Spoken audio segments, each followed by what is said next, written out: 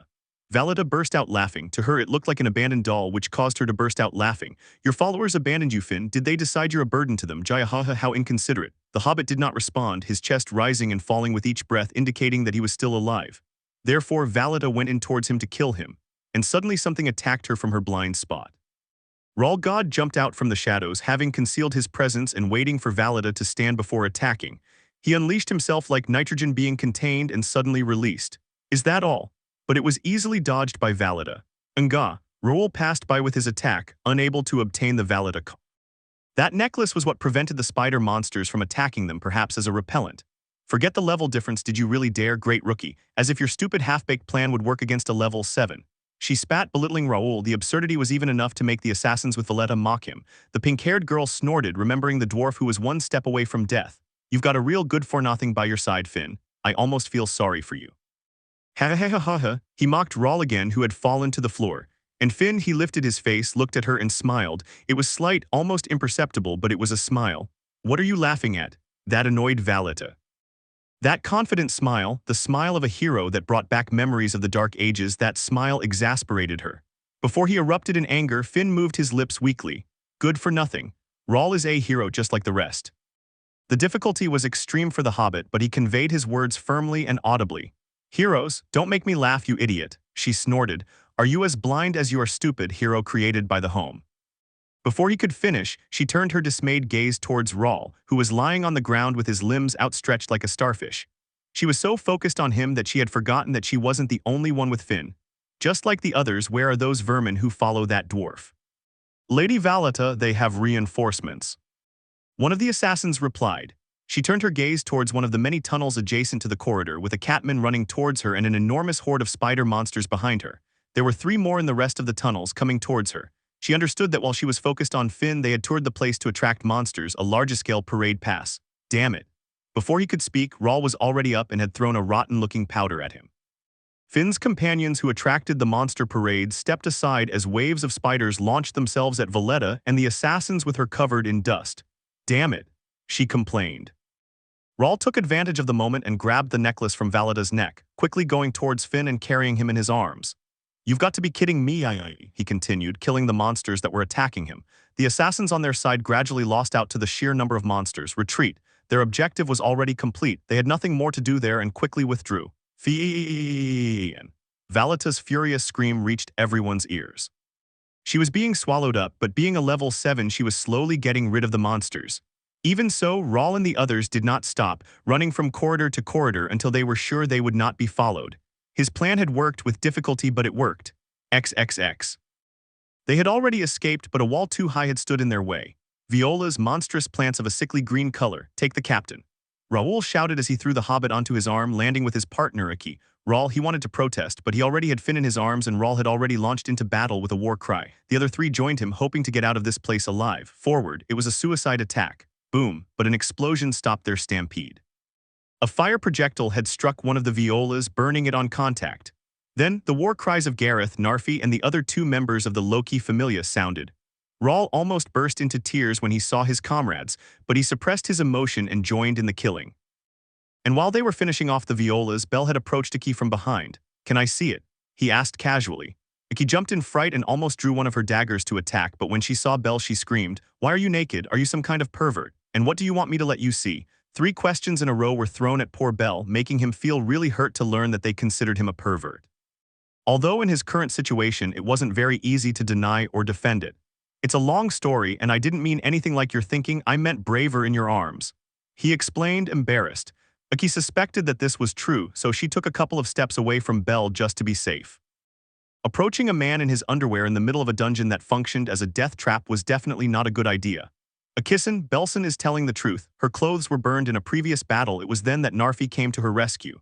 The monsters were being exterminated thanks to Gareth, so she had approached when she saw that Bell was in trouble.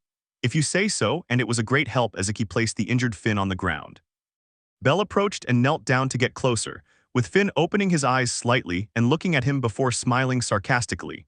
I must be dying. I'm seeing Reveria's boyfriend, naked. What a strange hallucination before dying. Bell almost shouted that it wasn't like that, but he suppressed it and smiled nervously with sweat on his forehead. It's not an illusion, I'm really here, and please don't ask why I'm naked, the white-haired man informed him as he observed the wound on the hobbit. It was made by a cursed sword. Aki's broken and worried voice reached his ears. He turned his eyes to her and could see that everyone else was already gathered around, with Gareth taking a step forward. Kid, can you do something? There was a hint of hope in his voice.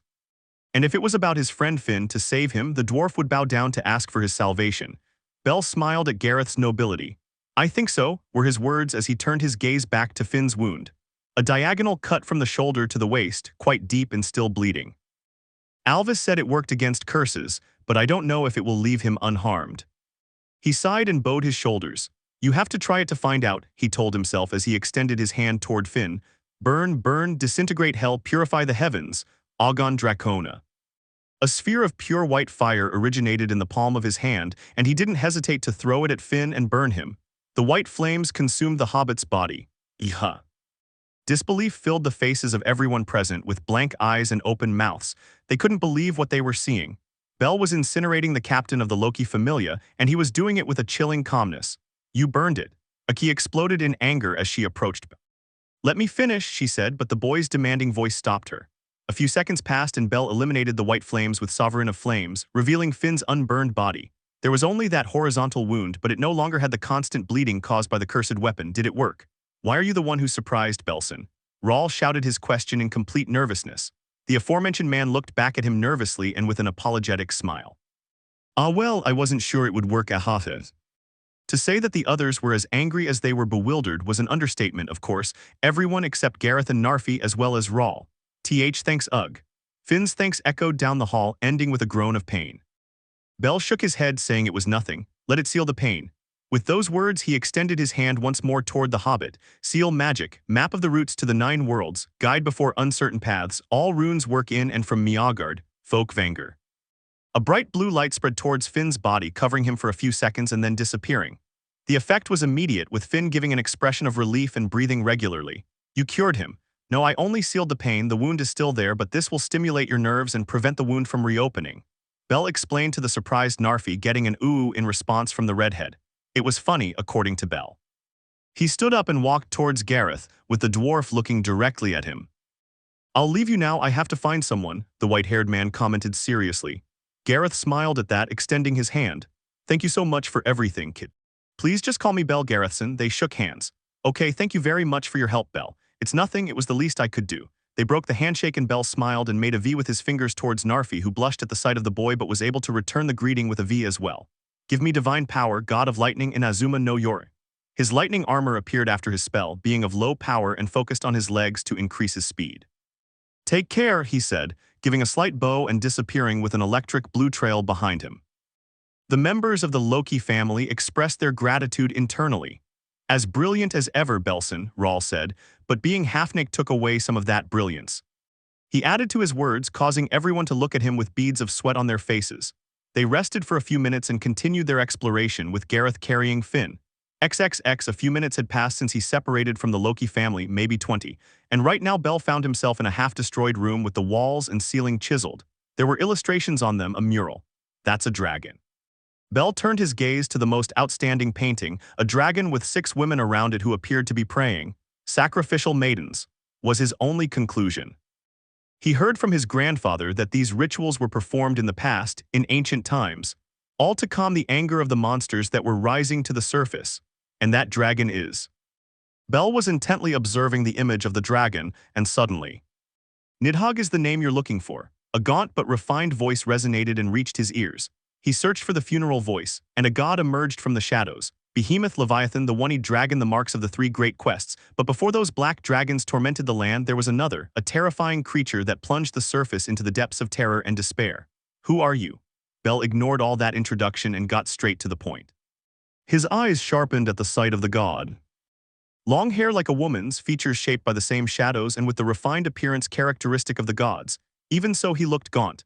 My name is Thanatos, the guardian deity of one of the families in the Dark Triad. The boy smiled critically. He had encountered a god from the 13. I came looking for a human and I found a god, he remarked before taking a fighting stance. Chapter 29, Battle at Knossos. Let's begin. I came looking for a man and I found a god. Bel stood on guard, ready for any possible attack against him. If the god Thanatos was here, he was definitely not alone. Please don't be on alert, Cranel, the god smiled grimly. I have no intention of harming you, I just want to talk. The white-haired man raised an eyebrow at his words, but he did not lower his guard. He was not so foolish as to heed the words of a god belonging to the Dark Triad.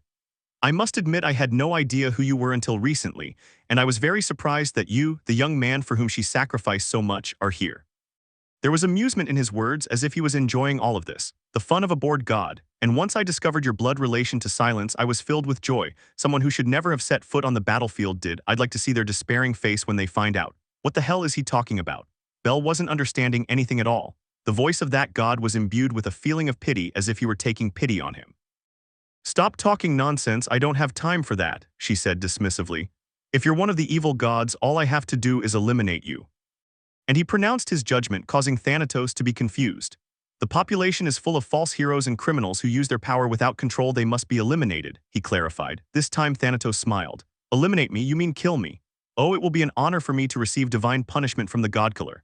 And Thanatos gave an expression of pleasure, as the god of death felt no greater happiness than dying at the hands of a god-slayer.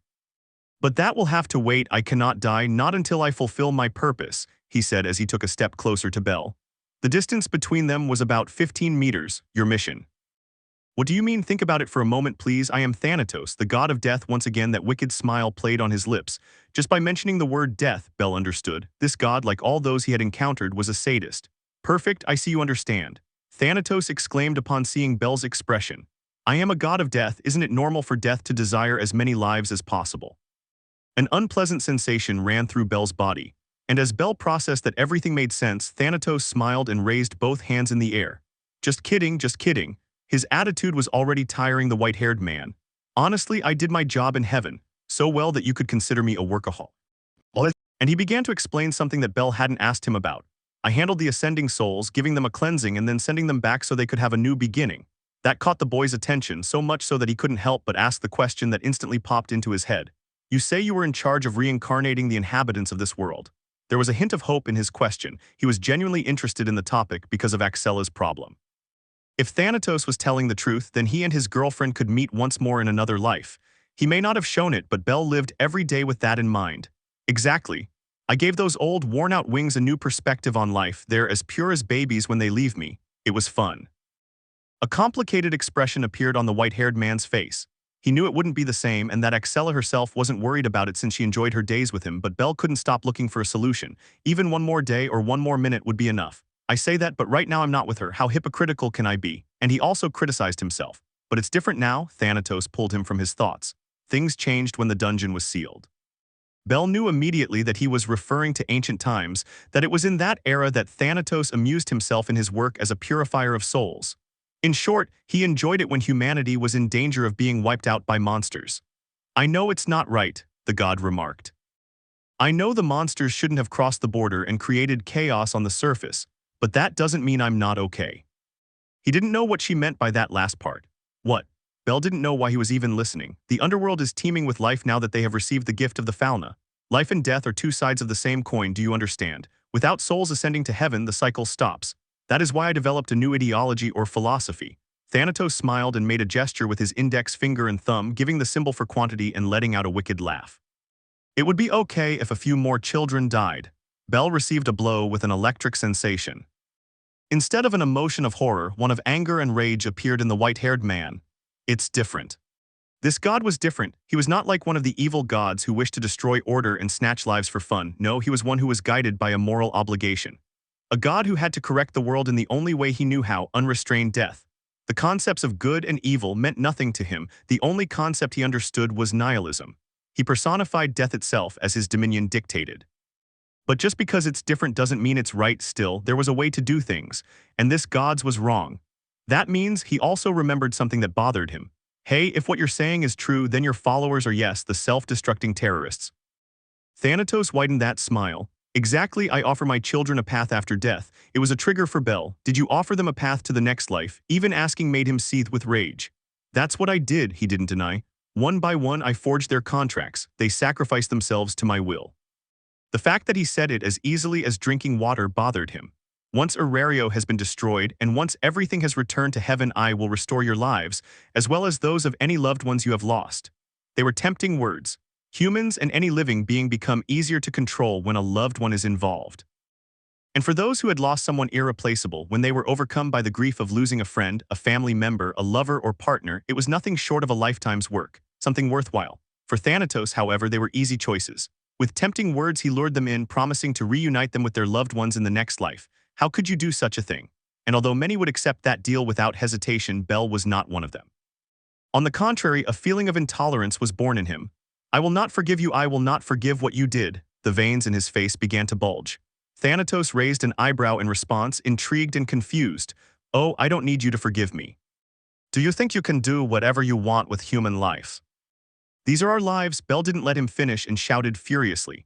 The cause of his anger was the fraud he was committing, playing with people's hearts, promising them another life alongside their loved ones. So far, so good, but the fine print of the contract said they wouldn't remember anything. They would be other people in another body and in another time. I know what you're thinking, and I must say you're wrong, Thanatos spoke again. And also, none of them seem bothered by it.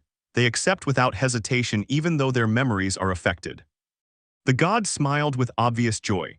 They say their love for that person is strong, that they will be the special exception so that they are remembered even if no one else does. He. The goddess of love might laugh a little at that. There are inhuman beings in the world, but that mattered little to Bell. What Thanatos said was true, but it did not make it any less cruel. They take lives senselessly and neither repent nor regret it.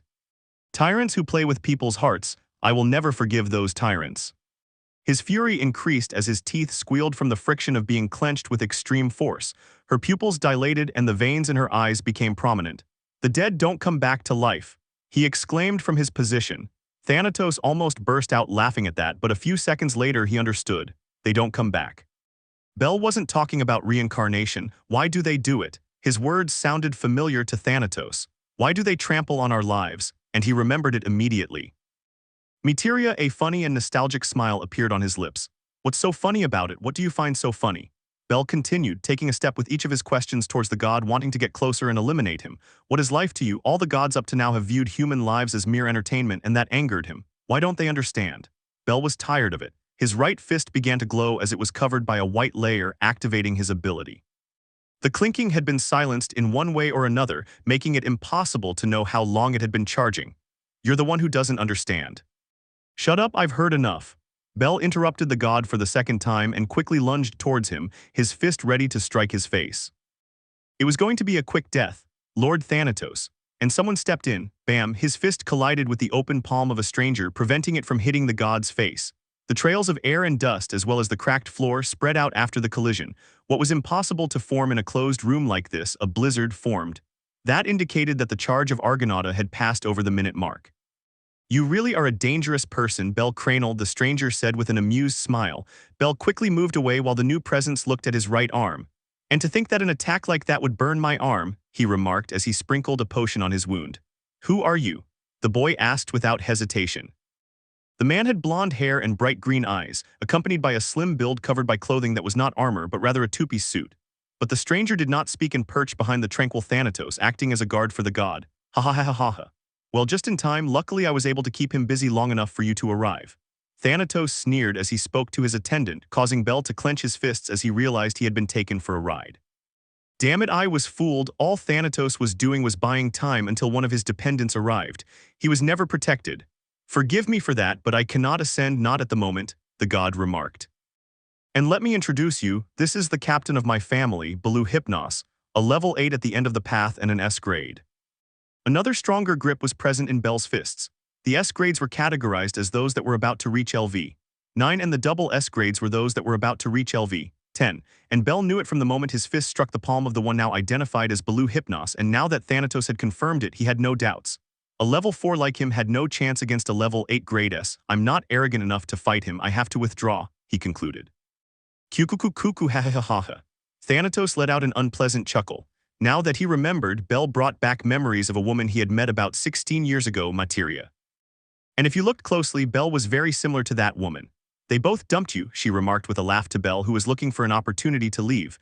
The boy didn't understand, and he wasn't trying to understand. Now the most important thing was to escape. Thanatos, seeing that, wanted to finish his words. Poor Belle Cranel, her tone, laced with pity, caught Belle's attention. No father, no mother, no aunt.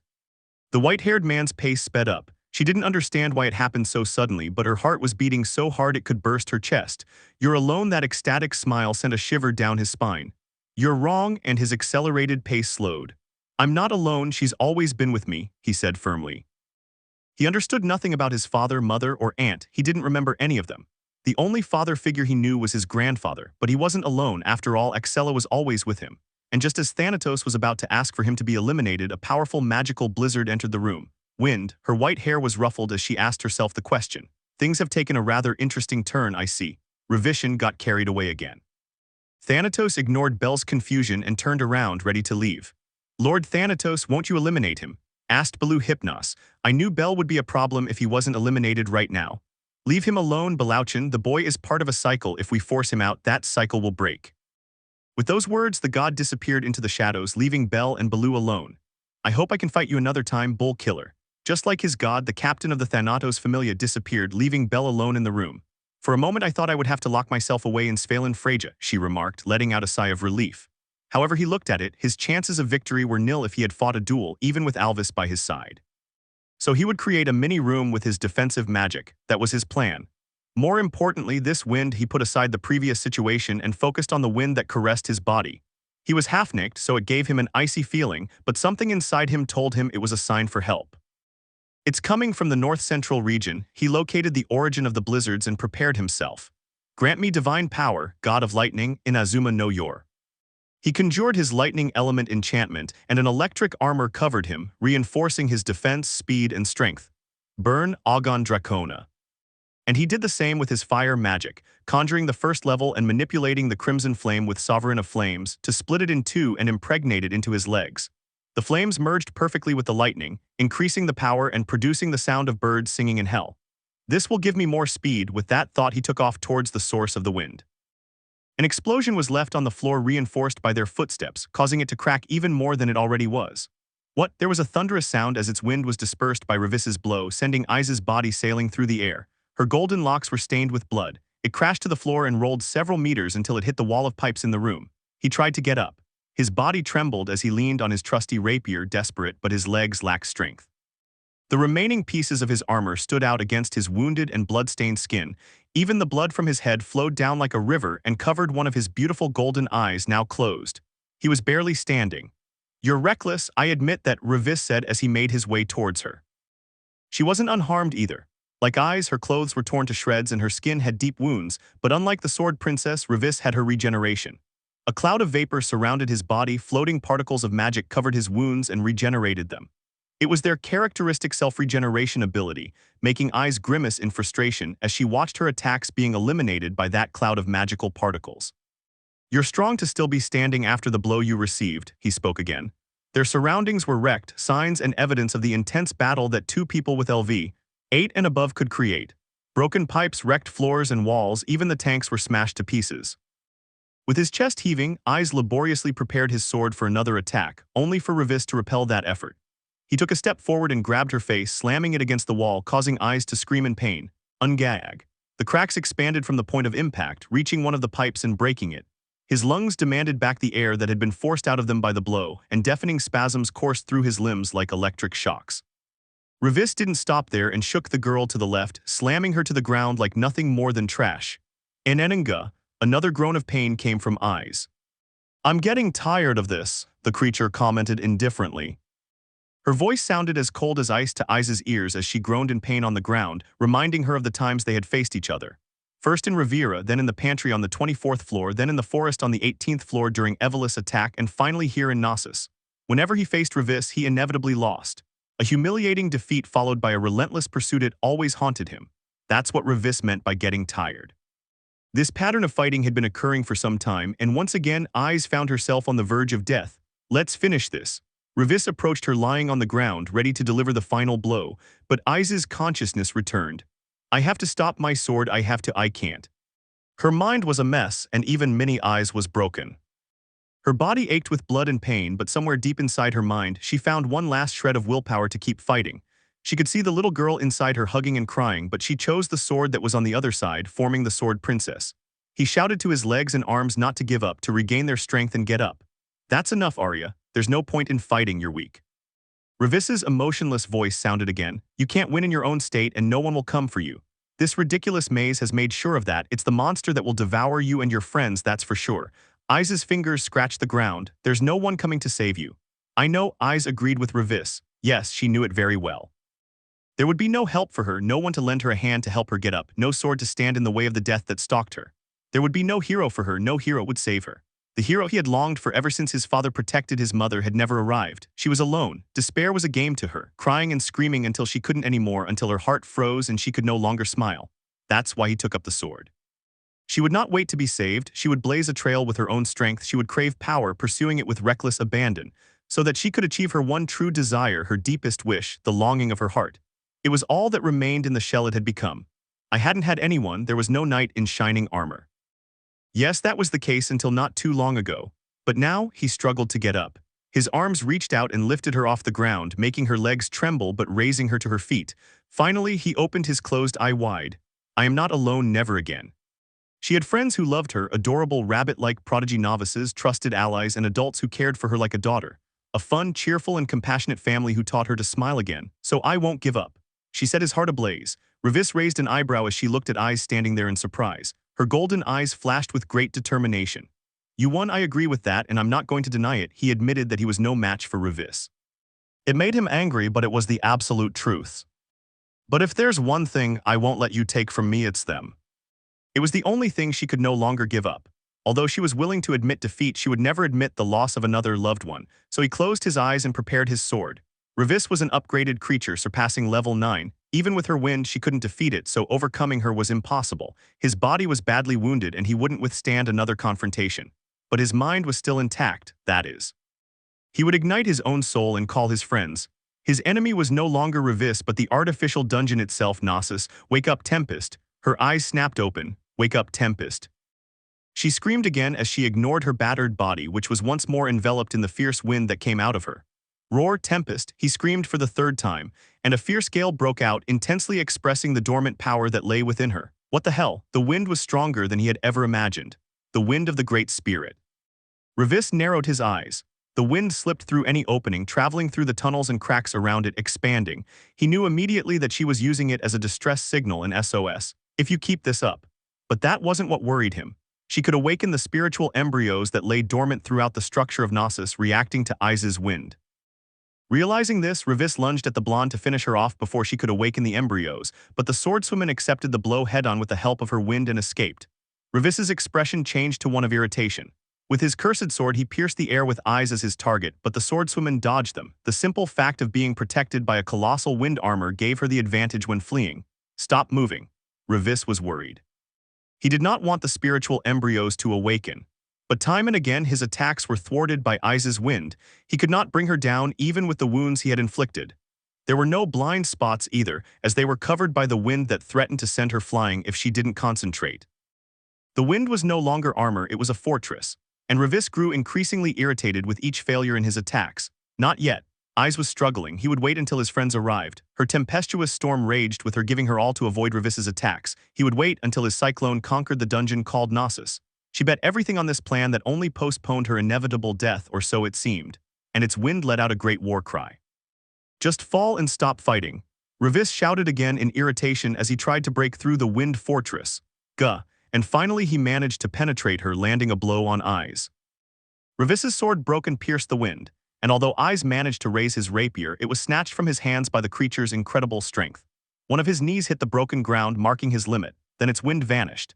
Any further resistance will only prolong this longer than necessary, so I will strip you of your limbs to prevent you from doing anything like this again. Ravis's icy voice reached her ears, drawing her gaze to the woman who stood above her with her sword raised high. And before the sword descended toward her, one step, an electric and flaming echo resonated through the room, reaching the ears of both women. The sound of salt being thrown into the fire also reverberated in the room, making it an explosive effect. Who's there? Ravis shouted as he whirled around, stopping his attack on Aiz. Meanwhile, as Aiz fought for her life one last time in the tank room. Is that wind? The question was asked by Elfie, who was holding one of her companions named Arcus. The light breeze caressed her cheek just like it did Tiona's before quickly stopping. The air was rising, noticeably different from that of the stagnant labyrinth. The current of air traveled through his urga and ended on his cheek. Someone was calling them, someone was asking for their help, and suddenly phuo. The wind began to roar through the tunnel, unleashing a colossal sequence of power. EA. What? It was so strong that it made them cling to the walls. What the hell is this? Elfie struggled to keep from flying away. Another trap? Gus asked. No, Tiona quickly denied. He lifted his face while the rest struggled to stay upright because with the wind came a voice, a serene one that brought back the memory of a girl. Amber wheat floating clouds in a spirit, her lips moving to the song, a golden-haired maiden running up a windy hill. The wind was calling them. Its eyes. She shouted as her smile grew wider. It was then that the Amazon ran down the corridor. Eyes is calling us. At the same time in another section of the dungeon. Miss Tione, this wind, what is it? Tione, Cruz and the others had also encountered the air storm. Her long hair spread across her face, giving her a smile. The furious and incessant wind had also brought a memory to his mind. It's the wind of eyes. She knew it immediately, as did her younger sister Tiona. She's guiding us. She's showing us the way to reunite. Let's go, she exclaimed with a smile and began to run, followed by Cruz and the others, that reckless girl. Gareth almost burst out laughing as he faced the wind that lashed at him and carried the weakened fin. You mean eyes? This wind is from eyes, but that's impossible. Narfi shouted out his doubts, thinking about the fact that it was impossible for someone to propose such an amount of magical power enough to fill Knossos. And it was true that an adventurer could fill the entirety of this labyrinth was absurd, and as absurd as it was possible. Rawl, Aki knew it immediately too. I know, Rawl agreed beside him. But something they didn't realize, but Gareth did, was that Eyes was burning her own life force to produce this amount of power. There's no time to lose, run, he shouted as he followed the direction of the wind. Yes, everyone followed suit. Mr. Bite not so fast, grr, Mr. Bite also winced at the sudden appearance of Eyes' wind. Behind him was Rakuta, trying to match the wolf's accelerated pace with the rest of the group. This wind. Miss Philvis, this wind belongs to Miss Eyes. Leffia screamed with excitement as her cheeks turned red. The fact that she discovered it was Eyes' wind a second after feeling it was scary, but that's what you'd expect from a simp like her. Don't be ridiculous, no one could produce that much power. And Philvis paled as he tried to deny that, but that did not stop the elven duo from also heading towards the source of the wind. After all, Leffia had already found a way out of this place. Incredibly spectacular. Barca gave his compliment to Eyes' suicidal act. Not only had she conquered her ancestors' dungeon, but she had also paved a path for her companions to reach her. And Barca could not prevent that. No matter how many orichalcum gates he closed, he could not obstruct the wind of Eyes that filtered through all the tunnels. And there's that kid too, bull killer. Another inconsistency in the whole structure was that stripper boy who could open any door at will. Barca said nothing more and stared at the screen showing everyone heading towards Eyes. I would see how all this would end. Back to the present, hey. Revis turned around when she heard electric flaming footsteps behind her. White hair covered in electric blue and ruby red eyes behind small layers made by rays colliding with each other. An imposing image if he were wearing anything besides his black boxer shorts. I'm sorry to interrupt, he said, but the lightning armor still managed to cover his nakedness. Belle was the first to answer Eyes' call, gaining an advantage because their magic boosted each other and because he was closer to the swordswoman than the others. And the first thing the white-haired man saw was the wounded Eyes. Blood covering his body, deep wounds and flesh bruised from the blows. Belle's eyes flashed as she saw the raised sword aimed at her friend, and with all the speed she could generate, she launched herself towards Revis. Too slow, exclaimed the creature. In his eyes, Belle was moving in slow motion and she was ready to cut him in two. A more intense flash of ruby red glowed from behind that lightning armor, trapping her in a state of confusion. His movements were interrupted and he was unable to use them for 3 seconds. 1, 2, 3, what the hell? Eyes was no longer behind her. He looked around a few meters and Belle was lowering the girl from his arms, gently placing her on the ground. What was that ruby flash? Revis was confused as she touched her cheeks. For some reason they were burning up as if they were blushing. And on Belle's side, while Revis was confused by his altered and unexplained state, Eyes was completely in shock as she stared at the white-haired man who was taking her down from his arms. What was he doing here? That was the question she and Minnie Eyes asked themselves. Are you okay? Belle's voice pulled her from her distress, a kind and gentle voice. Don't worry, I came to save you, those kind and warm words again. What was that gleam in Eyes' eyes as she gazed at the lightning-covered face of that kind boy? Eyes didn't know, but Minnie Eyes did. Minnie Eyes, you are bunny, the little golden-haired girl burst into tears and with Eyes, save me. Would someone weaker than her save her? Impossible. But for Eyes, if it was this reliable boy who made the impossible possible, anything could happen. Thank you. At this point I could only say thank you with a broken voice. It hurt, the pain that abounded in his body creaked with just the echo of his voice in his throat. Don't push yourself, rest, that kind advice reached her again. How could he radiate so much peace with just his voice? He was a living tranquilizer surrounded by a peaceful aura at all times. Seal magic. Map of the routes to the 9 worlds. Guide before uncertain paths. All runes work in and from Miagard, Folkvanger. Bell extended his right arm with his palm open and placed it on Iza's golden hair, performing his magic to seal the pain within her. The golden-haired woman enjoyed the sensation of Bell's hand on her golden hair. "This will eliminate the pain, it's not much, but it will prevent a burden on you," he said with a smile. And Eyes felt the effect immediately, with the pain being nullified within her. Minnie Eyes, well, he's missing the shiny armor and a lot of clothes, but he's definitely our knight. Minnie Eyes had already recovered from crying and gave her opinion while her eyes sparkled and recorded every part of Bell's naked body. I don't understand, and Eyes didn't understand her Minim's actions. But he did notice that Bell was only wearing black boxer shorts. He hadn't noticed it before because of the armor covering him, but if he focused his eyes well, it was possible to distinguish that he was naked.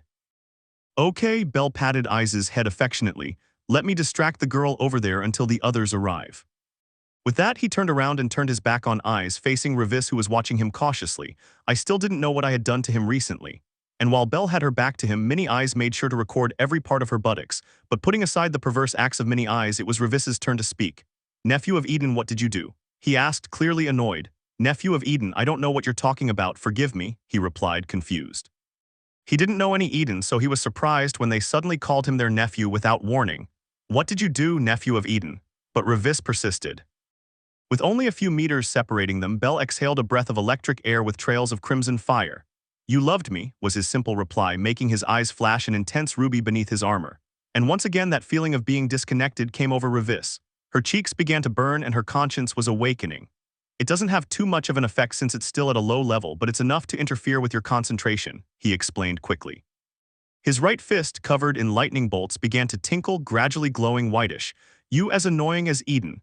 Revis frowned in clear irritation, cursing under his breath at the white-haired man who reminded him of silence. Bell was unaffected since he did not recognize the name Eden. And they both launched themselves at each other, not wanting to waste the first attack. And it was Revis who took the hit. Perhaps he was superior to Bell, but until he got used to and assimilated the effect of the charm, he wouldn't be able to land a blow on the elusive rabbit. Crack! A tearing sound rang out as Bell slammed his lightning-covered fist and Argonaut into Revis's chest. Damn, it felt too soft, she scolded herself internally for having attacked the creature's breasts.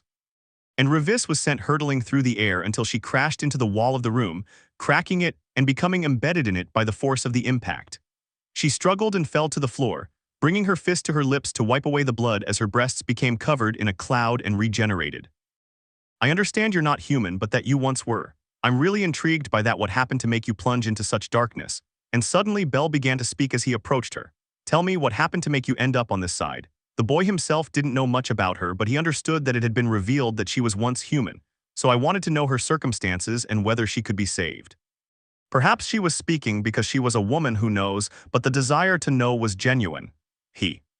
Revis watched him as his body continued to regenerate, noticing that Bell really wanted to know. He gave a malicious smile and deigned to answer. "My darkness didn't arise, it was forged by my seclusion. She couldn't stand people who pretended to be good, people who would help anyone, so I would dash Bell's hopes. There is no goodness left in me." Her voice sounded cold and harsh. "It was taken from me, stolen. I am the enemy of life." There was sadism ingrained in his voice. "There is no ferocious beast that does not feel some pity, and I feel none, therefore I am not such a beast." A funny and eerie laugh escaped from his fleshy lips, which were widened into a smile. "I am only a profane copy of life, a farce of its freedom, born in the cruel betrayal of the noble ideals I could have fulfilled." And now that smile was one that judged itself, as if it regretted and mocked a task it could not accomplish. "They think I'm defeated, chained, but I still stand tall," her green eyes flashed. "Once, in an honorable battle, I shouted to fight the silence. I stood as light against the darkness." He took a step towards Bell, towards the boy who was watching and listening to him with extreme detail. Revis thanked him for that gesture and finished speaking. "Now I serve a new master, Oblivion," he said, lunging at the white-haired man to finish him off, to end up talking to the first person who had asked him about his past and his tragedies. But that ruby flash disturbed her again, obstructing her movements, breathing, and vision. That was an opening. Ruuuag. The roar of a wolf invaded the rooms. And Revis was sent flying towards a wall, all thanks to Bite, who had used her frostfort to swallow the wind that Eyes had released. It was enough power to send her flying. Bell deactivated his lightning armor and fire magic, looking with compassionate eyes at where the creature had struck. The short speech Revis gave him didn't sound fake, making Bell speculate as he imagined possible scenarios of his tragedy, although no matter how much he imagined, he couldn't get any closer. "What the hell are you doing here, you piece of shit rabbit? And why are you naked?" Bite shouted in annoyance at Belle, who was watching Revis. He sighed and turned to the werewolf, ignoring his questions and smiling as he raised his arm in greeting. "Oh, Van Argand, it's so good to see you. Captain Otter sends his regards. He says he hopes you'll meet again soon." He said those words with amusement in them, making Bite twitch at the mere mention of Otter. He remembered the beating he received from Bose and clicked his tongue, averting his gaze from Belle and concentrating on Revis, who was already standing. But another attack came to her. "Did you have fun hitting our sister, huh? An Amazon." Immediately after he stood up, Tyone lunged like a snake while unleashing a flurry of attacks with her kukris, drawing a shower of blood from Revis's body, causing him to fall to the ground. But the attack did not stop there. "It's not over yet." From above, Tiona descended with her urga in her hands, her kind and happy expression gone as she saw the mistreated state of her friend's eyes. Now fury reigned within her. Gah! The monstrous sword sliced through Revis's sword and arm, cutting cleanly from the elbow, and before he could recover, all he could see was a huge, grotesque, mountain-like fist sailing towards his face. "Get out of here, it was Gareth." Gah! The punch passed cleanly over the spare arm she raised to try to defend herself and sent her flying. When it crashed into the far wall, a mushroom-shaped cloud of dust and dirt erupted from the impact, and the corridor shook around. With that, everyone ran towards Eyes. Everyone except Belle, who stared at the spot where Revis had crashed, his eyes filled with a slight sadness. "Eyes, are you okay? How on earth is that going to be okay? Those Amazons are so stupid." Tyone, Tiona, and Bite were the first to reach the blonde girl. "Guys," she murmured, giving them a grateful smile as she accepted the potion Tiona had forced her to take. "Thank you." "As much as I'd like to tell you, you did well, girl," Gareth said, arriving with Finn in his arms. "It looked strange, but the situation warranted it." "No, it wasn't me," Eyes denied. "It was thanks to Belle. I'd be dead if it weren't for him," she finished, turning her gaze to the half-naked white-haired man who was still staring at Revis. Gareth smiled at that. "I see, so he helped us again. Loki will have a lot of apologies to make," he remarked humorously. "Wait, is that the captain? What happened to him?" Tyone exclaimed, noticing the hobbit resting in Gareth's arms. "Calm down, Tyone." Rawl exclaimed next to Aki. They explained that he was resting after being cured of the curse by Belle and that he should not be disturbed, which Tyone reluctantly agreed to, and a moment later everyone else arrived. Rakuda, Elfie, and the rest of Tiona and Bite's group. "How are you all doing, boys?" asked the dwarf. They were organizing quickly, checking everyone's physical condition. "Arcus and I have been poisoned by worms," Elfie explained quickly. At that, Gareth grimaced. He no longer had any anti-poison potions. "Burn, burn, disintegrate hell, purify the heavens, Agon Dracona." And the problem was addressed immediately. Elfie and the one called Arcus were covered in white flames from head to toe, surprising everyone except those present at Finn's healing. A few seconds later, the white flames were extinguished, leaving Elfie and Arcus staring in shock, not knowing what had just happened. Gareth turned his gaze towards Belle, who had his arm extended towards those who had already healed, but without taking his eyes off the place where Revis had fallen. He was taking a while to get up, perhaps regenerating his wounds. "Thank you," the dwarf commented, receiving a nod from the white-haired man. With that, everything was in complete order, with only a few missing to complete the set. "Lefia, Lane, and the others are missing," Narfi exclaimed as he identified those who were missing. "We'll wait for them, they're surely following the signs Eyes gave," Gareth replied firmly. It was then that Revis's voice rang out. "What are those idiots from the Thanatos family doing?" Everyone turned to watch her rise from the cloud of dust. Although she had received great attacks from the Loki, Familia, and Belle, her murderous fervor had not disappeared. "I'll have to take out the trash myself." "You and what army?" Tyone smiled as she asked and prepared her kukris. Whenever they say that, things always go wrong, Belle thought, rolling his eyes. His thinking was correct when the red-haired creature began to exude an unparalleled sense of presence and evil. Revis squinted as he watched the more than 10 adventurers. "It would be a simple task to eliminate you as you are, but I will call in that army if you wish. Injuries from venomous worms, exhaustion from their abilities, and arm crushed by a door." They weren't in any condition to fight, and realizing that Revis had noticed, Tiona, Bite, and the others kept quiet. "Ha, I told them," the white-haired man commented internally while sighing. Of all those present, he was the one with the best chance because of his ability charm. Revis began to consume magical energy and glued his severed arm against his elbow, connecting it and regaining his mobility. Rawl, Aki, and the other lower-level members swallowed hard. "A spare axe, girl." "Throw it to me," Gareth said to one of the support men, Escher. The dwarf accepted the offered weapon, ready to fight despite his wounds and shattered armor. Then he passed Finn over Raoul's arm. Eyes also got up and prepared his rapier. Just then, the walls collided and collapsed to the ground. "THUD crash." Huh? Everyone reacted in disbelief. Everything happened so fast without us being able to see the new guest, who had entered by opening a huge hole in the wall of the room. No one could form a word, staring in disbelief at what was in front of them, and even Revis looked confused, implying that she hadn't expected any of this. "Run," Gareth shouted. No one opposed his order and they ran after him, leaving the room destroyed and escaping through the corridors. How did Ugalana get here, damn it? Revis complained in great annoyance as he fled. Apparently she was the only one who knew what this sudden collapse was all about, and the explosion came like an earthquake that shattered the air behind them. Everyone was sent flying, both lower ranks and elites alike, even the naked Belle who was also running far from the collapse. And when they stood up they could see it, a colossal figure emerging from the shadows and towering over them. It was supported by 4 incredibly thick legs, 2 twisted horns, and a sickly green color. It stood 6 meters tall, giving it the size of a Titan or Rex-type monster, and its quadrupedal body was adorned with a tail split in half and divided into 2 blades. It was identical to a bull or ox, except for one thing, the upper body of a woman protruding from the monster's forehead. That thing with extreme beauty and yellowish-green skin was smiling as it looked at them, especially at Eyes. He destroyed the adamantine walls as if they were made of paper. Rawl shouted, his eyes filled with terror, and while everyone was watching the monster, Eyes mentioned its name, a demispirit. A deafening roar invaded everyone's ears, threatening to rupture their eardrums. All right, Thanatos exclaimed to the copper-skinned goddess before him. Ishtar smiled with satisfaction upon receiving a positive response. All right, show me the power of the Bull of Heaven, he commented with an amused and eager smile on his lips. This conversation was happening just before Belle arrived to help Eyes, with Ishtar arriving in the main room and demanding to be shown the power of a demispirit. All to make sure it would be enough. After all, he was only a short time away from finishing off Freya. In 2 days the ritual would take place where he would sacrifice Haruheim so that his entire family could level up, and with the Bull of Heaven it would be easier to get rid of that goddess he hated so much. His enjoyment was so great that he overlooked a certain white-haired boy who had just arrived to help Eyes. So what are you waiting for, Thanatos? He asked, receiving a nod from the god. They freed the monster from the chains that bound him. Damn it, do you think this is a game? Revis was furious. He was already in a safe place on the other side of the concrete and adamantine rubble, and he knew perfectly well that all of this had been done by Thanatos and his followers. She's not listening to me, is Arya's wind interfering. She was extending her hand toward the enormous bull but received no sign of being obeyed. If this continues, then they too tusk. She turned around and stopped trying to control the demispirit, going towards the other fetuses to prevent them from waking up. Don't let yourself be devoured, Arya, she said to Eyes. Recovering your body will be difficult. With that, Revis disappeared. Miss Phillies, what was that noise? I don't know, but it sounded close.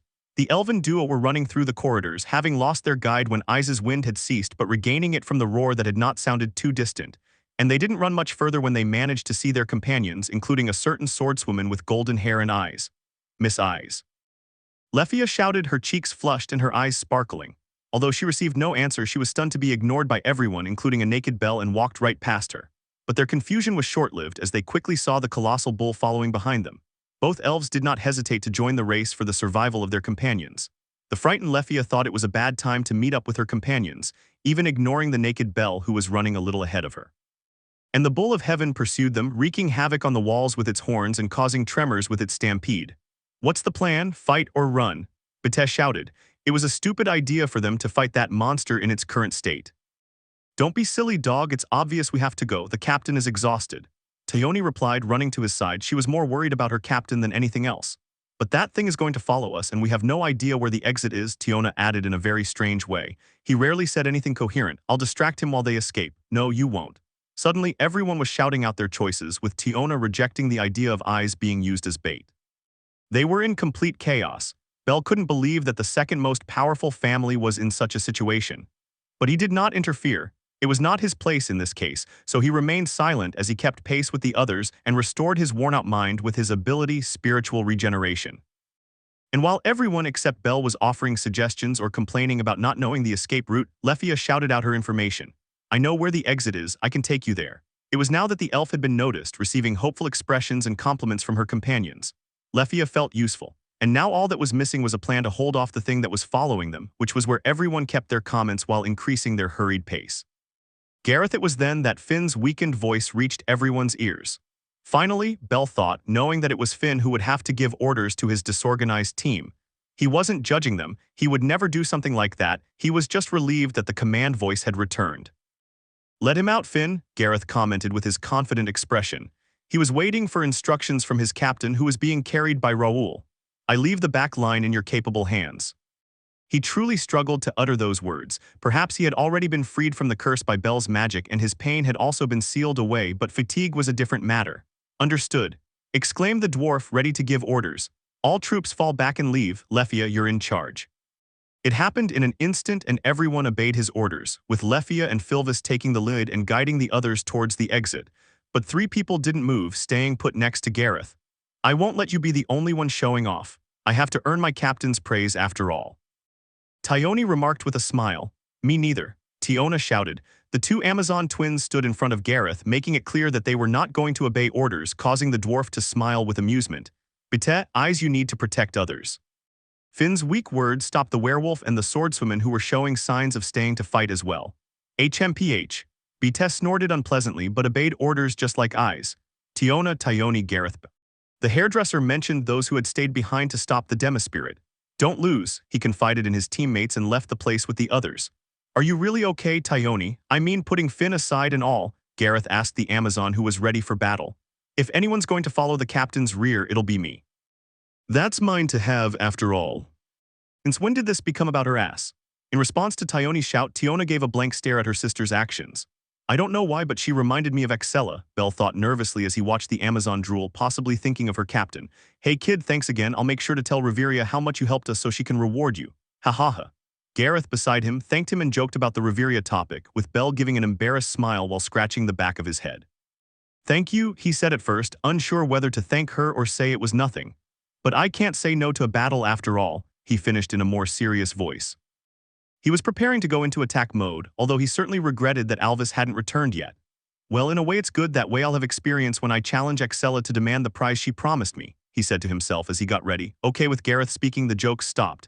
In front of them, the titanic monster moved towards them, now walking slowly as it saw that few prey had stopped.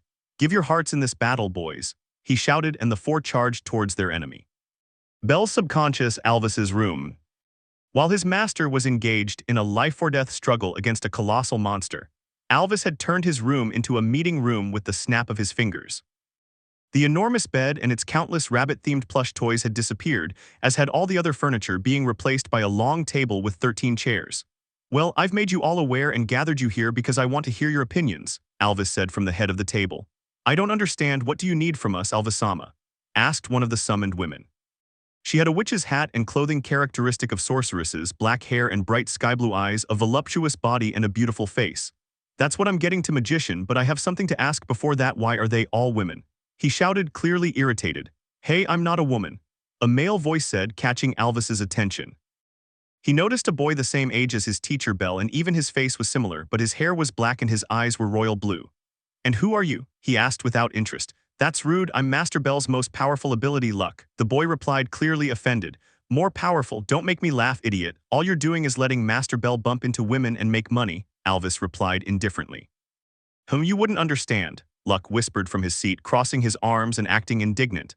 Alvis ignored him and turned his gaze to the other abilities he had summoned, which were looking with amusement at the defeated Luck. He could see a beautiful woman with silver hair and blood-red eyes, identifying her as Encanto. A woman with crimson red hair and flaming orange eyes, knowing that she was sovereign of the flames. They all have great figures, Alvis made that mental note as he looked at all the others and felt jealous. Charm, sovereign of flames, mage, spiritual healing, abnormal resistance, magic resistance, Argonaut, Titan Slayer, blood destruction, and God Slayer. She would never let her teacher Belle know about them. Oh, there's another man, and she found another skill, a boy with silver hair and heterochromatic eyes. I am Hero's Wish, he replied before Alvis could ask the question. His style and bearing were worthy of his name, giving him a heroic and refined appearance. I understand, then let's get back to what's important, Alvis said. Seeing the appearance of Hero's Wish reminded him of his master's aunt, making him worry about the day he would have to reveal everything about Silence to her.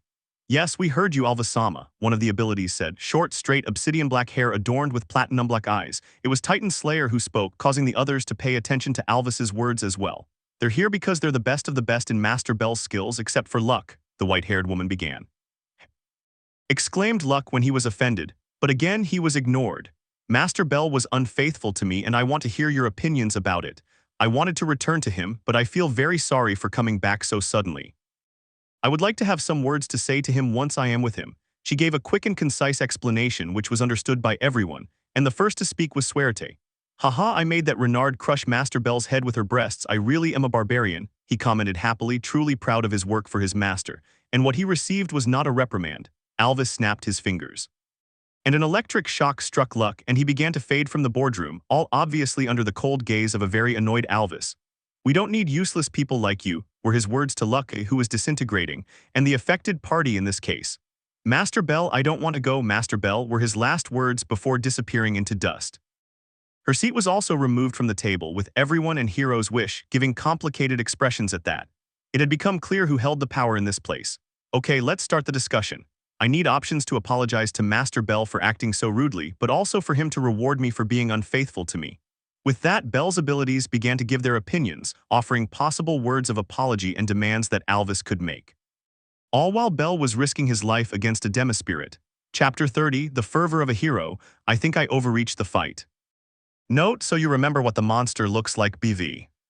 The prominent and imposing tremors caused by the footsteps of the colossal beast resonated throughout the corridor, a corridor that was being torn like crepe paper by the hardened horns of the demispirit. Finally, the four warriors who would face this battle had led their opponent to a large room with the goal of having free space to fight. Although they were somehow preventing her from following those who were retreating, with the demispirit woman constantly shouting the name Arya. Remember the strategy against Rick's class monsters. Gareth's shout reached the others, aim for his legs and take him down. The pair of Amazons and Bell nodded, with the former preparing their weapons and the latter beginning to recite his spells. "Please cover me." His plea was heard, causing the dwarf to throw himself at one of the monster's feet. He almost looked like an ant struggling to climb onto a person's shoe, yet the strong impacts made by the dwarf as he swung his axe had an effect. The Amazon twins joined the fray, both still exhausted but with fierce smiles on their lips as they leaped into the attack. It was the boys' chance. "Give me divine power, god of lightning, in Azuma no Yor." The sound of iron being rubbed against the same material quickly arose, produced by the collisions of the rays that formed Bell's armor. He did not hold back in using his mind, making use of mage to enhance the effects of the enchantment. Burn, burn, disintegrate hell. Agon Dracona. It didn't take long, and he immediately summoned the third level of his fire magic, which was a dark orb of jet black flames.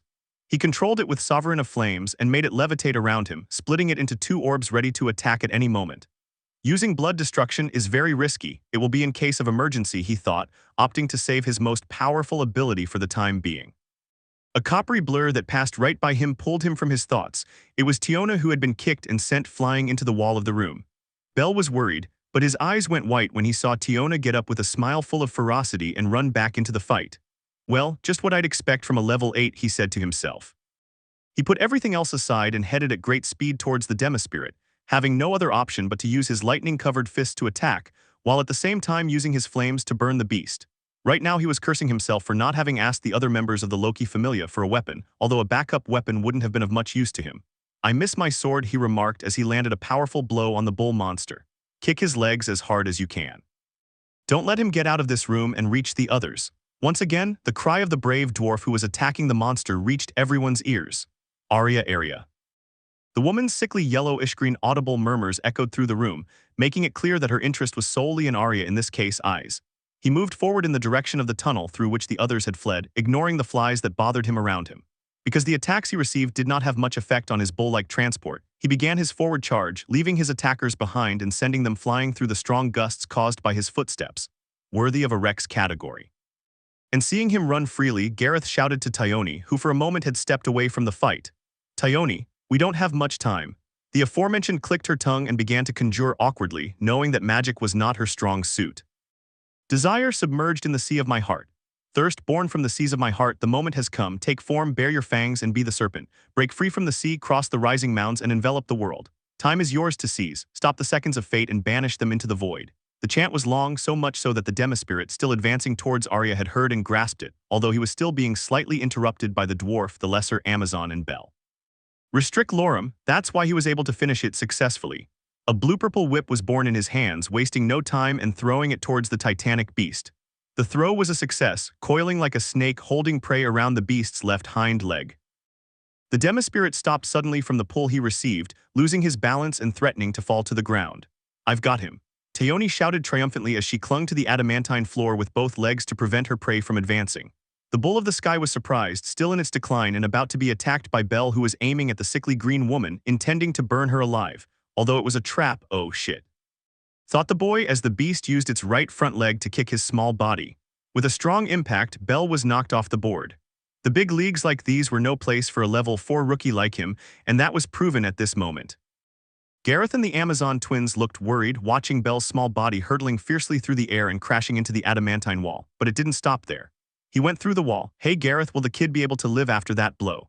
Tayoni asked, still holding onto his grip. She was as perplexed as she was terrified, just like the other two, looking at the hole in the wall that shouldn't have been made so easily, and even less so with a human body like Belle's. "Keep fighting, the boy will return," Gareth replied, being the only one who had heard a faint incantation cast by Belle. Trusting the dwarf's words, they continued their fight and ignored the navigator. The female half on top of the bull was grinning brazenly, having regained her balance and looking directly at the Amazon who was blocking her advance. Tayoni gave me a chill, but she didn't back down or loosen her grip. The bovine beast began to struggle, digging its enormous hooves into the adamantine floor but unable to advance. This was due to Tayoni's restrictive spell, which, although she was far outmatched in brute strength, allowed magic to play its part this time. And thanks to that, an opening was created. Uria, Uwaru, with overlapping war cries, Amazon and dwarf attacked. Both of them launched themselves towards the rear legs, with Gareth on the right and Tiona on the left, striking thunderously with success. The sound of the collision between the metal and the equally resistant skin reverberated in everyone's ears. "This is damn hard, it cracked my Urga."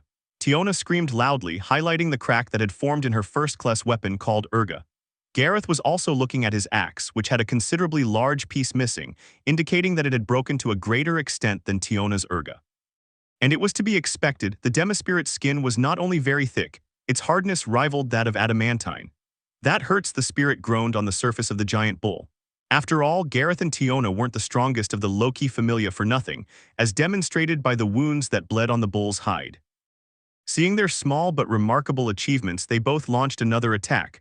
"Do you want to play with me?" The spirit's languid golden eyes turned toward them. He tilted his head to one side with a sadistic laugh like an elephant watching ants. "Then let's play." In the blink of an eye, the change was noticeable, turning his body to face Tiona and Gareth and at the same time releasing Tiona's grip. Really? Tayoni lamented in surprise. Although it was normal, the magical power was 10 times greater, if not more, than hers, allowing her to break free from the magic in an instant. Hoping to stop its movements, she pulled back on her whip, but then... Eek! It was Tayoni who ended up being dragged forward when the huge bull stomped his legs so hard that it knocked her to the ground. Oh shit! The three mice were interrupted. The crack spread to the walls with the grotesque sounds of footsteps echoing in the ears of the three. They managed to escape the dancing legs of the titanic bull, but the trunk of its powerful foot sent them soaring through the air, and the adamantine floor cracked once more with a pile of steaming debris. Ha ha ha ha ha ha. The nightmare had begun. He only had to turn and step hard. That alone made the first-class adventurers stagger. The tremors they caused made Gareth and the Amazon twins fall to their knees, unable to maintain their balance and succumbing to the enormous brute force of the bovine titan. Even its tail, with extremely sharp blades at the tip, spun alongside the bull's body, lashing out like a sharp whip that cut through everything in its path. Huargggg. The crazed bull unleashed a deafening roar that mingled with the sadistic laughter of its upper half, both unleashing their madness not only on their enemies but on the labyrinth itself as well. This is insane. Yes, the craziest animal I've ever faced. Unable to maintain their stance, Tiona and Gareth halted their attack attempts and retreated out of the beast's reach. Meanwhile, Tayoni tried to stop the beast's advance with her whip, but it was of little or no use, with the creature's enormous body displaying its best weapon. But far from being intimidated, Gareth cried out firmly, "Let's break this thing once and for all, girls." To say he wasn't worried about the missing Belle was a lie, but he could only focus on the battle now, and at his words, Tayoni's complaint was heard. "This damn cow," she exclaimed before being thrown all over the place by the bull's dancing. It almost looked like a yo-yo being freely swung about. But he managed to get back up and started running in circles around the beast, leaving the offensive to his sister and Gareth, but trying to do his part. The Demispirit looked curiously at the whip encircling his four legs, although he didn't seem to attach any importance to it, categorizing that as something not fatal. And Tayoni herself continued whirling furiously around the beast with the force of a hurricane, using centrifugal force and her own ability, Berserk, to land a solid blow on the bull's soft spot, causing it to fall to its knees and creating a powerful blizzard as a result. The price of that blow was that Tayoni's fingers were broken by the bull's hardness, even after hitting the weak points. "Attack, girl." Gareth shouted to Tiona, who was accompanying him in a charge towards the beast, its wounded parts as the target. And when the spirit attacked with its tail to avoid the blow, Gareth cut it with his axe, stunning the female half. "Pierce through, lightning spear. Your envoy beseech you, Tonitrus, incarnate of thunder, queen of lightning." As the bull weakened, its upper female half had stopped smiling due to the sudden changes on the board, conjuring the short spell so quickly that a human could only dream of such speed. "Thunder Ray." A magic circle formed beneath her, drawing her arm toward the person attacking her head-on. Tiona, however, show me something new. Tiona leaped sideways, dodging and leaping over the electric attack as if she had anticipated it. She already knew this from her battle on the 79th floor with the other demispirit. His Urga cut the bull's already damaged knee. What? The bull roared in agony, letting out large globules of saliva as his scream was joined by that of his female upper body due to the sudden turn of events. His attacks and onslaughts were a threat, but that was all he had, not comparable to the magical demispirit they had faced previously. It was honestly boring. For the Loki Familia, who had faced the unknown in the depths of the dungeon many times, this monster was more manageable than the spirit with tentacles and petals on the 79th floor. His attacks were astonishing, enough to make the whole place tremble, but even with that he was already full of wounds that were slowly being inflicted by the trio of executives. Another agonized cry from the bull sounded. The dwarf and the Amazons had joined together in a dance of attack against their colossal enemy, fulfilling their role in covering the escape of their companions while increasing their tenacity and spirit. Everything had become a battle of endurance, and no one knew what would fall first, their minds, their bodies, their weapons, or the legs of the beast. And the female part launched a desperate defense for its core, the magic stone, with what remained of its tail and its magic, its once cheerful face now burdened, and it was the demispirit who fell to the bottom of the ground. The remaining half of its tail finally broke off and its bovine body sank with a thunderous crash. Finally, attack, burn in hell, monster. The younger Amazon, the dwarf, and the older Amazon launched a triple attack from different directions, seizing every opportunity and directing their attacks at the magic stone of the female part. Even if the spirit were to unleash its lightning magic, it would only stop one, leaving two others to end its existence, and that was only if it could cast the spell in time. Quickly the double-edged sword, the kukri, and the giant axe descended upon the yellowish-green body of the spirit. Kufufu, aha, a mocking giggle. So. Sailing towards his target, Gareth saw that sadistic smile on his lips that adorned his face. Roar, fury of the heavens. With that verse, magic was invoked, Velo Selim. A short spell-making time seemed to stop as an armor of yellowish rays formed around the female part. It was an electro-charged armor protecting its upper and lower parts, an enchantment like Isis Ariel or Bells in Azuma no Yor. The monster had laughed in their faces, demonstrating once again the incredible power it boasted of, this time with all the fury of heaven's blessing. It was his ace in the hole, with an amused smile on his face as he saw the desperate faces of his prey, Distel. In the next instant, a powerful lightning bolt struck them. The electric waves that protected their bodies were fired in all directions, trapping the trio of adventurers who could only scream in silent agony before being thrown into the air, falling on their backs with their bodies charred from head to toe. Ah, the demispirit moaned in joy, implying that the attack was not over. Bright particles of light began to surround the bull's wounds, and it began to recover and get up. The electric current traveled all the way to its horns, with the gigantic bovine imposingly raising its body towards the ceiling. And in its shadow lay the three battered adventurers, looking with complicated faces and cursing their luck for what was about to happen. The descending hooves marked the death of Gareth, Tiona, and Tioni, with the sadistic smile of the demispirit in the background as the attack fell.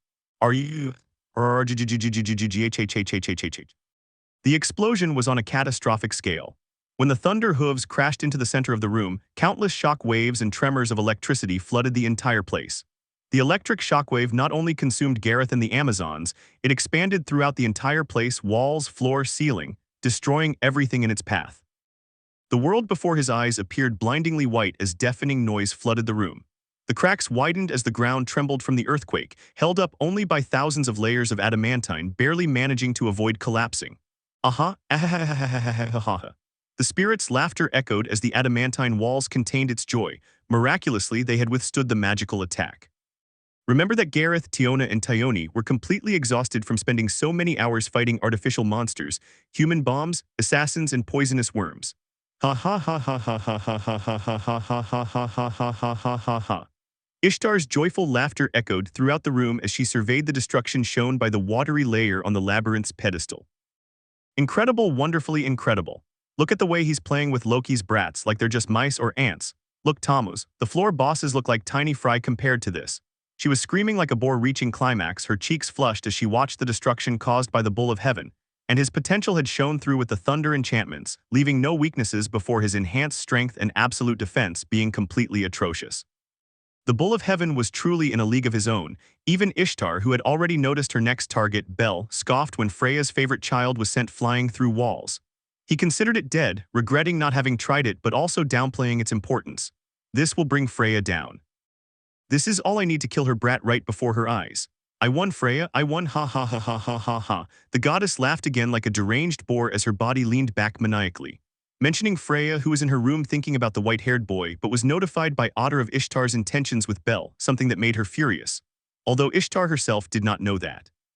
That was why he retreated to his territory, the Pleasure District, to finish the preparations for the sacrifice of a certain Renard that would happen in 2 days. Only Thanatos and his followers remained in the room, watching the massacre until the end. A situation filled with despair, the perfect environment for the arrival of a hero. Everything was silent. Surrounded by mountains of rubble, the now tranquil Demispirit began to move. Its gigantic feet moved toward the tunnel through which Eyes and the others had escaped. What? Feeling his body being pulled, he looked down at the feet of his bovine transport, seeing there a blue-purple whip tied to its right leg. He looked towards the origin of the magic rope, seeing Thyone, who had once again invoked her magic and tied his paw, all despite his charred body and serious injuries. Do you think I'll let you reach my captain? The Amazon's faint voice reached the ears of the female part, making her smile sadistically. Without much effort, the restrained leg moved fiercely forward, dragging the wounded and weakened Thyone along like a fishing rod. The Amazon flew through the air and ended up crashing into a wall with force. Ghhh. He couldn't even let out a cry of pain, remaining only in a weak moan. Heh. Once again, his gigantic paw moved from side to side, whipping the dying Amazon at will. On the floor, the walls, and even the ceiling, his body was whipped all over, but he did not relinquish his grip on the magic whip, appearing like an indestructible toy. But the Demispirit smiled, as childish as a small child smiling upon receiving a new toy, not taking long to break it. Hey goodbye, a final splat sounded.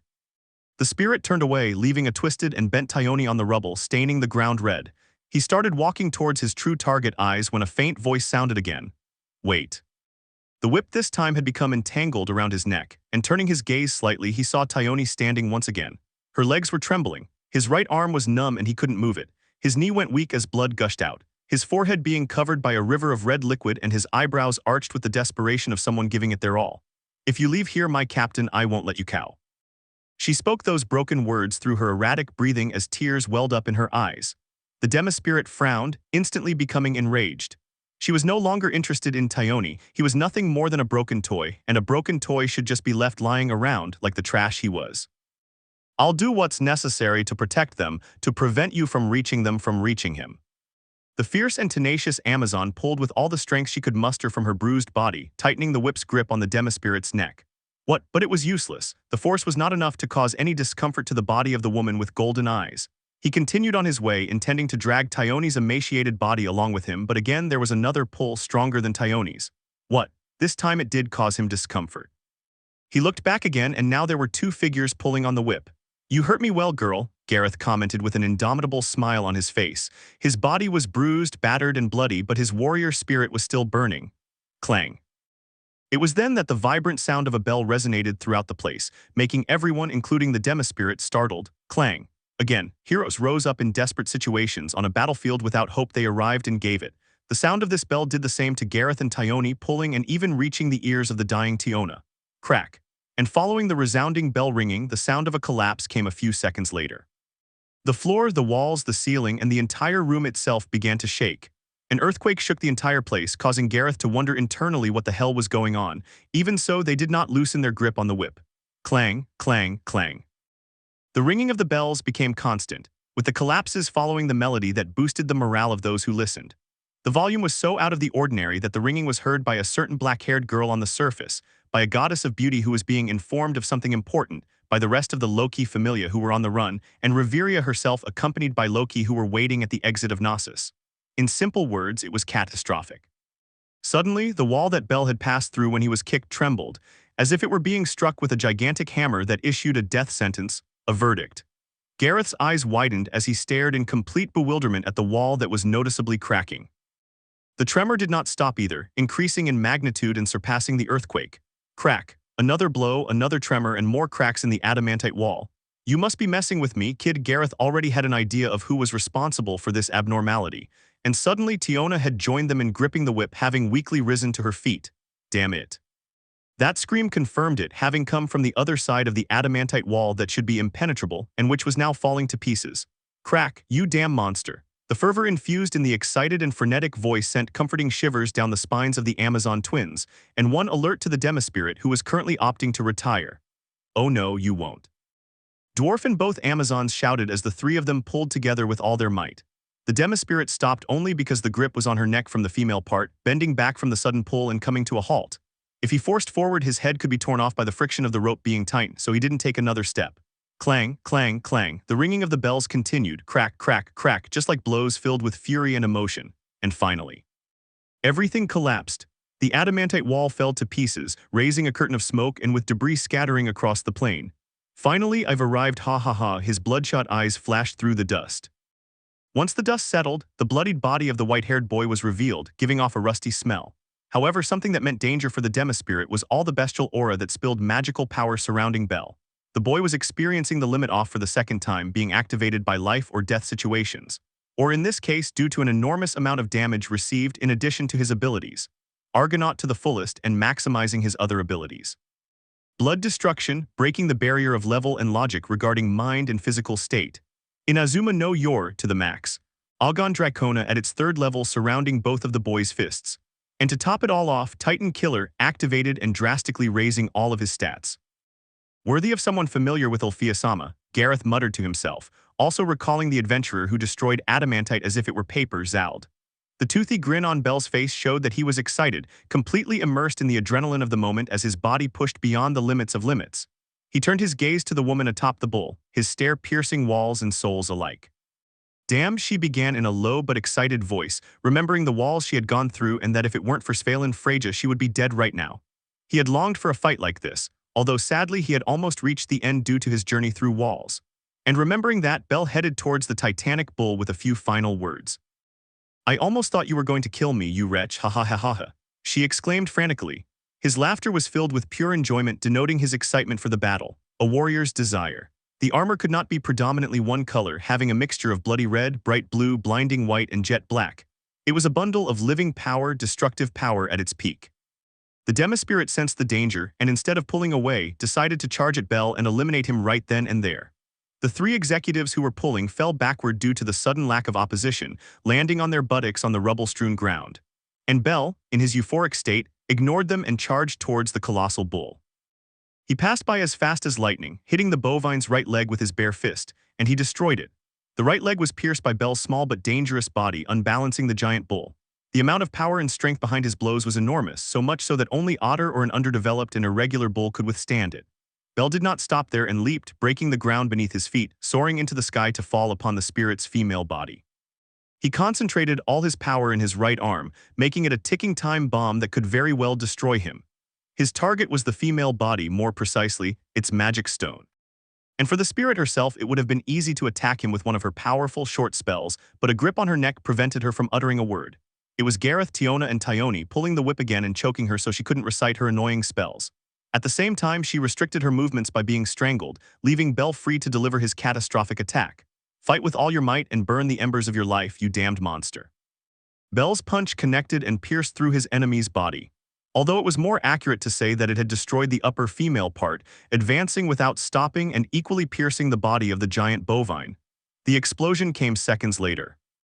As soon as he had destroyed his magic stone and body in general, everything was scattered into millions of ashes, which were then scattered all over the place thanks to the enormous shock wave and blizzards generated. Gareth and both Amazons fell again onto their buttocks and rolled due to the force of the wind, offering no resistance because of their battered conditions. And as they rolled away, Bell had fallen onto a mountain of ash with his limbs outstretched and his gaze fixed on the ceiling that threatened to collapse. I think I exaggerated, she murmured as her eyelids grew heavy. He had already deactivated all his abilities, being suddenly struck by the pain of his broken bones and the side effects of his magic and abilities. Spiritual healing was overwhelmed and could barely generate a shred of mind to keep him conscious. I curse my luck, I wish I could faint, but the boy really wanted to faint so he wouldn't feel the tidal wave of pain he was experiencing. The battle was over. I need to put them in context. Reasons why Bell won against the monster that kicked the ass of 3LV. First, they were already completely exhausted, I said it before. Second, Bell had help from his abilities Titan Killer, Blood Destruction, Argonaut, two of which are too broken and one is conveniently effective against Demispirits by entering the Rex category. Third, his magic. Svalin Freja really saved his ass when he was sent to crash through those adamantite walls. Inazuma no Yor also reduced the damage to his body. Fourth, the limit off was the trigger as well as the final blow he dealt to the irregular Goliath. For all these reasons, I've decided that I won't give Belle any more abilities XD. It literally doesn't wipe out the entire city because it's a level 4. The only thing it can't surpass compared to level 8s and other first-class units is their speed. It has more than enough destructive power, even if it gets exhausted afterward. That's all, you can continue. Surface 5:00 p.m. After searching for Belle all over the city, under every rock all morning and without success, Axella was taking out her fury on the executives of the Vestria family during a training session. Elise, Ryu, and Lyra had joined the fight that the two Oriental girls were having with each other, turning it into a training camp or battle royal. It was a free-for-all or all against all, with the executives of the goddess Astrea having a clear advantage over Axella. And the one who cared the least was Lyra, not detecting any danger in the LV-4 girl, a grave mistake to the point of losing one's life. Lyra, having passed through Axella and charged at Kaguya, suddenly felt as if her small body were being swallowed and chewed by the sharp fangs of a black dragon. It was then that she realized for the first time that she was about to be murdered. He had been startled, so he lost his balance, following the natural rule that everyone gets scared when they are about to be killed. His descent caught the attention of Ryu, Elise, and Kaguya, who watched in surprise, although Kaguya already knew what was going to happen. After all, she knew about the clan of assassins in which Axella grew up, a place where the creed was, you don't have to fight to win a battle, you just have to kill him. The method didn't matter as long as the end resulted in death, it was valid. And back to the surprised Lyra. Losing her balance from the shock of being murdered, she fell backward with Axella grabbing her clothing and pulling her down to kill her. She'll block a frontal attack, so I'll circle around her and finish her off, thought the Oriental assassin with cold eyes devoid of any emotion. If there was one thing she hated, it was being underestimated. The agility of a snake, he circled Lyra and positioned himself behind her, using his legs and arms to restrain her and using one of his knives to slit her throat. Wait, you idiot. And it was Kaguya herself who grabbed Axella's arm, which was about to slide and cut Lyra's jugular vein. It was then that the peach-haired hobbit snapped out of her shock, her face covered in cold sweat. Elise and Ryu were in the same boat, barely understanding that Axella was indeed about to kill her partner. Kaguya only realized it because she had known her since childhood, but otherwise, a corpse would have been buried today. During the 2 minutes that Axella let go of Lyra and Lyra herself was recovering from the experience, Kaguya gave her friend a slap. You can't kill my comrades as if I could easily replace them. She rebuked Axella, who was pouting. It was her fault, she muttered, still pouting and looking away. Kaguya sighed at her friend's stubbornness, knowing that her temper was delicate from being separated from Belle for so long. Really, Belle was the only one who could keep her at bay. Hey, the stunned Lyra finally spoke. It was training, a fight with rules, you can't kill in training, she exclaimed, annoyed and perplexed. Axella glanced over at him, looking directly into his eyes. Rules aren't necessary for a fight, he declared firmly. The little hobbit looked at her disapprovingly, denying her words and reaffirming her own about the rules. Since rules were established for fights in order to avoid the worst possible outcome, this deranged woman Axella could not understand that concept. The meaning of conflict was different for her than for the other women present who had learned the sporting meaning of martial arts in training. This girl is dangerous. Lyra swore she saw a demonic aura rising above the back of that girl with empty eyes. With that incident, the training had been interrupted by a slight but constant tremor that they all felt. Even the faint sounds of bells could be heard ringing, audible to everyone in the city. Of course, they had no way of knowing what it was, dismissing it as a simple tremor, and that was it. But Axella knew perfectly well who had a certain ability that produced that sound and tremors when taken to the maximum. Kaguya, she said, making her friend look at her, let's go to the dungeon. With that, Axella grabbed her katana and started running towards the dungeon, knowing that Belle was fighting. Kaguya wanted to stop her, but she knew it wouldn't be possible since she too had identified the sound and tremor. He had no choice but to follow her, knowing that the god Lucifer could take advantage of seeing her alone and kidnap her by force. 5 hours later, 10:00 p.m. The search for her boyfriend had failed, with Axella now lying on the enormous bed in her room and Kaguya keeping her company. It should be said that Axella was somewhere between angry and happy. Belle is fighting without me, exclaimed the reason for her discontent. Although that clarifies that he's not with women, my Belle couldn't be unfaithful to me after all, added the reason for her happiness. It was a bit silly to say it after learning that a girl had stolen a kiss from him at the casino and Belle's own actions at the casino, but Axella was a girl completely in love. Hey crazy girl, you better calm your energy and rest. You took me all the way to the 30th floor of the dungeon. Don't think I won't charge you for my time as a bodyguard just because we're childhood friends, Kaguya commented wearily, emphasizing the journey they made in search of Belle. She was almost naked, with a towel covering her wet body because she had taken a bath just like Axella. In short, both were with their bodies being covered only by their respective towels. Axella ignored his words and continued thinking about Belle. Belle, you fool, I hope you can handle the punishment I'll give you once you show up, he said to himself.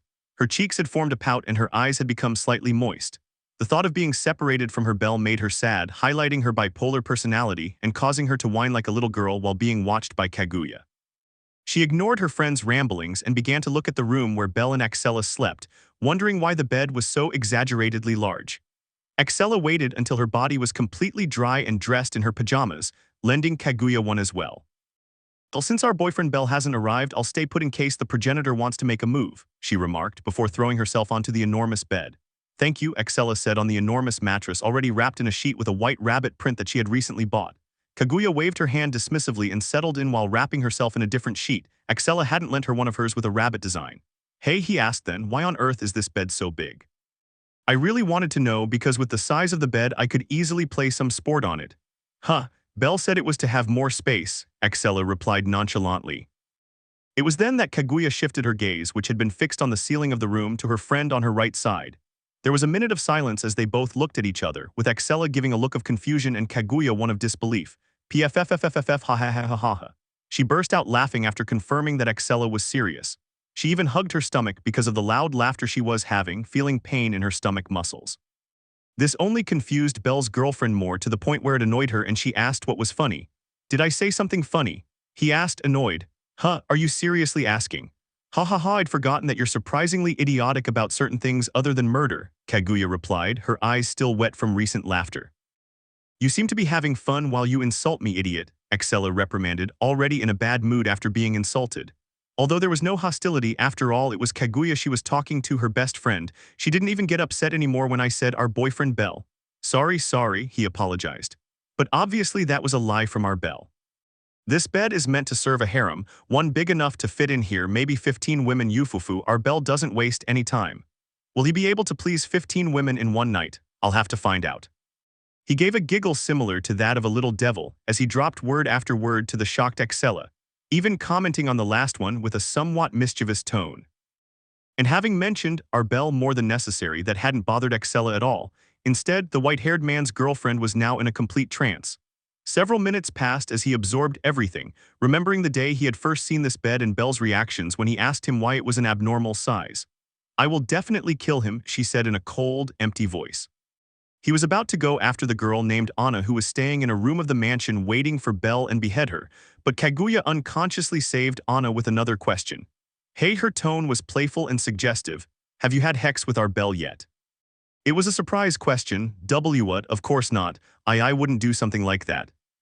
To say that Axella had choked on her own saliva and coughed loudly was an understatement, as a deep red blush had appeared all over her face, with a nervous trembling invading her body while her eyes turned embarrassed.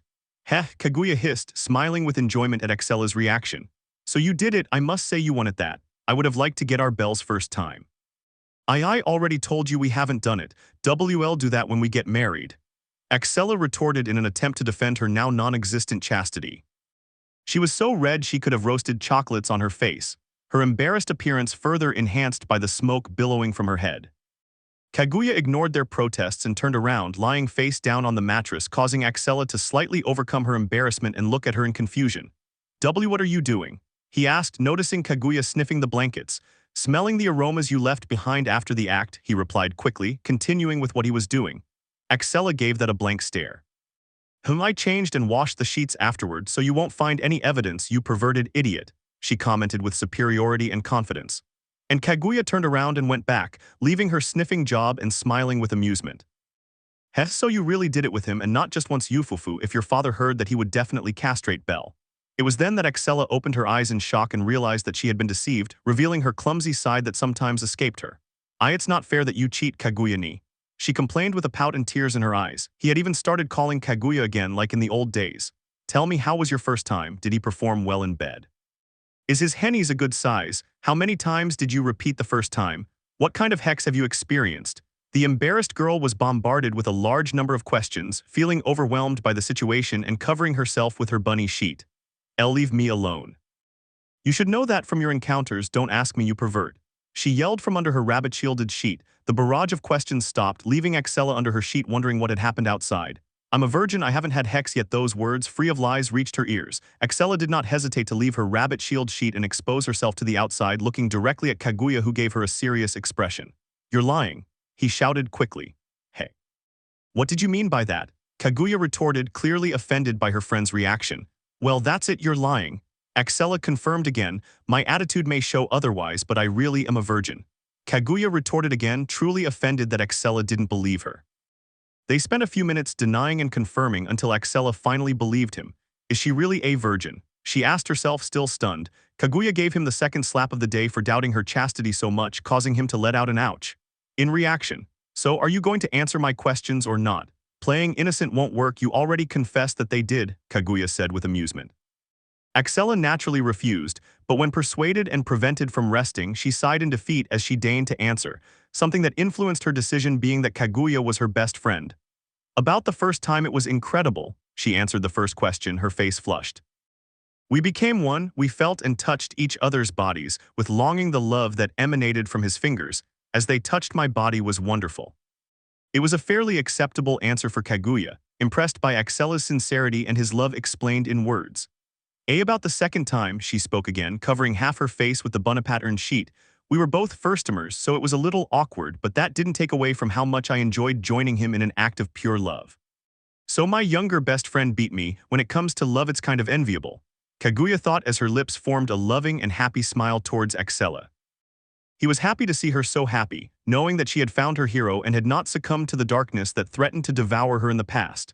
I won't tell you its size as it's only for me, she stammered, her blush reaching her ears, but I can say it went deep inside me, too deep. Now Kaguya couldn't help but let out a slight giggle at that, mocking how perverted Axella had looked saying that. Hey, it's not funny, the embarrassed girl protested. Yes, it was an accident, Kaguya excused herself. You can continue with the last two questions, she said, asking for the final two answers, the number of times they repeated their first night together and the type of sexual encounter they experienced. A faint murmur that not even a level 8 like Kaguya could hear. What? He asked for a repeat. Axella buried her face in her hands or covered it more, truly embarrassed. 4 times we did it 4 times, finally, his answer was audible to Kaguya. The Asian woman opened her eyes in surprise, not expecting that amount which, although it might not be many, was too much for the first time. She expected it to happen only once or in the rare case twice, but 4 times was already another level. Damn Axella, he murmured in surprise, you really are a pervert and a glutton, huh? He added now in a mocking tone. What she received in response was a pillow fight from Axella, with the victim laughing comically and the attacker returning to her refuge created by her bunny-pattern sheet. Hey, come on, answer the last question. Kaguya was using that mocking tone. She enjoyed seeing this side of her friend. We made love and that's it, you stupid pervert. The voice from under the sheet reached her ears. He hadn't expected that. Wait, it's only been vaginal hex. Haven't you tried using your mouth or having him use his? I mean oral hex, oh, and a riskier and more daring one is anal. She asked direct questions without holding anything back, causing Axella to emerge from her protective dome again and look at her with embarrassment. We didn't do any of that. What kind of pervert do you take me for? And how the hell do you know all that? Weren't you supposed to be a virgin? She erupted with a barrage of questions, revealing her lack of knowledge on profound topics related to hex. Kaguya raised her chest with a proud and superior expression. Don't underestimate me, I've done my research for the day I give up my virginity, she replied firmly. Did you go around asking people? As shameless as ever and stupid, Axella rebuked and insulted. Of course not even I am capable of going to such extremes. Obviously I have a book with the sacred scriptures explaining everything you need to know to give the best pleasure to your partner. Again he used that superior tone as if he were explaining the existence of the divine to an atheist. Book? Axella asked curiously. Kaguya nodded. Exactly, you ignorant little thing, a book that explains in detail how to give the greatest pleasure. I'm sure that once I have my turn with Bell he'll say I'm the best, she commented with a smile. Axella ignored him. At this point he was just wasting energy getting annoyed with Kaguya every 5 minutes. He learned the technique of ignoring her. The greatest pleasure, she murmured, her gaze lowered, thinking of the endless possibilities that awaited her if she had that book in her hands. Would Bell like to experience something new? He couldn't help but wonder. The tone was laughable. Do you want to read that book, just as I expected from a pervert? Axella broke down over that, bursting into blush and steaming from her ears. She covered herself again with her protective rabbit-patterned sheet. And no, that's not true. And no, I don't want it. She denied Kaguya's accusations. Don't lie, you do want it. Kaguya was holding back laughter, but then an idea occurred to her. You know, I wouldn't mind lending it to you. The hidden girl revealed her face, leaving only her eyes visible, looking embarrassed at her friend who was watching her with amusement. Seriously, It was a low but audible tone. Kaguya smiled again. Sure, she agreed, giving a suspicious expression. But in return you'll lend me Bell for a date and I don't know, maybe I'll give myself to him. A devilish smile appeared on her lips. Another pillow was thrown at Kaguya. Keep dreaming, you pervert, Excella replied, turning away and covering her face completely. She settled down to sleep, a little annoyed by Kaguya's jokes. And Kaguya herself bothered her a little more, but after a while they both fell asleep. That book will definitely end up in Excella's hands, damn it, or else XD. Freya's room at the Folkvanger, 5:00 p.m. Large quantities of plush toys with rabbit designs, pillows, sheets, pajamas, and even accessories. The bedroom screamed to the four winds that this was a den, albeit remarkably organized and without losing its class. A goddess lay on her mattress, having had a busy morning seeking forgiveness from Anya and Sir, although the latter had already done so while declaring that she was not going to hand over her heaven, something that confused her. The problem was Anya, because although Catman had given her forgiveness, Freya as a goddess had detected the lie in her words. I've been so silly, she whispered as she cuddled the stuffed rabbit in her arms. An additional note was that all the stuffed animals, sheets, pajamas, pillows, and accessories had been gifts from her employees after seeing her so sad, hoping to cheer her up a little. Something that Freya considered lovely, gladly accepting her children's gifts. Alan had also given a stuffed animal, but it was a black cat, so Freya had left it aside. The poor heartbroken Catman had no choice but to buy a white stuffed rabbit and give it to her as a gift, with Freya accepting with a blissful smile. Freya-sama, a stoic voice followed by a knock on the door called to the goddess. Go ahead, Otter. Upon giving his permission, a Bose appeared as he opened the door and entered the room. I bring news, Freya-sama, it's about Bell. No more words were needed, with Freya immediately getting up and taking a seat on her sofa, ready to listen. It was then that Freya learned about the sneak attack Ishtar was preparing to overthrow her, and what really upset her was that she intended to steal Bell from her. It is impossible for you to do it, but the mere intention of laying your hands on my Bell has sealed your fate, Ishtar, the goddess thought, sharpening her gaze. Who is the source of this information? He asked to confirm whether it was all reliable. The letter that was left at the entrance had a white feather and a hat drawn on it, Otter replied. Freya smiled. Hermes. He knew immediately that it was that conspiring god, although that was the least of it, since the information was reliable coming from him. Prepare the troops, Otter, we will eliminate Ishtar, she declared, and Bose merely gave a respectful bow and left the room. It was then that a faint ringing of bells reached the goddess's ears, followed by a slight tremor. Bell was his imminent response, but he shook his head slightly. She didn't know what led her to think that. It was probably because the boy was the only one on her mind. People, should Ishtar live or die. The pleasure district will definitely go up in flames. Excella and Freya will make sure of that. But do we send Ishtar Pal Lobby Tenkai or not? Help me decide. Not long ago there had been an earthquake and a loud ringing of bells, with Reveria watching the family members slowly making their way out. What the hell happened in there? The question arose upon seeing the deplorable conditions in all of them. What shocked her was the unconscious Finn in Raoul's arms. The famous braver looked a sorry sight. She quickly headed towards the large number of wounded and bloodied people, seeing the most stable ones who were Lefia, Filvis, Bita, and Eyes herself. What happened? Where are Gareth, Tiona, and Tyone, Lean, and the other kids? She showed no distress in her voice, but her eyes radiated clear concern. They are fighting, Eyes said. Reveria acted quickly and sent everyone to receive treatment from the elves who had stayed with her in waiting. In the distance, Loki could be seen, with slight headaches and an expression of pain, receiving the deaths of his children. Although I didn't know exactly who it was. Aisbete, you will accompany me to go back inside. We need to rescue everyone, Lefia. Direct all the healers to attend to the wounded. Raoul, you take Finn to the headquarters of the Diane Seth family. Immediately accompany him. She dropped all her orders eloquently, showcasing her ability as the family's vice-captain. Everyone nodded and immediately obeyed his orders, with Bita and Eyes being the only ones accompanying Reveria and entering the artificial dungeon. Ha ha ha, what a blow that was. Yes, it was incredible. I don't know who the monster was, if it was that thing or you. Yes, it was incredible, Argonaut-kun. Haha, thank you, although I have several broken bones, and I'm not a monster, Tionson. They were quite surprised when, after only 5 minutes of walking down the main corridor, they came across two figures walking slowly and laughing to each other. It was like a normal conversation during a walk in the park, although their voices betrayed their deathly exhaustion. The three of them stopped quickly, opening their eyes as they recognized the silhouettes. A robust but battered and bloody dwarf carrying an exhausted Tiona like a sack of potatoes, and Bell covered in blood, wounds, and internal dislocations, also carrying Tiona like a sack of potatoes. The gaunt, bloodied, and battered image of Bell walking with an Amazon on his shoulders was frightening, as he shouldn't even be able to move. And the first to react was Reveria. What the hell are you doing here, Bell? Shouted his biggest doubt. Right now, concern permeated his voice as he looked with fearful eyes at the deplorable state of the white-haired man. Bell smiled with difficulty. "It's been a while," Reveriasan he greeted casually. With everyone having noticed each other, they stopped and stood in the hallway, with Tiona and Tyone in eyes and Bitez's arms, having already received treatment from Reveria's healing magic. Reveria wanted answers, but seeing them all mistreated, she focused on healing them, with Bell being the last at his own request. "Always doing crazy things, idiot," Reveria huffed, his hand outstretched towards the boy applying his magic. "I was somewhere between worried and annoyed about him." "Sorry, but you know me," Bell apologized. The high elf had a blush on her cheeks, happy to see the boy she loved after so long, although she would have preferred an encounter where he wasn't half dead and covered in blood and wounds. "All done," she announced as the treatment was finished, with Bell looking directly at her. They shared glances for a few seconds, with Reveria struggling to keep her gaze from looking down at Bell's body, focusing only on his ruby-red eyes.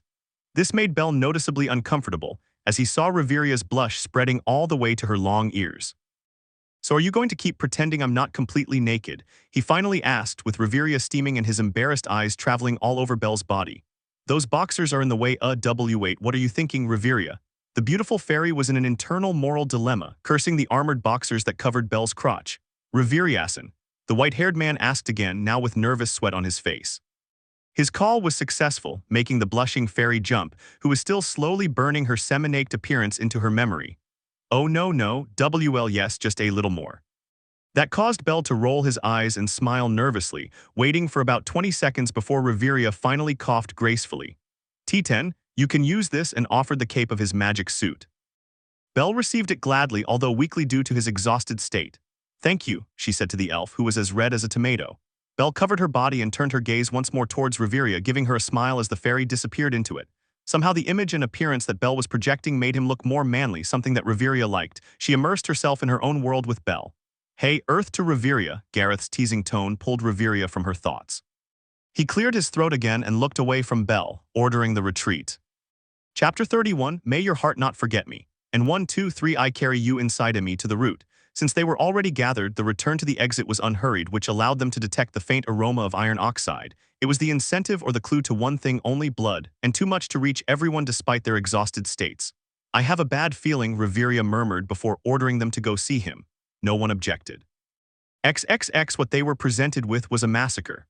Blood covered the walls, floor, and ceiling, turning the place into a red room. Dismembered bodies, some being cut and others stabbed. The wounds had been made by a blade, making it clear that this was not the work of a monster. At least not one that appears to be. On the wall was a message scrawled in blood: "Who is the hero, Braver?" The swindler's emblem had been torn from one of the victims and thrown on the ground, stained with blood that looked like crimson tears. There were already more healers trying to treat the wounded, but "It doesn't work, he must have been a cursed soul." The healers were desperate as they screamed in anguish. It wasn't a pretty sight for Bell, Reveria, and the others. Of those present, only Bita and Bell remained, observing the scene with different emotions respectively, while the others ran to the victims. Reveria joined the healers, but even her magic was ineffective on the wounds imbued with curses. They simply wouldn't close and continued to bleed. Bita's amber orbs were as cold as ice. Bell's ruby orbs trembled as her pupils contracted to pinpoint shapes. Finally, Lean Eyes found her friend leaning against the wall with the blade still stuck in her stomach. The girl looked up weakly, her vision blurred. "Miss Eyes." The swordswoman didn't hesitate and approached her, seeing her wounds and distorting her always stoic face into a grimace of pain and rage. "We arrived very late." Even in this situation, her voice was as firm as ever, but the lament was evident from afar. Lean, so near death, saw the agonizing expression on Eyes' face and smiled joylessly. Of all the expressions she wished she could see on her, one of rage was the first and last, and he turned his gaze to see a werewolf that had approached. "Sir Boite." The wolf's shadow loomed over both of them, staring directly at Eyes, who was looking over her shoulder, and at Lean, whose weak gaze met his. Then he burst out laughing. "Damn it, look at yourself. It's the same old story, the weak hold us back and are the first to die, as pathetic as that may be." The sudden comment, accompanied by an icy smile, surprised Eyes, leaving her stunned. But Bite didn't stop there. He widened his cheeky smile even more until his fangs were exposed. "And what a pointless death for all of you. I will curse your weakness until you never forget it, even after your pathetic demise. Taste and relish the shame. Make sure you record it before your eyes lose their light, you scum." Those who had been weeping and embracing the dying bodies of their companions now had their eyes on Bite, as stunned as Eyes. Raoul and Iki had already returned from dropping Finn off at Ermid's pharmacy, also seeing their fallen comrades and listening to Bite's words. Bell, he kept watching the scene, lost in the red. "See you soon then," Bite continued. "I never want to see your sorry ass again, never come out of that damn hole." His mocking laughter filled the entire room. He died without drawing attention to himself, were his last words. Raoul, Aki and the other members were glaring at him. Eyes was frowning at him, as were they all, with tears on her cheeks as the anger grew. They saw Bete as if he were responsible for this atrocity, venting their impotence on a proud wolf. Eyes stood up, frowning as Bete's last words echoed in her mind. She wanted to raise her hand but couldn't. She let it fall and missed hitting Bete's cheek. Lean gazed at the wolf. The faintest trace of a smile appeared on her lips as a single tear ran down her cheek. While everyone glared at the wolf who mocked those weaker than him, a voice spoke. Belle, it was Gareth, as exhausted as he was. Can you do something like you did with Finn? I'm asking you as a favor. The dwarf approached the boy who was covered with Reveria's cloak. He looked away from the scene and turned his gaze to Gareth, who was looking at him hopefully. I'll try. He had also heard Bete's insults, but instead of getting angry, he had understood the werewolf's message. We shouldn't be arrogant, he told himself internally as he knelt in front of Lean. Eyes moved to the side, her dejected gaze resting on Belle's back, as if hoping he would manage to save his friend, just like everyone else. Everyone present focused on his back, some not knowing what he would do and others like Raul, Narfi and Aki hoping he would save them. Alvis, show yourself. He ignored all the stares on him and made a forced appeal to his ability. No enchantment. I already told you that seducing Master Belle is not an option. I'm not that kind of Mew. She was apparently having a conversation with someone when Belle suddenly summoned her. It was taken by surprise. Master Belle, what? This isn't the time, Alvis. Take stock of all the wounded, give me their conditions, and tell me who can be saved. He wasn't even allowed to speak when Belle had already given his orders in a firm voice and with no room for refusals. Human life was one of the things Belle took most seriously. He was not the type of person who could bear a death that could have been avoided. Understood, she acted immediately. Of the 7 bodies, only the girl in front of you has a 30% chance of surviving. The diagnosis was not good at all. Damn. Belle bit his lip hard, a line of blood running down it from the pressure. Gareth, Eyes, Reveria and the others did not have a good feeling about those words. How can we make that 30% become 100%? Transmute his soul through a conversion process, Master Belle. Right now, holy fire magic could completely eliminate the curse coursing through his system, but the blood loss is more than a human body can afford to lose. His condition is critical. With the coldness of a chemotherapy nurse, she stated Lean's condition without hiding anything. Isn't there another way? And even with all that, the boy was looking for a better way. This time Alvis hesitated to say it. I'm afraid there isn't. It doesn't exist. Garethson, Reveriason, with everything informed, Belle called to the dwarf and the fairy. They asked as fearfully as they could. Only she can be saved. The others are already dead. Something broke inside Belle. Simple words, as heartbreaking as they could be, pierced through all those present, who began to lament. Gareth nodded and Reveria asked how Lean would be saved. That's something she'll have to decide. It's not a very nice thing after all. And Belle told him that, making it clear that it wasn't his decision. Hey, the boy addressed the dying Lean. She couldn't speak, she didn't have the strength. But when he looked up, he made it clear that he could still hear. Do you want to stay by that annoying wolf's side? Do you want to keep supporting him even though your body isn't there? Belle had understood Bete's words, as crazy and impossible as it sounds, but he had. He had made it clear that the weak didn't have to fight. That was the job of the strong. That there was no need for them to throw their lives away. The reason he said it in such an atrocious way was to focus his colleagues' hatred on him so they could vent their frustration. Something I can't help but respect, he remarked to himself. Do you want to become their strength? He asked the final question. Lean was weak, on the verge of death. It was impossible for her to form words. However, she smiled. A happy and peaceful smile formed on her trembling lips. I want to do it, please. Okay, Lean's soul conversion and transmutation system began with those words. Everyone saw him take the same dagger that had murdered the others, including Lean. Purification. White flames shot out of his hand and completely covered the black blade he was holding. Alvis was reciting the chant, but a slight word was necessary to avoid raising further suspicion. A few moments later the flames died down, revealing a blade as white as snow and as bright as the moon. Master Belle, seal magic requires the user to recite it, and it seems this magic has a seal on itself that prevents me from using it. Okay, I'll take care of the reciting. You do the conversion, transmutation, and sealing process, please. Leave it to me, Master Belle. It combines the 3 aspects of the mind, conscience, will, and intelligence. He began his chant. Reveria watched in confusion, as did the others. They didn't understand what it meant to become their strength. The only thing they had understood was that Lean had happily accepted. Projects harmony in the reconciliation of feelings with thoughts. Conjures mental clarity to transcend one's own existence on this plane.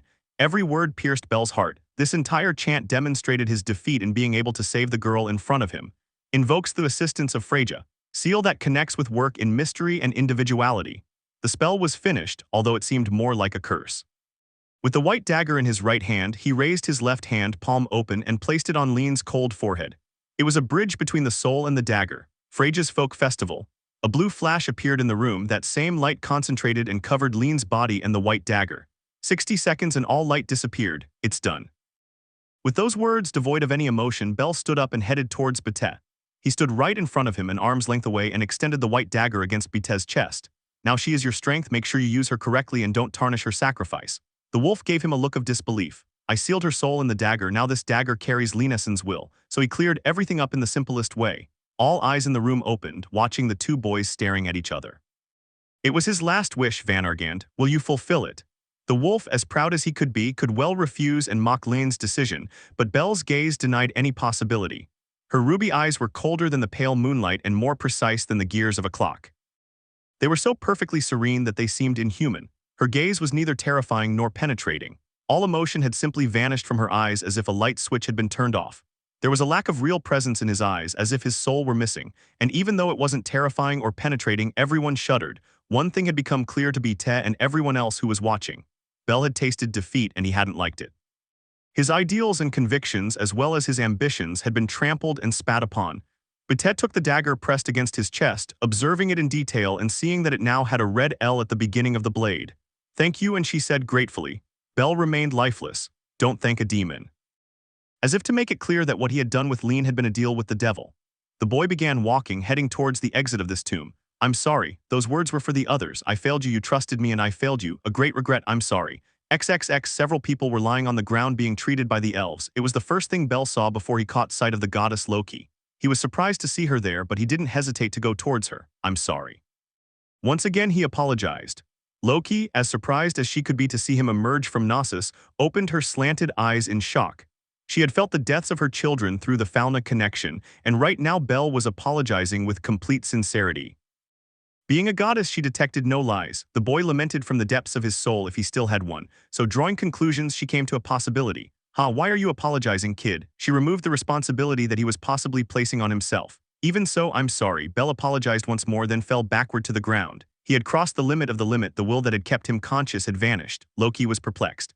I'm sorry. He fell into a deep sleep. XXX. Night had fallen and a single hobbit lay in bed. His eyelids were beginning to flutter. Are you awake? Someone asked beside him. It took a few minutes for his vision to clear, with the jade color flooding his sight. Reveria, where am I? At Diane Sex Clinic. You have been unconscious since the curse was removed by Belle. She was without her magic cloak and also a little battered. You have to thank Belle, Aki and Rawl's efforts, and Ermid, who finished the treatment with healing magic. The whiteness of the room illuminated his eyes as he listened to Reveria's words. It was then, once his mind cleared, that he tried to get up, but he hit the ground. Calm down, Finn, go back and rest, Reveria said, but stopped him. He used his hand to press the hobbit's body against the bed. Do you know why I'm here? To keep you from getting out of this bed. Rest, there's no need to hide your true intentions. It had been read like a book. I'm sorry. Finn knew they'd been comrades for a long time, and he couldn't hide his anger from Reveria or Gareth.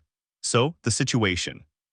Knossos has been evacuated. Everyone is at headquarters except for a few, Gareth and the others. They also evacuated. The gates of Knossos were closed once we had all left. And the casualties. He stopped beating around the bush and asked the important question. Reveria did not answer immediately this time, making a face and darkening her gaze. There were losses, 6 dead and 1 sealed. Lloyd, Kriya, Anju, Lisa, Kalos, Remilia, and Lean. He didn't understand the part about being sealed, although it was only a matter of time before it was explained to him. When Reveria saw that Finn had lain down and showed no signs of getting up, she stood up. I have to go to headquarters. Someone's waiting for me. I trust you won't do anything crazy, Finn. The elf said goodbye and left the room. XXX. Daedalus Street. Did you get out alive, Gareth? Loki turned to the dwarf behind her, observing the night. Yes, alive. You're as tough as cedar, you know. They were high on a rooftop. Loki dangled one leg over the edge as he gazed out at the vast night that covered the entire labyrinthine city. Gareth sat down next to her. Finn has woken up. Oh, that's good, Loki. I'm sorry for letting so many die. The goddess remained silent for a few moments. You too, just like that boy from Freya. I owe that boy a lot. There would possibly have been more casualties if it weren't for his peculiar magic. The goddess and the dwarf did not exchange glances. They remained silent until Loki spoke again. I still don't know how to process my children's deaths. I know I'll see them again, and this isn't our final goodbye. I am a goddess after all. Part of me understands that. But I can't stop thinking about their faces, you know. Knowing that I'll never see them or touch them again, it feels like losing your first love or a close relative. I understand. Goddess and dwarf sharing sorrows. I think I should have shared more drinks with them. You think so? Yes, many more drinks. It would have been comforting. They stared into the darkness before them with tired, heavy expressions. We lost. Those damned gates of orichalcum divided us. Even if I had another chance, I doubt the outcome would have been different. The dwarf clenched his teeth. Those orbs are the key to everything, really. At least that's what other people's reports say. That boy is the only one with a free pass because of his magic. Meeting him there, although I don't know why he was there in the first place, was luck. I would say we should ask him for help, but Freya's child was devastated when he apologized to me. He's such a good person that he can't handle a death, even if it's not his fault, Loki snorted. It seems I misjudged him. Yes, he's a good boy. He's in Reveria's room right now. His wounds have been treated. Another silence ensued. Great, time to plan our revenge. We'll gather information about the orbs, turn everything connected to those bastards upside down. Loki smiled. Wait for us, idiots. This war has only just begun. XXX. Reveria opened her bedroom door and went in, locking it again. She glanced down at her bed, seeing Bell lying unconscious on it. She had brought him here after he collapsed on the floor outside Knossos. She used wet towels to clean his body, healed him with her magic, and gave him every treatment so that he would wake up as soon as possible. And he was no longer in his underwear. Reveria had bought him a black shirt and matching trousers to dress him in. Bell. She approached and touched the boy's cheek. Her sleeping face was furrowed, her lips trembling slightly in a stutter. It wasn't your fault. She brought her lips to Bell's cheek and gave him a light kiss, hoping that the boy would not be tormented by the deaths of his companions. He lifted his body again to let it rest and began to undress, taking off his dirty magic suit. Once she was completely free of clothing, she went to her personal bathtub. She wanted to take a bath before resting. XXX. A small room, possibly the interior of a cabin. Bell, why did you yell at that man? A soft voice reached the ears of the white-haired man, who had an expression of not knowing anything about what was happening. He turned his gaze towards the source of the sound, seeing a woman sitting on the bed, caressing someone. That man was rude to the grandfather. He yelled at him just for being in the way. Another voice reached Bell's ears, this time a child's voice. With hesitant steps, he slowly approached the bed until he managed to see the second presence. Her eyes widened in surprise. Is it me? It was unmistakable. A child of approximately 5 years of age with white hair and ruby-red eyes was being caressed by a woman with silver hair. Only his face was distorted, making him unrecognizable to Bell. I understand, so you got angry because that man was mean to your grandfather. The woman spoke once more and little Bell nodded. What is this? A memory? If so, who is she? Bell was confused, observing his younger self and the woman in a gothic dress who was caressing him. His face was distorted, but for some reason he was convinced that he was giving a friendly smile. You know, the woman continued, my sister and you are very similar. You're both good people, but when you're angry, you're scary. A friendly and welcoming tone. Are you talking about my mom? Little Bell asked. A light, cheerful laugh was heard coming from the woman, as if she remembered the woman she had been talking about. He brought his free hand to the little boy's cheek. Yes, I'm talking about her. I once ate one of her sweets, and when she found out, she screamed so loudly that the goddess Hera had to kneel down to calm her down. Hera, a goddess proud to the core, prostrating herself before a mortal, it was quite a sight. Another soft laugh, as if he found it amusing to recall the scene in his mind. Because of her illness, she had to rest, but I was very scared because she didn't seem to care about her health. That's why people who get angry about others don't care as much about themselves. A somewhat sad tone permeated his voice this time. Bell listened to the story, unable to speak while listening to the woman. For some reason I didn't know, I couldn't stop listening to her. It felt so nostalgic. That will cause them to lose something important someday, and that scares me, he continued. Please don't lose sight of who you are, Bell. The little boy nodded again, his body being covered by a sheet. Auntie, will you sing me a lullaby? And suddenly she asked for a lullaby. Aunt, I had an aunt. This was all very strange. The woman made a thoughtful gesture, as if deciding whether to agree or not, although it was clear that it was as a joke. And although Bell couldn't see her face, he knew she was smiling, as if he had seen her expression before, as if I were seeing everything from little Bell's perspective. Okay, the woman finally agreed. Which one do you want to hear? The one with the bunny, the boy said without hesitation. Who? The question came from Bell. This seemed so familiar to him, and for some reason he had a comforting pain in his chest. Her eyes were beginning to well up with tears. Who? He asked again. Her voice was broken as she looked at the woman sitting on the bed who was stroking the little boy. The one with the bunny, well, that'll be it then, fun and affection in her words. Yes, the boy exclaimed. Who is? The boy wondered. This was all very familiar. The woman's voice was very nostalgic. Era. Someone important. Zara. Someone I shouldn't have forgotten. Nonsensical words came out of his mouth as if he were on autopilot. His heart, his being, everything about him was screaming from the depths. That woman, this woman was someone I didn't want to forget. Her voice rose and became a shout. For some reason, tears were streaming down her face, running down her cheeks and meeting at her chin. The dripping on the wooden floor reached his ears. Why does the bunny on the hill have long ears? The woman began to sing, her voice as melodious as an opera singer's.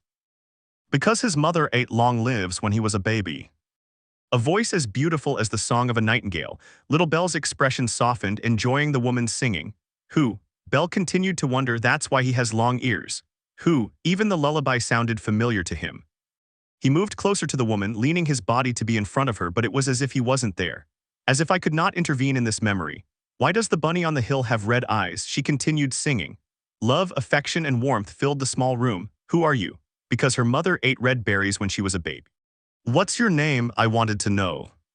Her soul screamed at her that she needed to know his name. He wanted to take her by the shoulders, but he simply couldn't touch her, as if she were a ghost from a distant memory. A ghost of an ephemeral memory. That's why he has red eyes. With a final note, the melody ended and the harmonious tone faded away. Only the pleasant atmosphere remained. With a heavy heart, Belle fell onto his bottom on the floor, watching the woman and the child. Auntie, Aunt, the little boy's voice came through. Yes, Belle. The boy remained silent and listened to the conversation that was taking place. Are my eyes red because Mom ate red berries when I was in her tummy? The question was innocent, as expected from a child. The woman remained silent for a few seconds, then let out a small laugh which she stifled with her fingers. You have no idea how much I wish that were the case, but the little boy tilted his head. The woman now gave the impression of sharpening her gaze. Your eyes remind me of your bastard father. They make me want to tear them out. Why didn't Materia eat blue or green fruit? The woman continued as normally as possible, ignoring the fact that she had said she wanted to gouge out her nephew's eyes. Little Belle trembled in his soul, and the big one on the ground did too. The woman noticed this and gave him a smile, saying it was a joke in a not very convincing tone, but Little Belle still nodded. It's time to sleep. Tomorrow we're going to look for treasure in the forest, so get some rest so you have energy. She indicated this while tapping the little boy's nose with her index finger. Okay, tomorrow I need to find my grandfather's legendary sacred scriptures. The boy said that and settled down to sleep with an innocent and contented expression. Belle, from the floor where he was listening, noticed that the woman was beginning to exude a chilling aura. Then I'll punch that old man, she said in a low voice, though Belle managed to hear her. She settled into bed and hugged Little Belle, giving him a smile just as pleased as the child's. Time passed while they rested, and Belle remained on the ground, holding his head in both hands and trying to suppress his tears. But I couldn't. Who is it? There was no sign that this dream would end, so he stayed there wondering, forcing his memory to recall the woman, mostly her nostalgic voice. Hey, are you okay? And he was surprised by that same voice. He looked up quickly, meeting the woman's gaze. Apparently she had gotten up and noticed the boy, or perhaps he had noticed it from the beginning. Are you talking to me? He asked hesitantly, his voice stuttering. Do you see anyone else in the room? She joked. Of course I'm talking to you. He got out of bed and offered her a hand. Belle hesitated to take it, believing that he wouldn't be able to touch it just like the first time before. The woman noticed that and extended her hand even further, taking hold of it and pulling upwards. She sat him down next to the bed, being careful not to wake Little Belle. So, why are you crying? He asked kindly. Belle was still staring at her distorted face, but she couldn't help but cry when she was face to face with her. I don't know. I want to know who you are, but I can't remember. It hurts. Oh, so it's my fault. I tell you my name, but I don't seem to remember it either. How strange. The woman adopted a thoughtful pose as she said that, further confusing Belle. Don't you know your name? Did you forget it? The boy didn't know why he could have such a calm conversation with this woman, but a feeling of peace filled him just by talking to her. It seems so, but I must say it makes me very happy to see you. Humming and smiling a little, she spoke once more. Look at you, you're already an adult. How old are you? Her voice radiated happiness. I'm 14, I'll be 15 in 2 months, she replied shyly. His tears had dried and he had opted for a timid attitude towards the woman in front of him. I see you've grown too much, my boy. Once again, this welcoming atmosphere surrounded him. So Belle spoke, you're my aunt. Yes, I do remember that. I could never forget my lovely nephew, never. A pain shot through Belle's chest. I'm sorry, it seems I've forgotten about you. It doesn't matter, I'm still hoping you will. If you ever manage to overcome that trauma of yours and you remember me. The atmosphere changed, becoming one of anticipation. Then let's have an important talk. A very, very sweet, kind, and important one. Belle's tears began to flow again, leaving him speechless and sobbing like a lost child who couldn't find his mother. He was filled with great love and devotion. I promised, so he made a promise. I would remember her no matter what. Sad but tender, bitter but sweet, exciting but sincere. I would look for this memory. She wouldn't give up until she found him. It's a promise then. And now I'm obliged to ask you something. She sounded grateful, but in the next one her tone had turned serious. What is it? Her nervous personality made its presence known. He had a feeling he was going to get a reprimand. How are you? Was his short question. Well, I think. You're not understanding me. I'm asking how are you? Now she knew what he meant. She lowered her gaze with great sadness and sorrow. I let many people die. I couldn't save anyone this time. I lost to the bad guys. The boy became a little boy who confessed a bad love to his mother, shedding tears of pain and sadness. The woman extended her hand and with her thumb wiped away his tears while caressing him. It was my fault. Those people died because of me. He carried sins that were not his to bear. Does that bother you? She asked, moving closer to him and hugging him. Belle took a while to respond. Yeah, a voice full of helplessness, of weakness. I'm listening. Tell me your troubles, Belle, she comforted him. It bothers me even if it makes no sense to blame me and no one else blames me for their deaths. It still bothers me. I coughed up blood and shed tears to somehow make my way down that path, but Evelyn murdered them like it was some damn game, the boy screamed. They stole my hope of ending the day with everyone going home with smiles on their faces. I tried so hard and in the end they stole that happy ending from me. They stole it. I saw people trying to hold back tears as they looked at the lifeless bodies of their colleagues. He released all his pent-up frustration. They treat human life as nothing more than something to be used, crumpled, and thrown away. That bothers me, it angers me, it irritates me. How can there be people like that? How can there be gods like that? She gave free rein to her heart. I want revenge. I want them to know that death is coming for them. And that nothing can change that. I want them to feel my pain, the pain of the people they killed, and to know that this is the last thing they will ever feel in this life. He also unleashed his hatred. That worried the woman a lot. I am tired of all this. And he expressed his frustration. I'm tired and I feel like I can't go on anymore. Everything fell silent, both the room and them. It was just Belle being hugged by his aunt. Time passed, perhaps seconds, minutes, hours, or days. Belle was comforted by the woman being stroked as his sobs gradually subsided. Finally. You've been through a lot, my little one, but the hero's path has never been easy. If it were, anyone could be one. You mustn't despair, you mustn't give in, and you mustn't surrender. Woman offered words of comfort. No matter what bad things happen, smile. Even if your heart aches, smile. Even if it's broken. When there are no clouds in the sky, you'll manage. She wasn't saying the words Belle needed to hear. She was saying the words she wanted him to hear. And if your heart doesn't heal, then leave and heal. Distance is sometimes the only way to find peace. He tightened the hug. He tightened it so much that he could convey his feelings. Look at me. He stepped back a little and indicated that. The boy looked up, his pupils dilated and reddened from crying. What's your name? Huh, you don't know my name. No, I know your name. His face distorted, but a smile was clear. I just want to see that you know it. The boy was stunned. I know who you are. I can tell from your memories, the guards, the healers, the people you help. And from your memories, I see how you save lives, how you don't ask for recognition or reward or even thanks. His voice became solemn. No matter what the newspapers, rumors, or news say or what the whole world thinks, they don't define who you are, you do. She sounded proud of what her nephew had become, a true hero, and not with words but with your actions. Everything will come to light, the injustices and murders, but until then keep fighting. He brought his hand to the young man's cheek. I'll do the same, he said softly, as if he had a resolution from the place where his physical body was located. So tell me, what's your name? It didn't take a second before Belle responded. Belle Cranel. The woman's face was distorted, but he was sure that behind it all she was smiling at his answer. That's my nephew. Never forget who you are and who you can become. He congratulated him joyfully. And about wanting revenge, and he moved on to what worried him, Belle's sanity. I couldn't let him leave without making that clear to him. A hero doesn't kill people, that poisons you. It corrodes your heart, and without you realizing it, it turns you into someone bad. Don't stop being yourself, a pure-hearted boy, kind by nature and gentle by will. Once again, he gave the impression of smiling. Whatever situation you face, whatever inner battle you fight, you can always choose. My sister Materia, your mother, taught me that. She chose to give her life so that you could be happy. Belle, we are what we choose to be, and we can always choose to do the right thing. Belle listened attentively to all her words, unable to take his eyes off that distorted face. And if someone defeats you, what do you do? The woman asked him a question. I get up. Yes, no matter how many times you're defeated, you always have to find a way to get back up. That's what a hero does. He finished speaking and imprisoned him again in an embrace. Belle did not resist. And you'll be the coolest hero in history, so you need to try even harder, Belle. They spent the remaining time hugging, with Belle thanking his mysterious aunt for her words. Some time later, while they were spending some time together, the place trembled slightly. I guess our time is up, the woman remarked with a hint of sadness in her voice. Yes, I don't take long to wake up. Belle had already fallen unconscious a good number of times, which led him to know when he would wake up. Belle, she wanted to encourage, so that you remember me when you wake up. I'll say a few words. The boy paid attention. May your heart not forget me. Just for an instant, a brief instant, that face ceased to be distorted. He caught a glimpse of some beautiful heterochromatic eyes. That phrase, I could never forget it. It was the same thing that the woman of his dreams always told him without fail. The boy smiled as his eyes began to well up with tears. A tear escaped and ran down her cheek. Hearing that doesn't help, she said sadly. I don't know your names. Her voice turned melancholic. The woman, however, smiled. "But you'll find out, won't you? You promised me and I won't let you break that promise. That changed everything." "Yes," he smiled with determination. "I will keep that promise." "Good luck then, until we meet again, take care." He approached her and kissed her on the forehead. "Tell those brats they'll have a bad time when I get back." Everything faded away.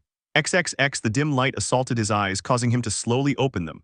What assaulted his vision was a cream-colored ceiling, one unfamiliar to him. "Where am I?" Drowsy voice and sleepy face. Looking down, he noticed he was in a bed he had never seen before, causing him to close his eyes as he tried to remember the last thing on his mind before fainting. "I apologized to the goddess Loki, and then I fell backward from exhaustion."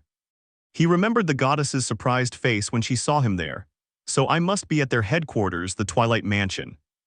They should have treated my wounds and given me a room to rest in. How considerate." He wanted to get up to check his body but soon noticed something clinging to his torso. This feeling, she knew it immediately. He was being hugged. He quickly removed the white sheets that covered him, his face losing color as he saw a woman very familiar to him. Reviriasan. He called out her name, causing her to frown in annoyance. "Belle." She purred his name and tightened her embrace on the boy's abdomen, burying her face against his chest and giving a pleased smile. He appeared to be hugging his favorite pillow or stuffed animal. And Belle would let her continue sleeping and even dare to return the hug, but the situation was a little awkward. Reviriasan, so he decided to wake her up while gently shaking her. A few more shakes and the beautiful elf slowly opened her eyes with a silly expression due to having just woken up. She blinked a few times to focus her vision, and once she spotted Belle, her eyes widened and she instantly hugged him around the neck. She positioned herself on top of him, straddling him. "Belle, you're awake. How are you? Are you feeling okay? Are you in any pain? Are you feeling any discomfort?" He attacked with question after question in a worried tone, taking just a little distance so he could see Belle. She cupped both of the boy's cheeks in her hands, aligning their gazes, jade with ruby, ruby with jade. "I'm fine, perfectly fine," the boy replied. "Thanks for your concern." Relief flooded Reviria's face upon hearing his answer, but it vanished as quickly as it came when she remembered what had happened in Knossos. He made a complicated expression and spoke. "Belle, about what happened 2 days ago, I don't want you to torment yourself. It wasn't your fault." Her beautiful eyes reflected pure worry and anguish. But contrary to what she expected, the boy smiled as he glanced up at the ceiling, as if remembering something. He sighed dismissively and looked at her again, offering a soft, kind smile. "I know, someone helped me understand, so don't worry, I'll be fine." Such a beautiful and pure smile caught the attention of the beautiful fairy, making her open her eyes in surprise. Her cheeks flushed. Putting that aside, Reviriasan. Belle changed the subject to what interested him most now, which in this case was Reviria. She snapped out of her surprise and tilted her head slightly. "Yes." She gave a confused expression at the boy's nervous behavior, seeing that his cheeks were beginning to blush and those beautiful ruby eyes were fixed on her cleavage. "Why are you in your underwear?" The boy lost all composure as he watched Reviria wearing a black lingerie set, a semi-transparent black bra and matching panties. Cherry blossom embroidery lined the hem of the underwear that accentuated Reviria's sculpted body, covering the indicated parts and leaving everything else exposed. Her white and shiny skin, the surface of her well-formed breasts and flat stomach, the lower part with her legs and buttocks were not in his line of sight, but Belle could bet they were just as much of a sight to behold. Note, here's the graphic context for the BV Imagination shorts. It was then that Reviria remembered that she had slept this way while taking care of Belle. Her eyes turned embarrassed and her cheeks burst bright red. Her lips were trembling as she thought of an excuse that could get her out of this mess and not make her look like a pervert. WCA great stutter T. This is because his voice was full of embarrassment. "Tits to make it up to you for seeing you naked at that moment." And finally, he chose the option that he was matching Belle's position when he found him in Knossos.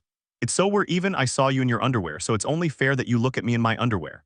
Right now she was covering herself with Belle's own body, crushing her breasts with the boy's and using her soft legs to prevent him from moving.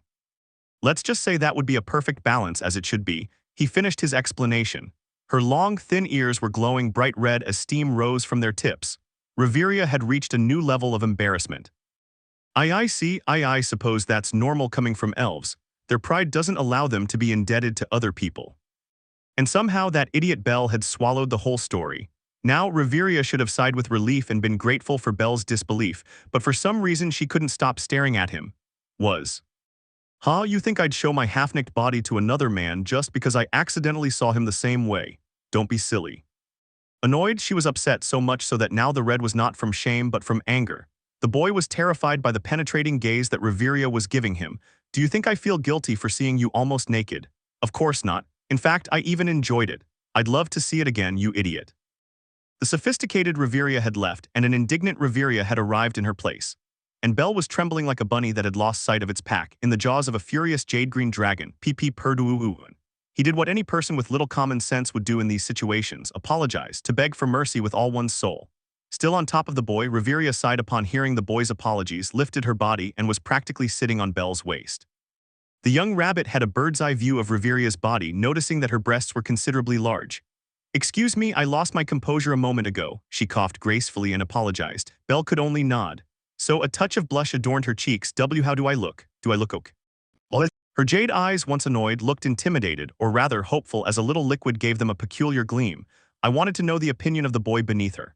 "You look beautiful, your body is beautiful too, just as I imagined." "No, it exceeded my expectations." Belle was sincere, equally embarrassed as he gave his comment and looked at Reveria. Although somehow secret technique, I was seeing her eyes and breasts at the same time. Which wasn't impossible since she was giving him a view from below, but that didn't make it easy. "I eyes that, so I see," she gave a soft, gentle giggle. "How wonderful." A beautiful, satisfied smile blossomed on her face, denoting her happiness at receiving a positive comment from Belle. She leaned forward until her breasts were pressed against the boy's chest again, placing her face inches from his. Their breaths hit each other's cheeks. Belle didn't know what was happening. Somehow the atmosphere had changed to a romantic and eager one. What's going on? He was conflicted as he saw the yearning look in Reveria's beautiful eyes. Her long, beautiful hair was loose, so it cascaded down both sides of her face. "Belle," she spoke, a pleading, bewitching, and enchanting tone. "Why, yes." The young man was nervous about everything that was happening. Reveria brought her face closer. Now her nose was touching Belle's and she could feel the heat emanating from his cheeks. "Would you kiss me, after so long?" the question was asked. Overflowing with feelings, overflowing with longing, overflowing with desire. So many emotions contained and released in a question made up of 2 words. There was no immediate response, but I wasn't expecting one either. Belle had lost himself in Reveria's lips, which threatened to take him at any moment. They were beautiful, like something that had never been touched before. They exuded purity. Instead of getting upset and demanding an answer, Reveria brought her lips closer to the boy's, advancing further and further as she was not stopped. Belle didn't resist or deny it, so that was all it took for her to move forward and kiss him. And when it came to the point where their lips touched and they felt the heat that both gave off, Reveria felt her heart leap so fiercely that it could burst her chest. She remained motionless, unsure whether to move forward or backward. She was just there, feeling the touch of her lips against Belle's. Time stopped for both of them, space distorted, and everything except them disappeared. A frenzy of emotions assaulted Reveria's entire being. Belle had taken the final step, joining his lips and transmitting their warmth to Reveria. And the surprise didn't last long, or rather, Reveria forced it to vanish, closing her eyes and experiencing the sensation of her first kiss. For a microsecond they separated and came back together, using delicate movements to feel each other. The moisture and softness, her body was trembling from all the emotional frenzy she suddenly experienced. Her body grew hot as her lips collided with Belle's. A simple kiss, a normal one, sent all sorts of feelings crashing into each other. Seconds and a couple of minutes later, once she parted her lips, she opened her eyes, which had become crystalline. She was speechless, watching Belle, who was also looking at her, both bursting into a brilliant red. "Sorry, I couldn't resist the temptation to do it," Belle said, looking away as he apologized. That made it look even nicer in Reveria's eyes. "And no, I love that you did it. I've wanted to kiss you for a long time," confessed the embarrassed elf. "Me too, it felt too good," replied the rabbit. And now they were both at a crossroads. Both of them were nervous and embarrassed, not knowing what else to say. The silence was pleasant, but Reveria wanted to continue exchanging comments with him, and in the remotest possibility, kiss him again. The fact that she was on top of him and could feel Belle's body heat didn't help much, as it tempted her to ask for something more daring. "All right." Reveria finally spoke as if a spotlight had been shown on her head. "There's something I want you to see." Belle showed interest, what is, but the elf's attitude aroused his suspicions. She hesitated a little while, looking from side to side. "Wait a moment, please, I'm going to get off you." Saying that, she moved her legs and got out of bed, now showing her whole body to Belle, who opened his eyes in shock at seeing her in full. This is too much." He was fascinated. "I'm going to turn around and go get something from my closet, then I'll go to the lobby." Her face turned red. Don't look at my butt, okay?" She stood facing him, shielding her back from Belle's view. "And no, I won't," Belle replied as he closed his eyes. Reveria looked at him for a few seconds, and when she saw that he didn't open his eyes, she turned around to go to the closet. But she was walking very slowly and in a provocative way while swaying her hips from left to right. She timidly glanced over her shoulder in the direction of the bed, surprised to see that Belle still had his eyes closed. "Are you seriously not seeing me?" he asked as he turned around. Belle jumped up on the bed when he heard her furious tone. "You told me not to," she exclaimed comically, her eyes still closed. It was a lie, obviously I want you to see me. Reveria retorted angrily, so why did you tell me not to look? The rabbit exclaimed again, so I don't look so perverted when I say I do want you to see me, you idiot. Reveria retorted again, and Bell did not answer this time, feeling his cheeks burn and slowly opening his eyes.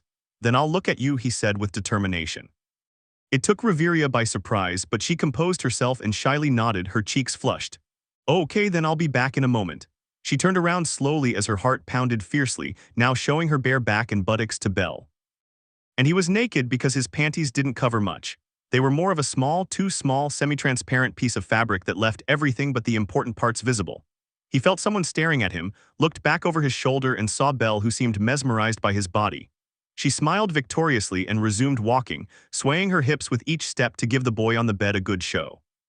Slow step after slow step until he reached his closet, he took a black bag with an emblem, possibly that of the store where he bought it, and went into the lobby. She disappeared from Belle's sight and the boy sighed heavily. Apparently he had held his breath throughout the entire modeling session Reveria gave him. XXX. I took a seated position on the bed, placing my right hand on my chest, which felt like it was about to burst. That was too much for me. It's the same as when I'm with Excella. Clearly I'm still a novice when it comes to intimate moments with women. I sighed wearily at that. I scanned the room, noticing its considerable size. The bed was a double and very comfortable. It has a wardrobe, a desk where Reveriasan possibly reviews the paperwork, a door that leads to the bathtub I suppose, and the other door that Reveriasan just used, the hall I have to assume. He's nice and pleasant. The interior is as you would expect from a woman's room, and even better when it's one as sophisticated as Reveriasan. It has a desk with small pots containing decorative trees. Of course she's a high elf after all. Wait. My face went pale as I realized what I had said. Reveriasan is a high elf and belongs to royalty as well as being the daughter of the king of the elves. That means I just saw the almost naked body of a princess again. I think I always ignored that topic, but now that I think about it, it makes sense that all the elves in the city tried to kill me when the incident on the 18th floor, where I touched Reveriasan's chest, became known. Sigh, I keep getting into trouble. I sighed wearily while cursing my luck. Belle, I'm ready, and I was pulled from my thoughts when Reveriasan's nervous voice reached my ears. I turned my gaze towards the source of the sound, seeing Reveriasan, who was only showing her face behind the door. Are you okay? I asked, a little worried. Her face was too red and her eyes showed signs of wanting to cry, or perhaps they were just frozen by shame. Why, yes, I'm coming out now. I bought this exclusively for you. I want you to tell me how I look. I understand then that moisture in your eyes is because of embarrassment. How lovely. Its shy way of being is very cute. I understand then when you're ready I'll give my honest opinion. I smiled to give her confidence, and I see that it worked because she nodded with determined eyes. Not a moment longer and he took a step outside, no longer covering his body with the door. What the hell, it was too much. I fell back onto the bed as I felt something coming out of my nose, or maybe it was my imagination, but that's how it felt. Reveriasan's voice calling me was the last thing I heard. I was losing consciousness in the same way I did when Excella modeled an office suit for me. XXX, are you really okay? The question came from Reveria, looking with concern at the young man sitting on the bed who had previously received a KO. Why, yes, I'm fine, it's just that I didn't expect an attack of that magnitude, she commented, still with one hand on her head. He still felt drowsy. So you didn't like it, did you? Reveria commented sadly. She was still wearing the outfit that had knocked Belle out. And no, of course not, you look gorgeous, that dress looks beautiful on you, and very hexy. And Belle had to rush to deny all of that, stressing that Reveria looked gorgeous and extremely hexy. The elf lowered her gaze in embarrassment, then raised it and looked at the full-length mirror in her room. A blush was present on her cheeks. He turned his gaze back to the seated Belle and slowly walked over to sit beside him on the bed. She took the nervous boy's hand and squeezed it tightly. Thank you. She expressed her gratitude with great joy. Hey, and a bewitching and enchanting tone appeared in his voice. Would it be wrong if I asked you for another kiss? Shame adorned her eyes as her blush spread to her ears. Belle was taken by surprise, but he was determined. No, that wouldn't be bad. I want to kiss you again too, he commented, much to the elf's delight. They both looked up and met each other's gaze, slowly bringing their faces closer together to join their lips once more. They closed their eyes to maximize their other senses. Talk. Someone knocked loudly on the door. They both opened their eyes in surprise as the sweet atmosphere faded away. Hey, Shadakona, Loki here. The cheerful voice of a goddess reached both their ears. Stop harassing that boy and come downstairs. We have a meeting to plan our revenge. Talk. He played again repeatedly and forcefully. I heard you, Loki. Reveria screamed angrily, so much so that the tapping behind the door stopped abruptly and Belle began to sweat. Oh, understood. After that, nothing more was heard outside the room. An awkward silence filled the room. I'll kick that idiot's ass until it's as flat as her chest. The malice was so intense it sent shivers down Belle's spine. The boy feared for the life of that unfortunate goddess. Belle, let's go downstairs. Her voice returned to its friendly tone when she spoke to him. Once I'm free, we could reschedule our appointment. I'd love to spend some time alone with you. She said that in a tender way. The boy smiled. Okay, I'll look forward to that day. XXX hey rabbit bull killer. He had already gone down with Reveria and was about to leave after. For some reason, many of Loki's employees thanked him. Rawl with a proud and dedicated tone, Narfi with blushes on her cheeks, and even Finn thanked him gratefully for the help he gave them. And as everyone was heading to the dining room to discuss their next moves, Belle had said goodbye to Reveria and everyone else. He was about to leave when B-Tech called him, accompanying him to the exit of the headquarters. Thank you for what you did with Lane's soul. Strangely, the ultimate Sundir wolf was being sincere. His gaze was fixed on the white dagger in his hands. I told you, didn't I? Thanking a demon isn't necessary, Belle replied. B-Tech scoffed at that answer. As you wish, he remarked. Your actions were better than mine. There was sorrow in her words, perfectly hidden but with Belle noticing them. Somehow he managed to understand the wolf's lament beside him. That's why he decided to tell her something as a form of help. Van Argand, actions forge the man, he said in a wise tone. The wolf mocked, but not Belle, but himself. Yes, but my actions made everything worse, he said, referring to his contempt for the weak. I am a fraud, an imposter. From Belle's perspective, he looked like someone who had lost a lot. My friends trusted me, but they need a hero, meaning they need someone like you. Belle chuckled slightly at that. Then be a hero, he said firmly. B-Tech shook his head. You don't understand, I shouldn't even be here, she said coldly to him. Exactly, Belle didn't deny it. You traveled a long way to find something that isn't here, don't you see? It's not for you, it's for them. The boy spoke as if he understood everything. You make it look easy, I can't go back. There is no choice, Van Argand. He stopped walking and looked at him intently. No man can escape his own history. With that, she gave a confident and cheeky smile, starting to walk again. B-Tech stood there, watching his back as he walked away. You wretch, you certainly know how to use words. He flashed a smile and bared his fangs. XXX Master Belle, what will your next moves be? He was running and jumping across rooftops when Alvis spoke to him. We will save Haruheimson. I'm going to get my weapons and my suit, he answered in his thoughts. Understood, I will do my best to support him. Thank you, I'll take care of you. He continued jumping across the rooftops, careful not to be seen. After all, his girlfriend Axella was probably looking for him. It won't go well for me if he finds me now, and he won't let me go anytime soon when he catches me. He knew that Axella was going to torture him in the worst ways imaginable, and he was already resigned to accepting it, but it would be after rescuing the Renard he met in the Pleasure District. It took him little time when he arrived home and jumped over the back fence, taking extreme care and hiding in Welf's forge. XXX whistling. Welf was on his way to his forge to continue with the invention that Axella had kindly asked him to make. I almost lost my life yesterday, he commented, as he recalled the scene of him refusing and Axella placing the katana against his neck accordingly. That girl was truly terrifying to everyone except Belle and certain people, Kaguya and Anya. He reached the forge and kicked it open because he was carrying several jars in his arms. Once inside, he laid everything out on a work table and was ready to start mixing. I thought you'd never come, a voice startled him and made him jump. A pathetic reaction for a man. He turned his gaze toward the source of the voice and saw Belle sitting in the corner of the small room. Black shirt and black pants, a funny smile at the frightened reaction he had made. Belle, what the hell? Where have you been all this time? You know, your girlfriend almost killed me and the others repeatedly. First he was surprised, then he wondered where he had been, and finally he complained. I see, Axella's been furious. Belle focused his attention on the last point, which was the most worrying for him. The word furious doesn't even begin to describe her. I haven't been able to sleep soundly for fear that she'll suddenly start shooting lightning bolts in a fit of rage.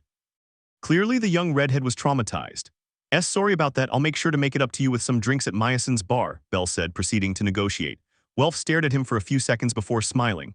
Great, that works for me, she commented happily. The redhead sat down and asked where he had been all this time, with Belle explaining everything after they separated in the Pleasure District, about Haruheim and the battle in that artificial labyrinth. He also warned that his mask had been incinerated, which made Welf lament. That's why you need your weapons and suit, I understand. It's the perfect opportunity since I designed a new suit for you. The material is the same as the other one with the hide of that Goliath, and I added adamantite trim. Thank you for that, he said sincerely. And speaking of Axella, is she here now? No, she went out with her friend Kaguya. Apparently they're training after searching everywhere for you. My friend, if there's one thing I know, it's that nothing good awaits you once Axella-sama finds you. Welf offered his condolences as if he knew that Belle's death was inevitable. It's like that, I suppose it can't be avoided. He accepted his fate. By the way, are you working on anything new? There are a lot of jars. Belle referred to all the jars on the work table. Oh, that is a product that Axela-sama kindly asked me to make, he replied without giving many details. Axela, and what did she order? I'm sorry, friend, but that's confidential. We're talking about my life here. If she finds out I told you, she'll surely kill me, he replied quickly. All I can say is that I heard her say it was for your torture. A chill ran through the white-haired man's entire body. I understand. I hope you don't invent anything dangerous. Yeah, well, I'm not promising anything. With that exchange of words, Welf left the forge to get Belle's things. XXX, even though it's okay to embrace things like that, that heart is just too charming. Letting the boy escape from the pleasure district after being taken back to the brothel by Aisha, Haruheim smiled at her bedroom window. He stroked the tatami where he had been sitting with his fingers. She felt as if his warmth was still there. With just that, Haruheim felt fortunate. As she recalled the night she met the boy, she felt her cracked heart begin to fill, even though he had very little time limit left. See you soon, outside the window. As she recognized the morning moon in the corner of her field of vision, Haruheim hummed certain words from the red light district. Words taught by the madame of the prostitutes. Said at the moment a customer was seen leaving, a farewell greeting. Normally those words should be covered with a forced smile and declared without emotion, but to Haruheim's ears they sounded very reluctant. See you later, see you later. Once again I want us to meet. Once again I want us to talk. While she was aware of those thoughts, she continued saying those parting words, but contradictorily Haruheim was smiling at some point.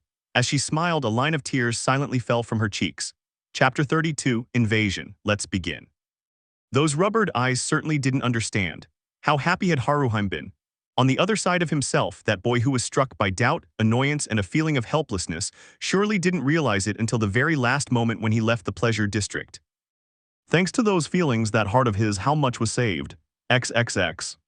Prostitutes, particularly the boors of the red light district where Haruheim worked, were cruel. Late in the mornings and late at night too. In other words, there was no reason to covet laziness.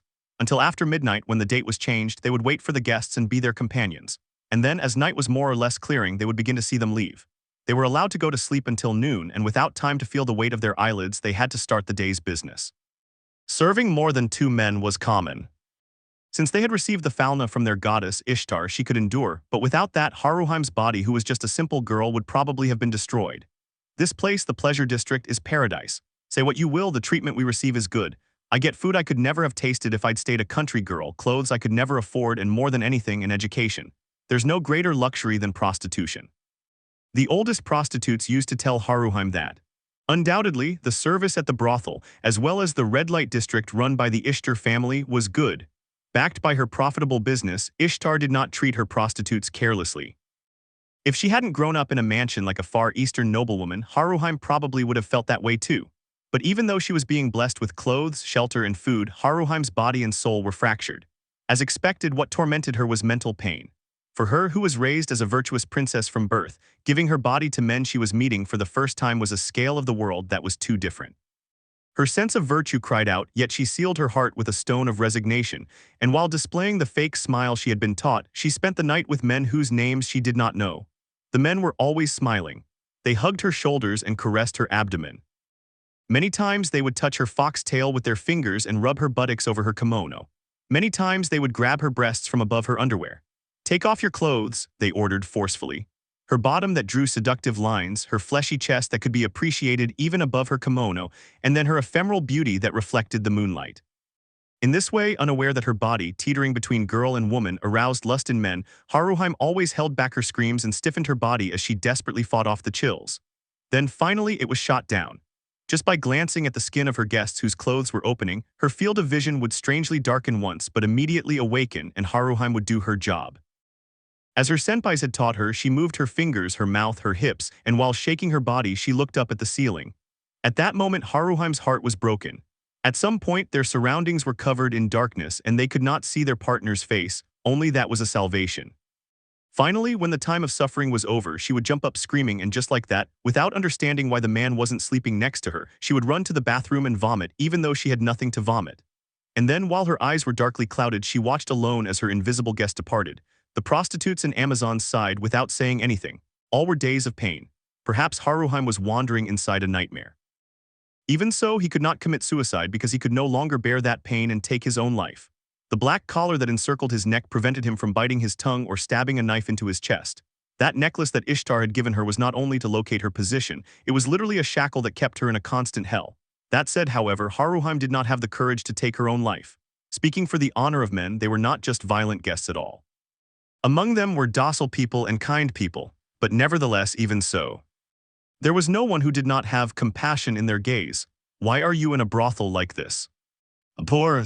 Could I redeem you? That kindness, that compassion, and naturally those smiles hurt Haruhime's pride. It's not like I want to be in a place like this. How funny would it be if I screamed like that? Haruhime, along with her resignation, curved her eyes like a bow and could only return them with a silent smile. That's why.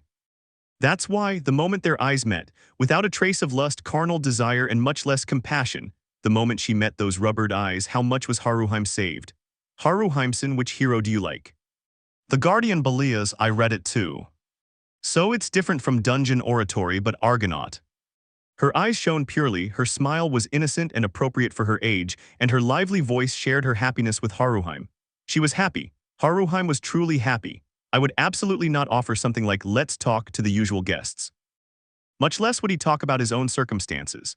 Even if Haruhime offered it, the men burdened by their personal history would talk about their own misfortunes, mixing in lies as well, although unconsciously they would feel sympathy and superiority.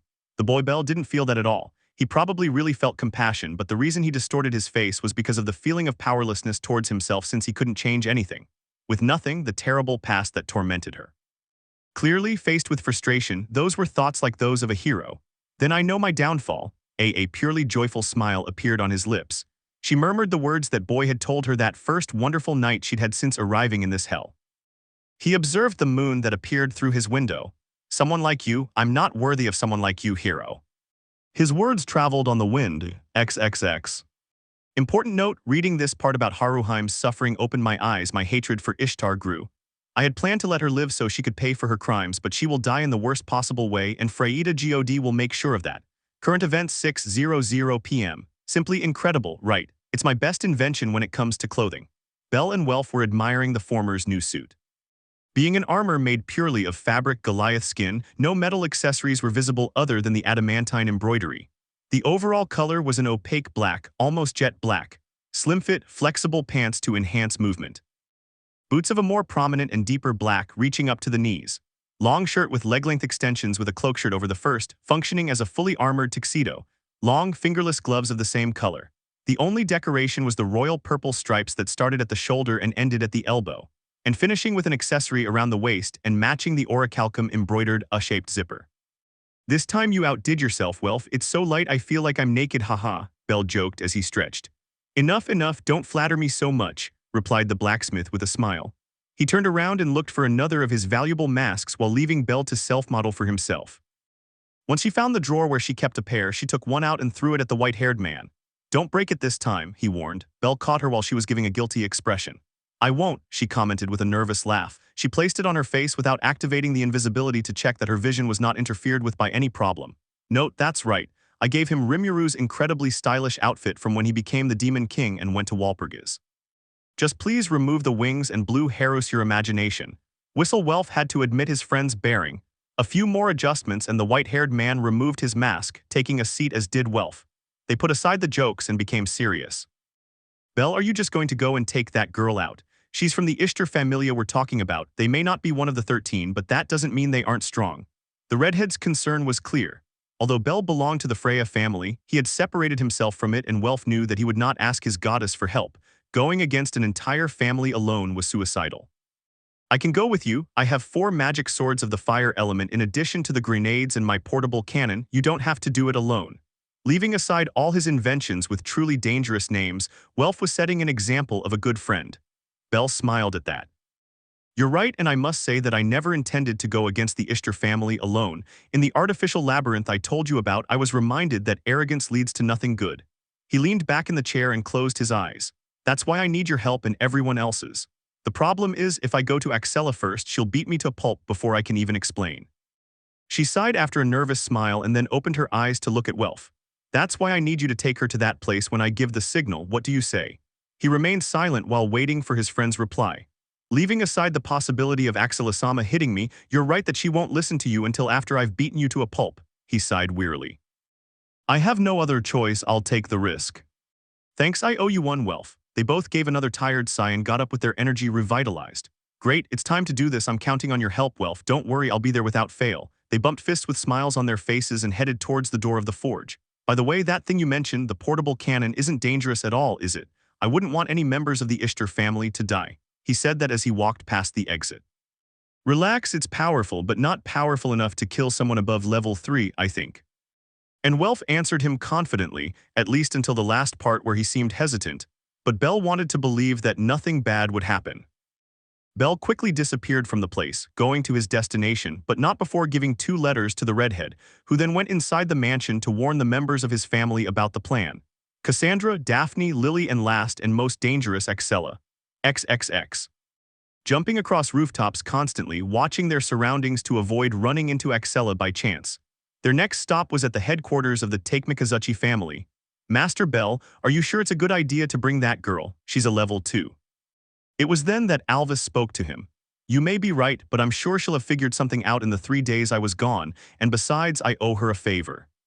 The boy continued jumping on the rooftops while answering, understood. Alvis didn't interfere anymore, leaving an awkward silence in Bell's mind, which made him wonder about the behavior of his ability. Alvis, is something wrong? You've been a little quiet since I woke up. He could feel the disturbance caused by his ability manifesting as a slight electric shock. Well, I wanted to apologize to you, Master Bell. Finally, he spoke in a guilty and ashamed tone. Apologize, why? Because I abandoned you, you suffered a lot of harm and ended up unconscious for 2 days. If only I hadn't acted so selfishly, none of that would have happened. Bell couldn't see Alvis's expression, but from the tone he was using he could assume it was one of regret. I acted childishly when you were risking your life. Please forgive me, I won't let my jealousy blind me again, and I will learn my place. Undoubtedly, the regret was great, showing sadness in the words. The boy smiled to himself. It's nothing that serious. I could have actually made a forced call at any time, I just wanted to give you your space. As usual for him, he always showed kindness. Besides, you've spoiled me rotten. Having to conjure and use my abilities at the same time served as training, so don't worry. He did his best to cheer up Alvis and take away his sorrows or regrets. I understand, was all he replied. Bell grimaced and frowned. Did I say something that upset you? He asked seriously and worriedly. No, that's not it, Master Bell, it's just that for a moment I thought I was useless to you. I'm afraid that one day you won't use me anymore. He quickly understood everything, although he almost choked on his own breath when he heard the part about not using it anymore. Alvis, that was a poor choice of words, he said in a nervous tone. He coughed a little to clear his throat and continued talking in his thoughts. Don't think I'll stop turning to you, yes that. You've saved me countless times, please don't forget that. Maestro Bell, so cheer up, we're about to enter a battle and I'll need your help more than ever, can I count on you? Yes, count me in, Master Bell. I'll take care of eliminating any trouble for you. The depressing atmosphere vanished, replaced by a lively and suspiciously dangerous one. Ha ha ha, I'd prefer to omit that bit about eliminating. Let's refrain from making casualties. Oh yes, forgive me, I got carried away.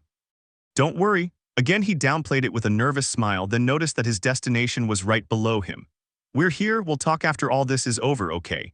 You can ask me for anything you want, if I can do it, I will. It will be my gift to you for helping me so much. The young man came out of his thoughts and knocked on the door of Makoto's headquarters, waiting for them to open it. That led him to overlook Alvis's reaction. Bell's subconscious, Alvis's room. She fell to her knees on the carpet in her room, her blood-red eyes wide open and her expression glowing. Whatever.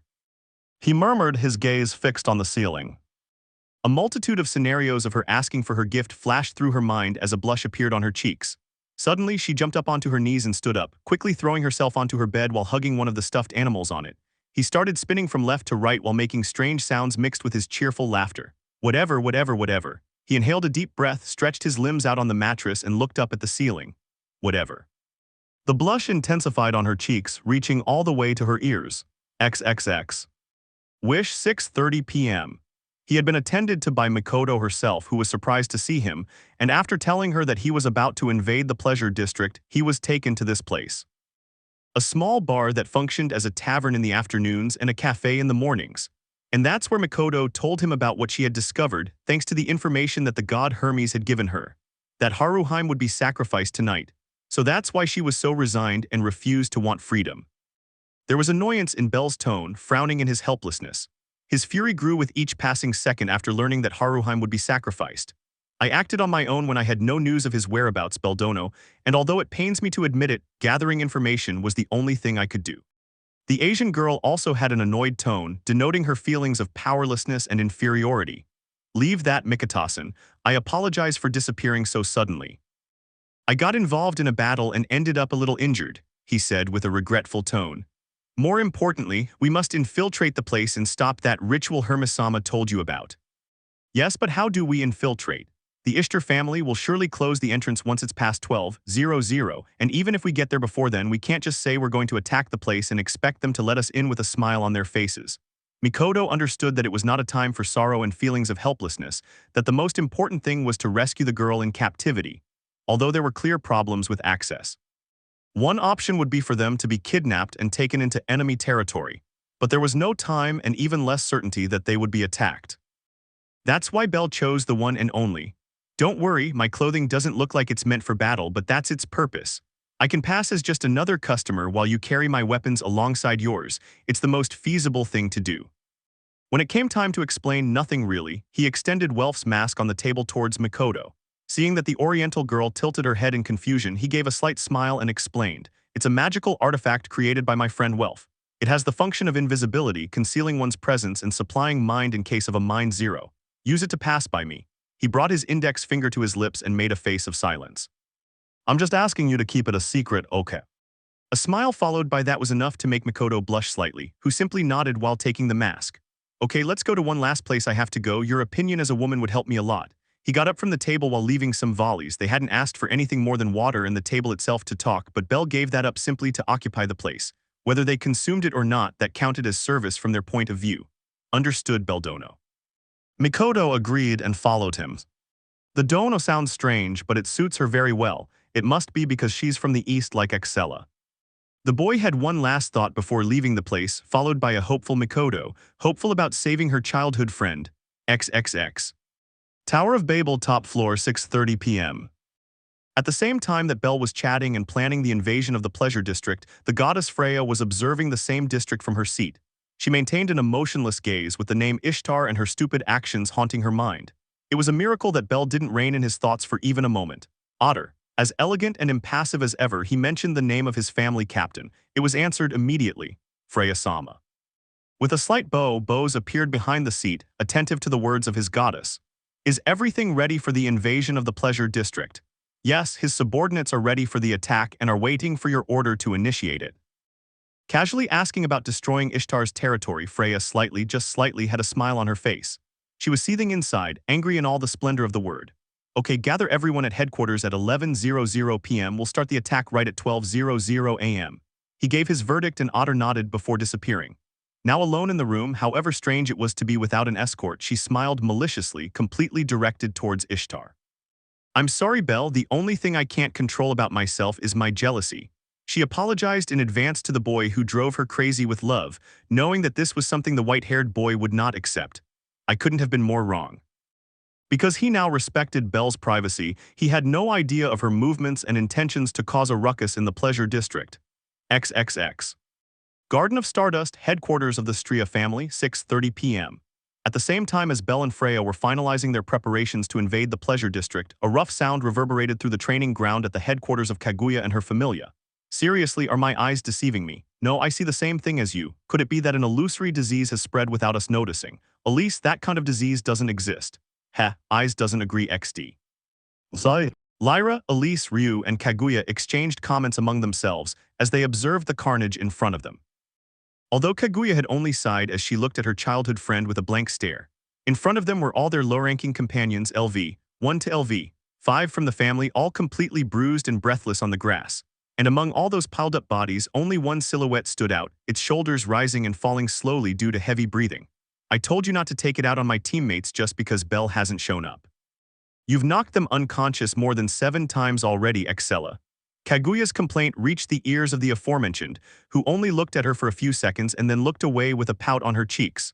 Sigh, she looks like a child, Kaguya complained after sighing. Seeing that no one was moving anymore, Excella walked away from the place and sat down to catch her breath. Whether she liked it or not, fighting with all the lower levels of the Stria family was taking its toll.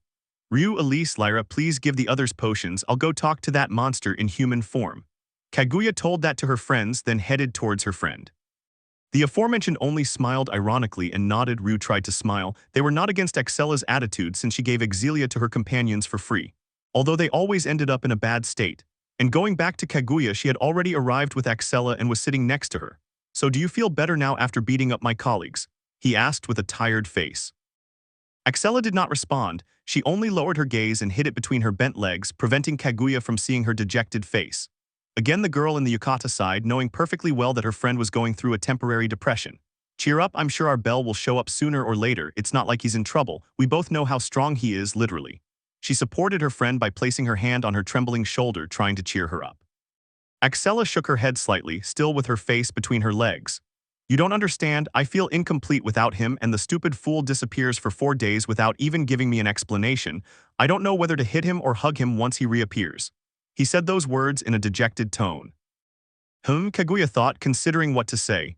Well, why don't you hit him and then hug him? I don't think he disappeared for no reason. He's probably trying to rescue a girl or help some acquaintances, one of the two. It gave a fun and lively tone, hoping it would rub off on the depressed Axella and somehow hitting the mark on Bell's affairs.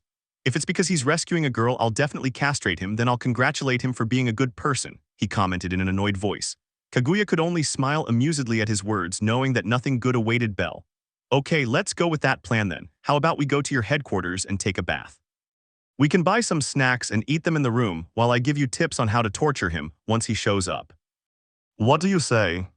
As the good friend she was, she gave a tempting course of action to the depressed young woman who lifted her head from her legs and looked at her. Okay, he said, his tone now more animated. Much better. Remember that no matter how crazy you are, you're still a girl and I'm your friend. I won't abandon you even if you're a complete alien in the body of a young woman who appears to be defenseless. He stood up and offered a hand to Axella, who was now looking at him with a frown and annoyed eyes. You don't need to insult me, idiot, he replied as he took the offered hand.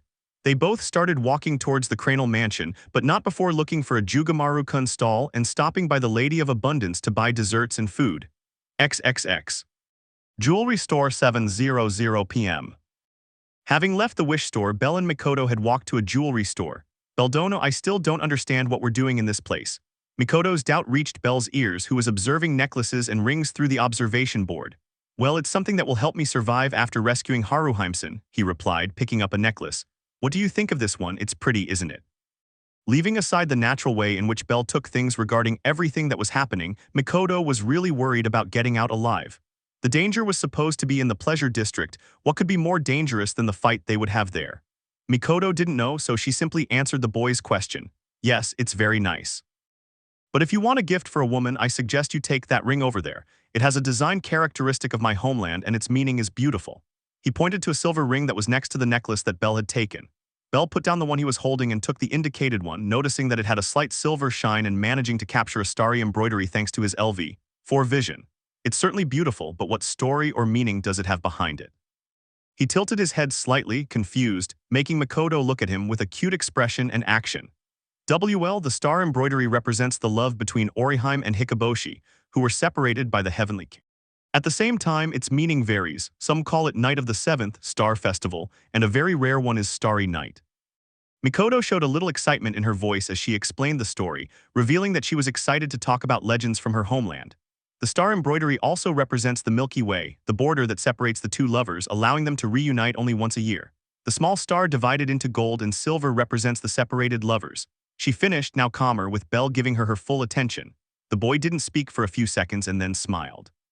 I'll take this one then, thank you very much for your help, Mikata-san. She said that and headed towards the counter to pay for the ring. Mikoto could only nod and wait, a little anxious to begin rescuing her friend.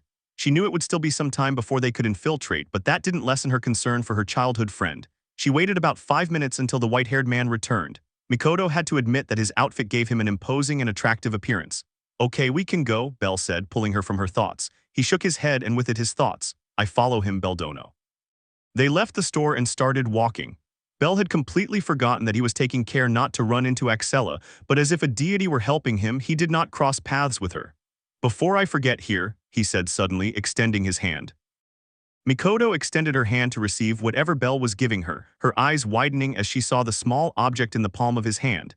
It's for helping me choose a thank you. He smiled at the surprised Mikoto and continued walking towards the pleasure district. Mikoto followed him as a blush appeared on her cheeks. This bracelet is from the legend Going Down to Hell for Love. She couldn't help but blush even more as that thought crossed her mind, observing the silver bracelet with a small charm of a golden flame. I would keep the story to myself, but it just so happened that it was about the same goddess they would attack. She shook her head once more and followed Belle, forcing her blush to disappear. XXX. I found it funny that Belle was buying life insurance and unconsciously flirting with Mikoto before rescuing Haruheim XD. Without a doubt the way of the gods, XXX. Cranel Mansion, 8:00 p.m. Two beautiful oriental women crossed through the entrance of the mansion, entering the interior after opening the door. Both were carrying different types of food, Axella with a bag full of Jugamaru-kun in one hand and a bag of desserts in the other. Kaguya carried a bottle of wine along with a bottle of grape juice for Axella since she cannot stand alcohol in a bag, having another with food bought at the Lady of Abundance. Hello, hello. Kaguya greeted as cheerful as ever, is anyone home? Axella followed behind as they glided into the living room, still with her sad and dejected expression. Yahoo! The strange greeting came from Phobos. Welcome Kaguya-chan, I see you finished your training early today. The goddess was lying on a large sofa with a book in her hands, giving a casual glance to the pair of Orientals. Yes, what's happening is that this depressed girl needs to clear her head a bit, that's why we finished training early, Kaguya explained as she approached a sofa. And that my colleagues could no longer continue, she also kept that thought to herself. I understand, Belle's absence has definitely affected him, the goddess commented heavily. Both Kaguya and Phobos glanced at Axella. She just left the bags near the living room and headed for the stairs without looking at them. I'm going upstairs to take a bath, I'll be back down in a bit, the depressed young woman explained.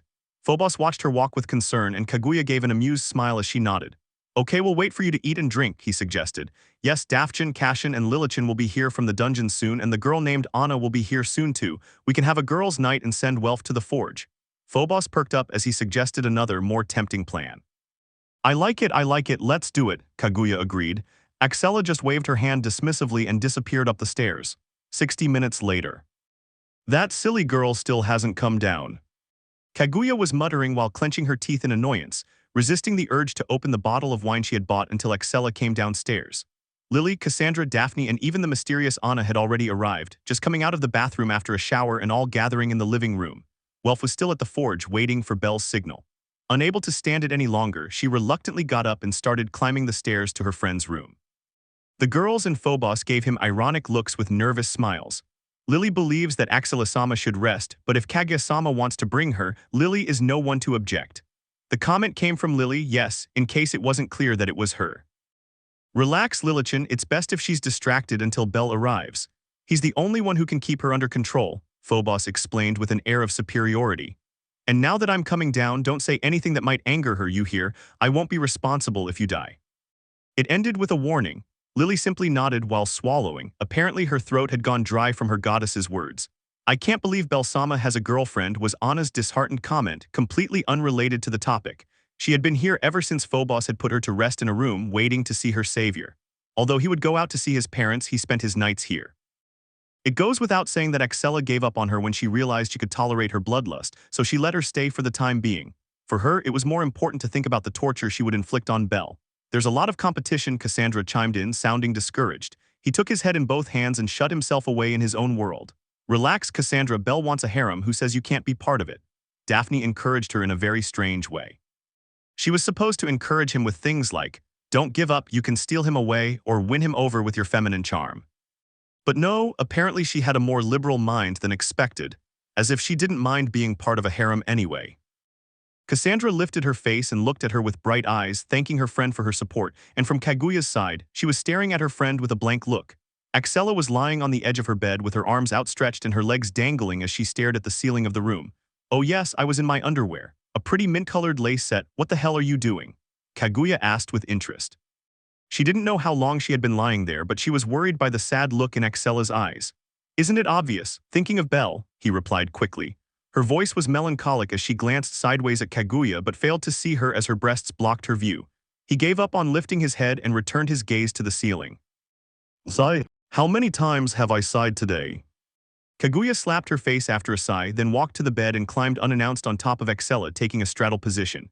He was wearing his yukata, but it was made for rough movements in battles, so he could easily extend his legs, And before Axella could ask what the hell she was doing, she felt a slap, but not on her cheek but on her breasts. Her eyes opened in shock, watching her breasts jiggle like firm, soft jelly. Kaguya ignored their bewilderment and continued slapping the mountains that acted as breasts. Stop, she slapped her breast again. If she slapped her again with her other hand, be another slap, way another slap, depressive. She finished with another slap on Axella's breasts. The full message, without the interference of the sound of Kaguya's hands bumping against Axella's breasts, was, stop being so depressed. Axella complained of the pain of feeling her breasts slapped and pulled Kaguya aside, lowering her from her and taking a seated position while covering her breasts with both hands. What the hell are you doing, you damn pervert? You made my breasts burn. She moaned with small tears in the corners of her eyes from the pain, still protectively clutching her breasts. I wanted to cheer you up, did it work? Kaguya explained and asked. She had ended up bouncing a little on the big bed, but she did nothing to prevent it and made herself comfortable with her limbs outstretched. Axella looked at him with narrowed eyes. And the observed girl smiled amusedly, getting up from the mattress and going towards Axella's wardrobe. He took a garment and threw it at her. Get dressed, he ordered quickly. He began to walk in circles while having a wise look. Listen, girl, if you're depressed about not seeing Belle for 4 days, you have a long way to go. Sure, he was wrong to leave without saying anything, but you can punish him so it doesn't happen again. He stopped suddenly and looked at the girl who was reluctantly changing. What I mean is, she pointed at her dramatically, you should enjoy the fun times with your friends, the few you have, and stop looking so glum. Her mood lifted and a smile appeared on her lips, hoping her friend understood her words. Yes, yes, she replied listlessly, wasting time until my Belle shows up so I can punish him, understood. No, didn't you hear me, you damn obsessive woman? Kaguya couldn't stand it and yelled at him. They both started fighting and shouting at each other for a while until they got tired and went downstairs to the living room with the others. XXX. Cranel Mansion Garden, 11:00 p.m. Welf was lying on the grass observing the long night and reflecting on life with a stress straw in his mouth. He had been denied entry to the mansion by Phobos herself with the excuse that no men were allowed in the place tonight. He felt excluded, but he didn't care and lay down on the grass waiting for Belle's signal. How many limbs will Axella-sama cut off when I tell her I know where Belle is? The young redhead was weighing his chances of getting out alive, and more importantly, a slight amount of sweat appeared. Won't he cut off my head after I tell him I'm in the pleasure district? A shiver ran through his entire body. No, stop thinking bad thoughts. She shook her head from left to right and raised her right hand with 2 paper envelopes in it, the letters Belle had left for her before leaving. I just have to hand this over and walk away, the rest will take care of itself. He sighed heavily and blew the straw into his lips, hoping nothing would go wrong. Suddenly, a blue beam ascending through the sky entered his line of sight, rising higher for a few seconds and exploding spectacularly. Hef, I guess that's the sign, it's time for adventure. He quickly got up and headed towards the door, banging on it loudly for a few seconds until an exasperated scream from Phobos sounded. I'm coming, I'm coming. Welf knew she was still upset with him about Hephaestus, but he left that for later and waited for the door to open. What do you want, Welf the unfaithful cun? What entered his field of vision was a somewhat drunk Phobos, staggering from side to side with red cheeks. You reek of alcohol, Phobos, the redhead said, covering his nose and then slapping the goddess. Mogia. Phobos made a strange sound from the pain. She walked past the bad-tempered goddess and arrived at the room, where Anna and Cassandra were sharing their sorrows with red tints on their cheeks. Daphne was eating and drinking next to Lily, who was doing the same. They seemed to be criticizing something. And finally his eyes caught sight of 2 oriental girls talking to each other, or rather Kaguya talking to Axella, who was just eating Jugamaru-kun along with her grape juice. Uha. She cleared her throat to get everyone's attention. All pairs of eyes were fixed on him, with Phobos behind him also looking at him. Well, I have something to say, but I want you to take it easy, especially Axella-sama. The aforementioned woman sharpened her gaze. Herrero speaks. I wasn't in the mood for anything, so I was silent while I waited for Welf to speak. I know where Belle is. The information came as a bombshell, and a second later. Wait, Axella, Kaguya. No, Axella-sama, Lily. Where did he get that knife? Daphne exclaimed. Kaguya-sama, please don't let her go. Anna, I knew it. Cassandra, Axella had quickly lunged at Welf with a knife in her hand, but Kaguya had stopped her against the ground while disarming her. Leave me alone, I won't hurt him, I just want to know where Belle is, tell that to someone else. Do you think I didn't sense your intentions, you crazy woman? About 5 minutes passed while they calmed Axella down. Finally, the young woman in love had sat down waiting for Welf to speak again. She gave the impression of being serene, but her eyes were cold and sharp. Welf felt the pressure on him, and instead of giving words, he handed over a paper envelope with the number 1 written on the front surface. It's from Belle for you, Axella-sama. He approached cautiously and handed over the letter. Everything is explained there, he finished and walked away. Axella silently stared at the letter on her hand, frowning as everyone else looked at her patiently. Fire bolt. That word alarmed everyone, and instantly the letter was incinerated in a small flame that surrounded Axella's fist.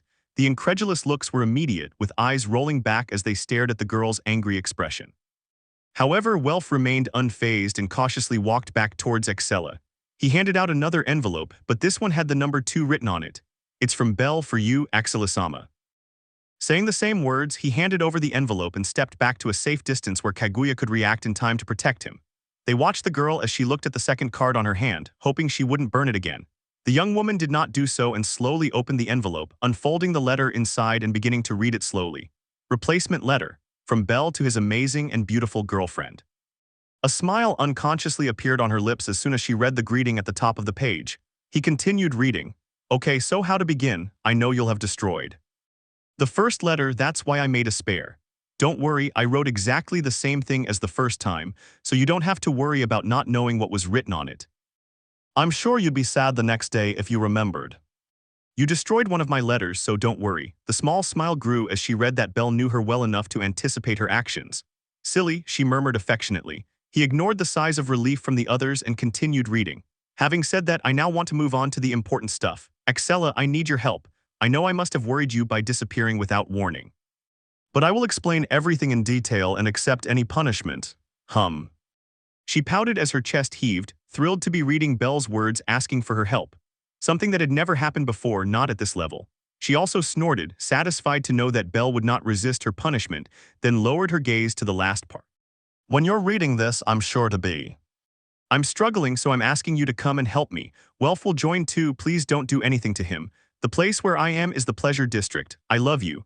I didn't know whether to feel happy about Belle's plea for help and the words "I love you" or to get angry and destroy the place in the Pleasure District.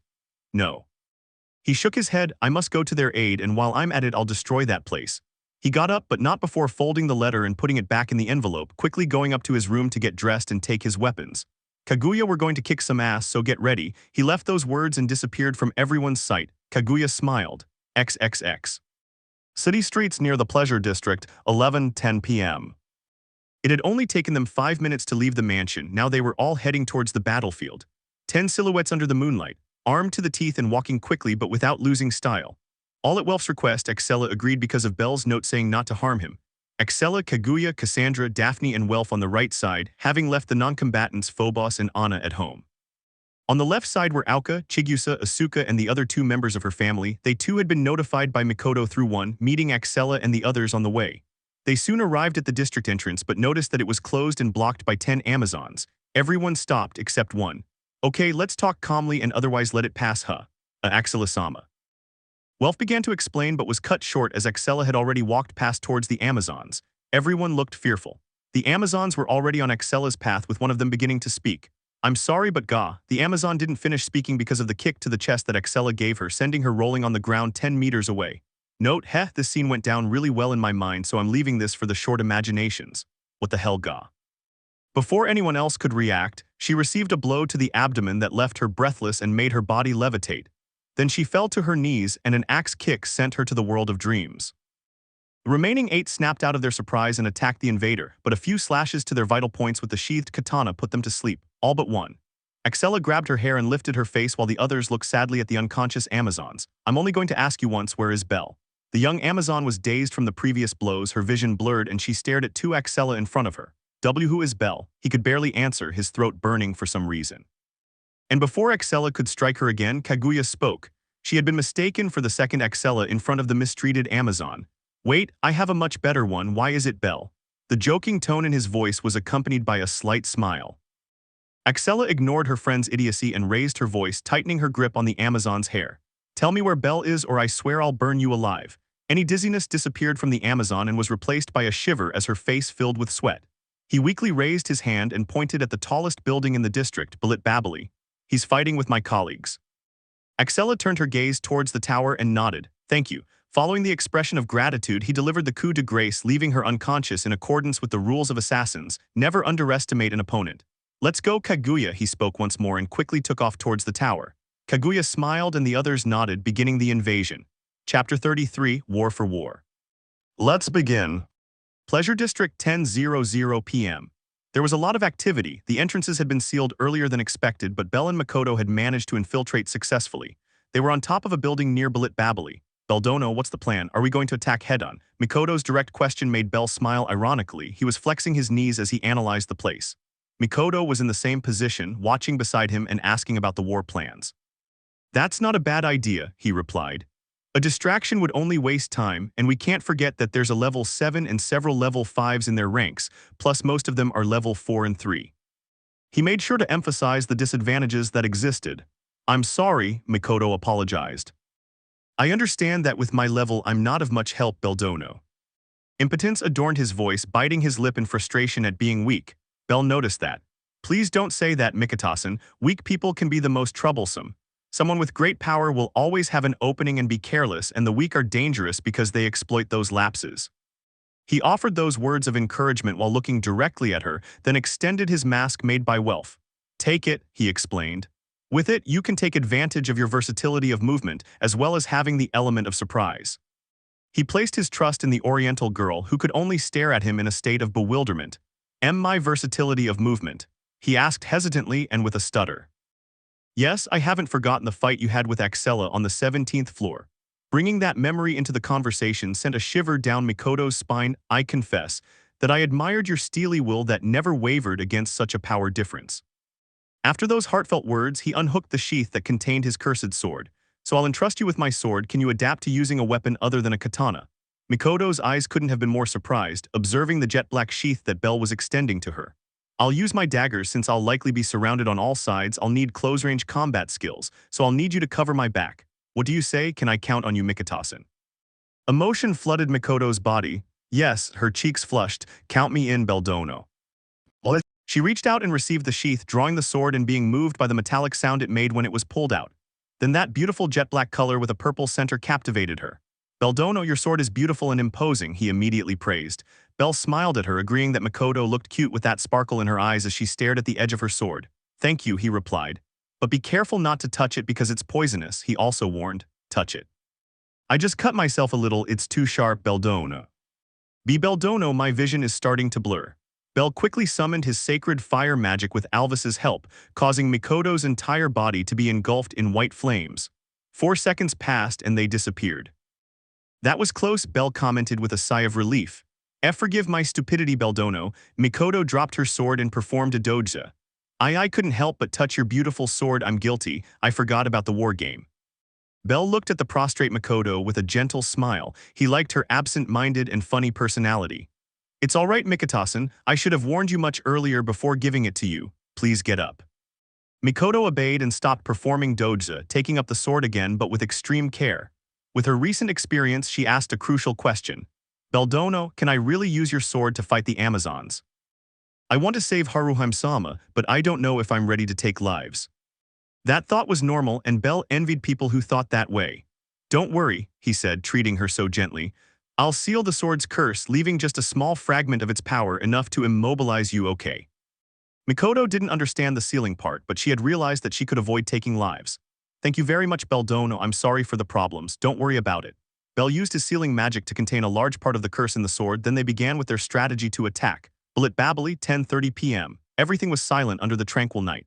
Standing in front of the main entrance of the Ishtar family headquarters, Belle was observing the enormous. It was very detailed and possibly had a huge cost. Well, collateral damage is collateral damage after all, he remarked disdainfully. Alvis, let's create a good distraction. Yes, Master Belle. In the end, the strategy had been a distraction. Belle was making a scene while Mikoto took advantage of her invisibility to take Haruhime without anyone noticing. It was the option that avoided a battle of attrition, which two people did not want when fighting against hundreds of adventurers. And in this case they were Amazons, they should not be underestimated. Alvis, more animated than ever, hadn't taken 2 seconds to conjure fire magic, being the second level. 4 bluish orbs appeared around Belle, levitating and slowly rotating. A second later, bursts of flaming blue projectiles shattered the enormous gate of Babili. A thunderous sound spread throughout all the nearby corners. Excuse me, Belle said as he stepped inside. I've come to play a little with you all. There weren't too many, but 7 Amazons stood before him, their faces incredulous as they stared at Belle's figure walking through the rubble and dust. That shock didn't last long, and amid shouts of joy and war, they launched themselves at the white-haired man. I don't want to sound sexist, but women aren't the best option to stand up to me. There was something odd about the boy. He sounded annoyed despite his joking comments. Stand back, a deep ruby red flashed from her eyes. The Amazons, taken by surprise, were jolted out of their consciousness for 3 seconds as their eyes glazed over and their faces flushed. It was more than enough to cause them to be hit by numerous blue fire projectiles, sending them rolling on the ground. I will not be merciful to those who agree to sacrifice Haruheimsen. With that mostly icy comment, Bell continued on his way inside the place. He ignored the unconscious Amazons and continued to destroy the place with his fire magic. Walls, tapestries, furniture, everything in their path was incinerated and destroyed. The Amazons who tried to contain him were no exception. Interior of Balit Babili, West Corridor.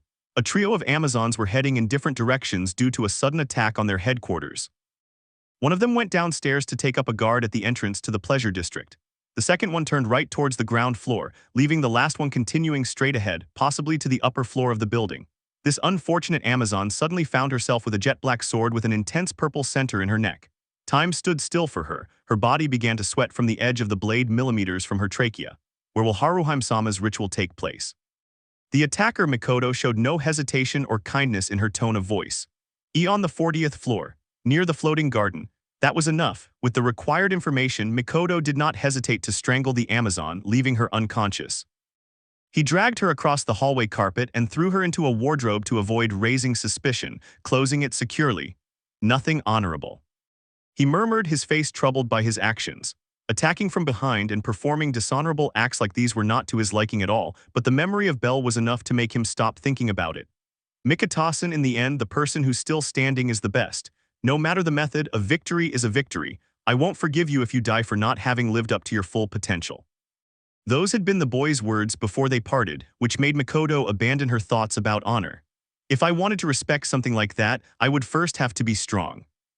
The weak were not allowed to hold back. They had to fight tooth and nail, using everything at their disposal to seize victory. With that resolve, he opened one of the nearby windows and went through it, beginning to climb the structure towards the 40th floor. Haruheim was gazing out the window at the night, trembling. The feeling that something unusual was happening was confirmed when the Berbera had announced that Bull Killer, Cranel, had made a direct attack. She wanted to leave immediately, but was captured by 2 Amazons and brought back to her room. Now her 2 fellow prostitutes and warriors watched over her with the same emotionless eyes as always. What did Cranel-sama do? When asked what escaped from her soft pink lips, no one answered. Haruheim, who had changed into her red kimono imported from the Far East, continued to observe the night while hugging her slender body. Why, how, please stop. Faint thoughts lingered in his mind as his fluffy tail drooped languidly. Her gaze also fell, afraid of what was going to happen next. You all go and help, I'll stay here. While Harume was mentally agonizing, Aisha had arrived in the room and given orders to the Amazons who were taking care of her. They were about to obey their superior's orders, but another extremely large Amazon arrived. You won't leave the group, Aisha. You'll come with me to hunt the rabbit. Huh. Have you already forgotten the beating you got for breaking the first killer stone, Aisha? The underdeveloped toad Frine stood in front of Aisha's thin body. You plan to use this situation to your advantage to let Haruheim escape, don't you? I can't trust you, so I want you where I can see you. Bringing up a problem from the past where Aisha had avoided the ritual, the other Amazons looked on in confusion. Idiot, Aisha said. Bull Killer is a decoy, Zetsu I is possibly with him. I know, but let the 3rd class handle that LV. 2. The rabbit is the dangerous one. The closest possible accomplice to Bell had been Mikoto, who had been captured and kicked out of the place a few days ago, but Frine cared little or nothing. Cranel was the most dangerous invader. They couldn't forget the massacre that an entire family had suffered at his own hands. But Aisha wanted to object. Shut up already. All you have to do is obey me, or do you want me to smash your face in? Frine's eyes became bloodshot, piercing Aisha, who surprisingly remained impassive. He did his best to ignore the stench coming from the toad's mouth, remembering his attempt to save Haruheim. She had been torn apart by Frine and then charmed to the core by Ishtar, all to prevent her from opposing their orders. Furthermore, the next time she steps outside the line, not only she but her colleagues would suffer the same fate. So, good, he decided to obey the orders. Jejejejej. The laughter, similar to the croak of a frog, came from Frine. Be ready on time, then go to the altar. Make sure Haruheim arrives with Samira and the others when everything is ready. Before they both left the room, Frine gave orders to the 2 Amazons who were watching over Haruheim. Then he led Aisha and a number of Amazons to the entrance, all to stop Cranel. Oh, did he break in? Ishtar's divine voice reverberated through the interior of her chambers, her characteristic pipe smoking. She was sitting on her sofa while receiving the report of Bell's attack. Yes, he's destroying the whole place. All attempts to stop him have failed. You say you're destroying the whole place. Nobody breaks into an enemy fortress without a good reason. He took a puff of smoke from his long pipe, the breeze that slipped through the openings caressing his cheeks. Perhaps he left something behind, a woman who captured his heart.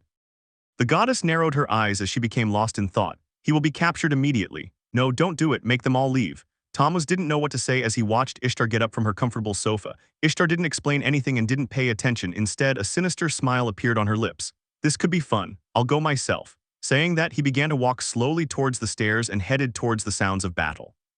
Bell was on the 30th floor, more than 100 meters high.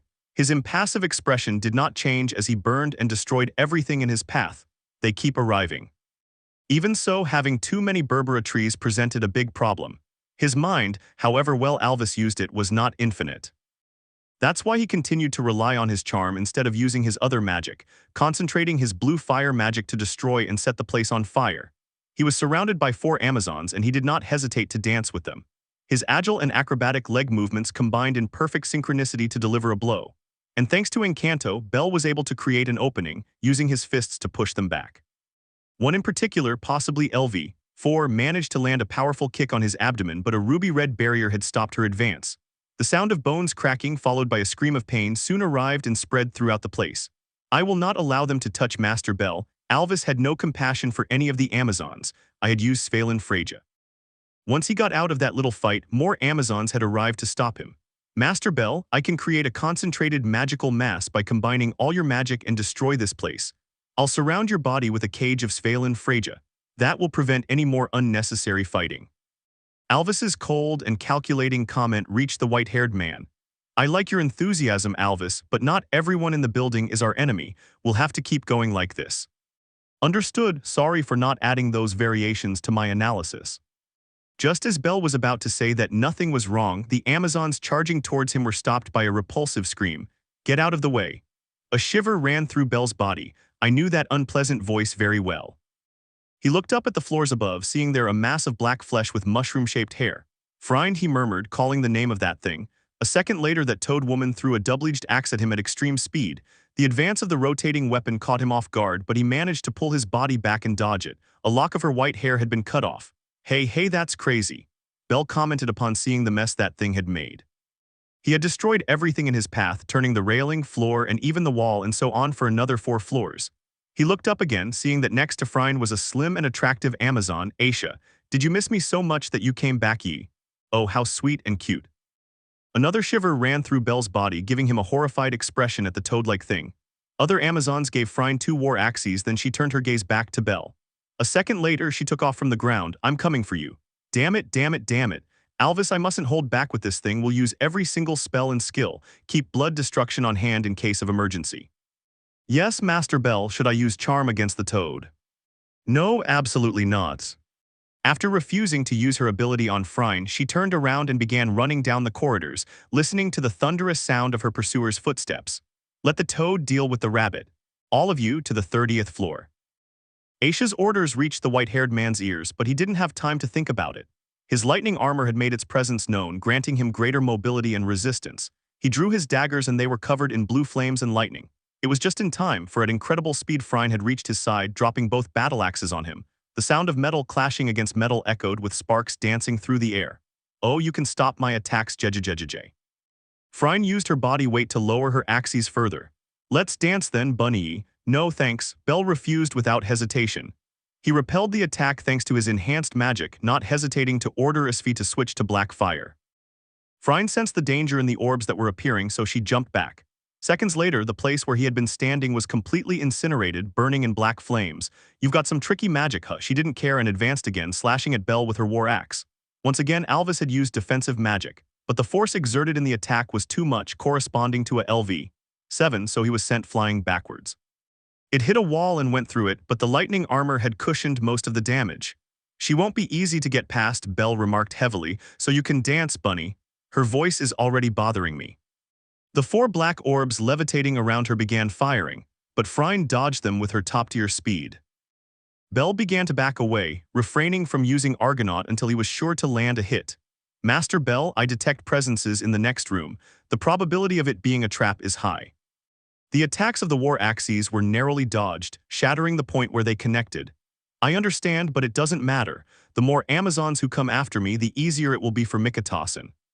The laughter, similar to the croaking of a frog, was somehow stronger than the impacts of the weapons. He was cornered to the point of entering a larger room where an ambush awaited him, just as Alvis had said. A large amount of Berbera filled the place, with Belle focusing his attention on Aisha, who was coming down the stairs. "You did well to get here," she commented with a serious face. Phryne's heavy footsteps echoed through the room, blocking the entrance through which she had passed. He was surrounded instantly. "Jedge, there's no way out, Bunny, don't call me Rabbit," Belle exclaimed dramatically. "You give me the creeps." He took a few steps back until he was in the center, with his attackers ready to pounce on him. "Alvis, we'll go after your plan to blow everything up, just reduce the blast radius." "I'll take care of blowing them up, Master Belle." The magic and abilities were about to activate and the Amazons were beginning to approach, but a loud voice stopped them. "All of you, stop." Ishtar's ominous voice reached the ears of her servants and Belle. The movement ceased, all eyes turned to the top of the main staircase, seeing the goddess Ishtar there. "Ishtar-sama, what do you mean by stopping us? Didn't you hear me, Phryne? I said to stop." Ishtar glanced furtively at the toad. "Go and make sure the ritual doesn't fail this time. I'll take care of Cranel." Phryne looked at her goddess with a puzzled expression, clenching her fists and teeth. "Do you have something to say?" Ishtar asked. After a few seconds where nobody moved, Phryne denied it. "No, I have nothing to say, Ishtar-sama." Saying that, the colossal woman turned around on her fat feet and began to leave the room. There was clear displeasure in his gaze. "It's a lost cause. Ishtar-sama will captivate him." "Yes, what a shame." Several of the Berbera women whispered to themselves, and in a short time the room was completely empty. Thanks." Belle's joking tone as he sheathed his daggers made Ishtar smile amusedly. "Cranel, now that I look at you properly, you're actually cute," she said, being direct in her compliment. "I used to think he was a bit childish, but the serious expression Belle gave at this moment made him look attractive." The white-haired man remained silent, watching Ishtar as she continued to slowly descend the stairs. "I thought that Freya the fox had terrible taste. I must admit I was a bit hasty." Then he went directly to insulting Freya, the goddess of Belle. A frown appeared on the white-haired man's face, but he reserved his comments. "It's been a long time since I've seen her. I should visit her after this." She made a mental agenda. Ishtar was confused by the thoughtful expression, so she asked, "Were you offended that I called your goddess that? It's normal, after all, her children are psychopaths." The venomous tone made Belle laugh. "Oh no, you're wrong. I was thinking about her, but not in the way you think." Belle denied his words. He waved his hands dismissively. "By the way, I would like to ask you something, Goddess Ishtar. What is it?" With the copper-skinned goddess a few meters away from him, he sharpened his gaze and asked seriously, "I already have a slight suspicion, but I want to confirm it. Why are you performing the ritual with Haruheimsen?" Her voice became even and dry, analyzing Ishtar's every reaction. "Can you talk about another woman in front of me? Yufufu, interesting." She paid no attention to anything that didn't interest her. "It's not very difficult, in fact, it's very easy." Belle didn't bother saying that, knowing the outcome. Ishtar distorted her face into one of disgust. She walked towards him, shortening the distance even more. Then she began to undress. "Is this for real? What kind of psychological attack is this? Because it's really bad." Belle's eyes turned into white dots. "Master Belle, may I incinerate the pervert?" "Haha, relax, Alvis. Unlike Apollo, she seems rather clever. We need proof of her actions to take justice into our own hands." "So what will you do, Master Belle?" "I detect the deployment of charm by the pervert." "Oh, so undressing is a requirement to use your charm. That's not very practical, to say the least." "Yes, in that sense yours is better, Master Belle." Thank you, thank you. So do you think we can?" "No doubt about it. Let's give him a taste of his own medicine."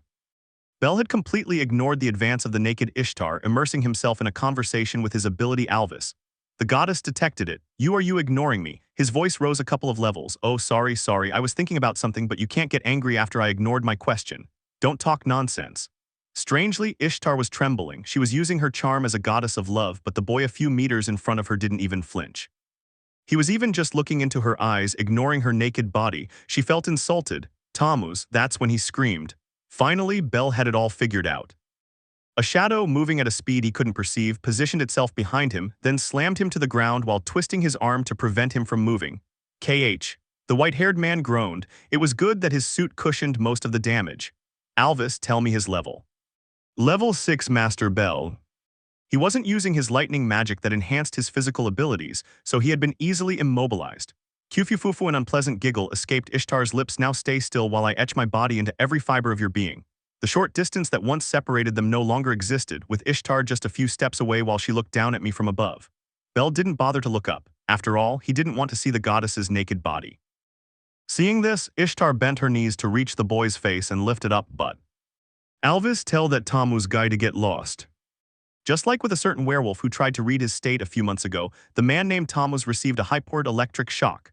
The thunderous sound of an imposing lightning bolt hurt Ishtar's ears, causing her to let out a groan of pain. His eyes were damaged by the blue flash, then he noticed debris falling from the ceiling of the room. He raised his hurt eyes only to be shocked to see a hole in the shape of a human stretched across the ceiling, and if he wasn't mistaken, there wasn't just one.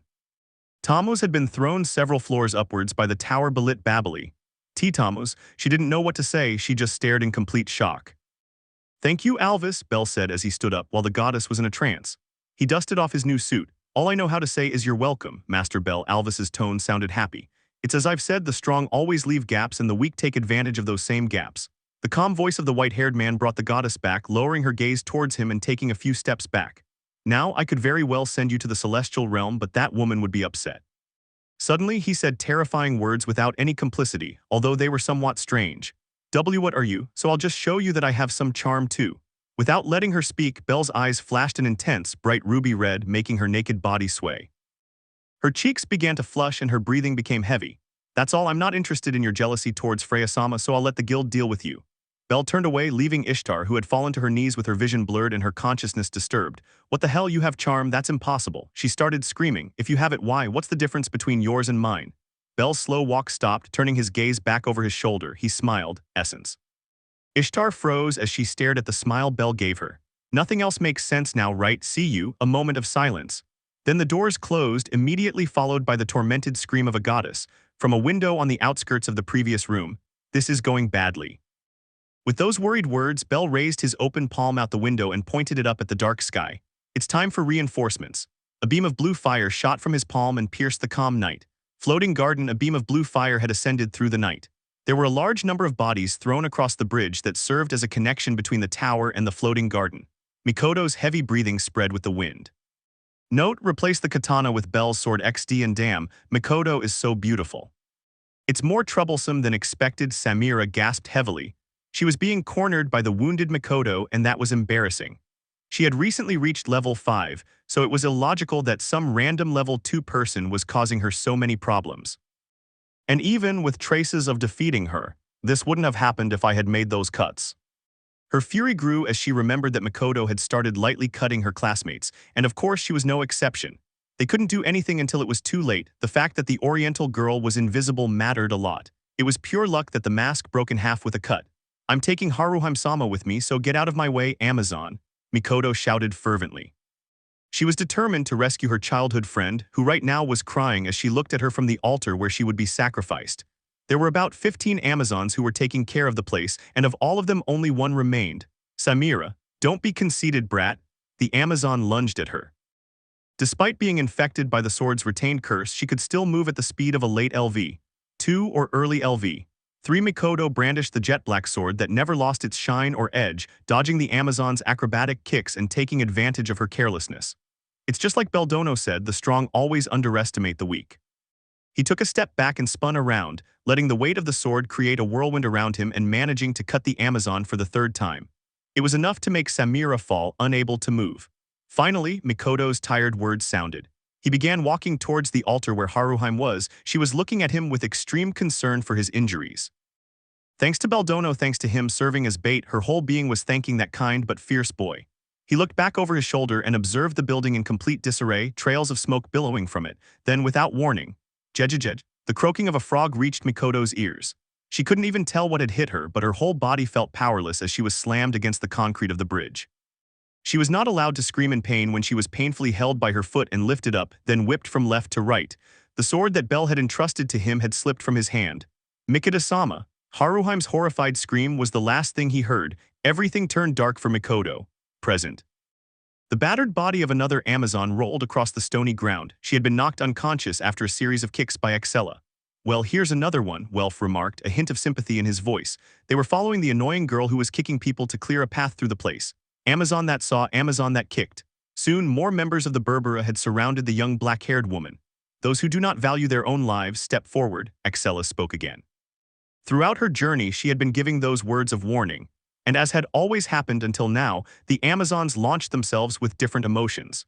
His warrior side surfaced in the face of the black-haired beauty who was beating up her companions.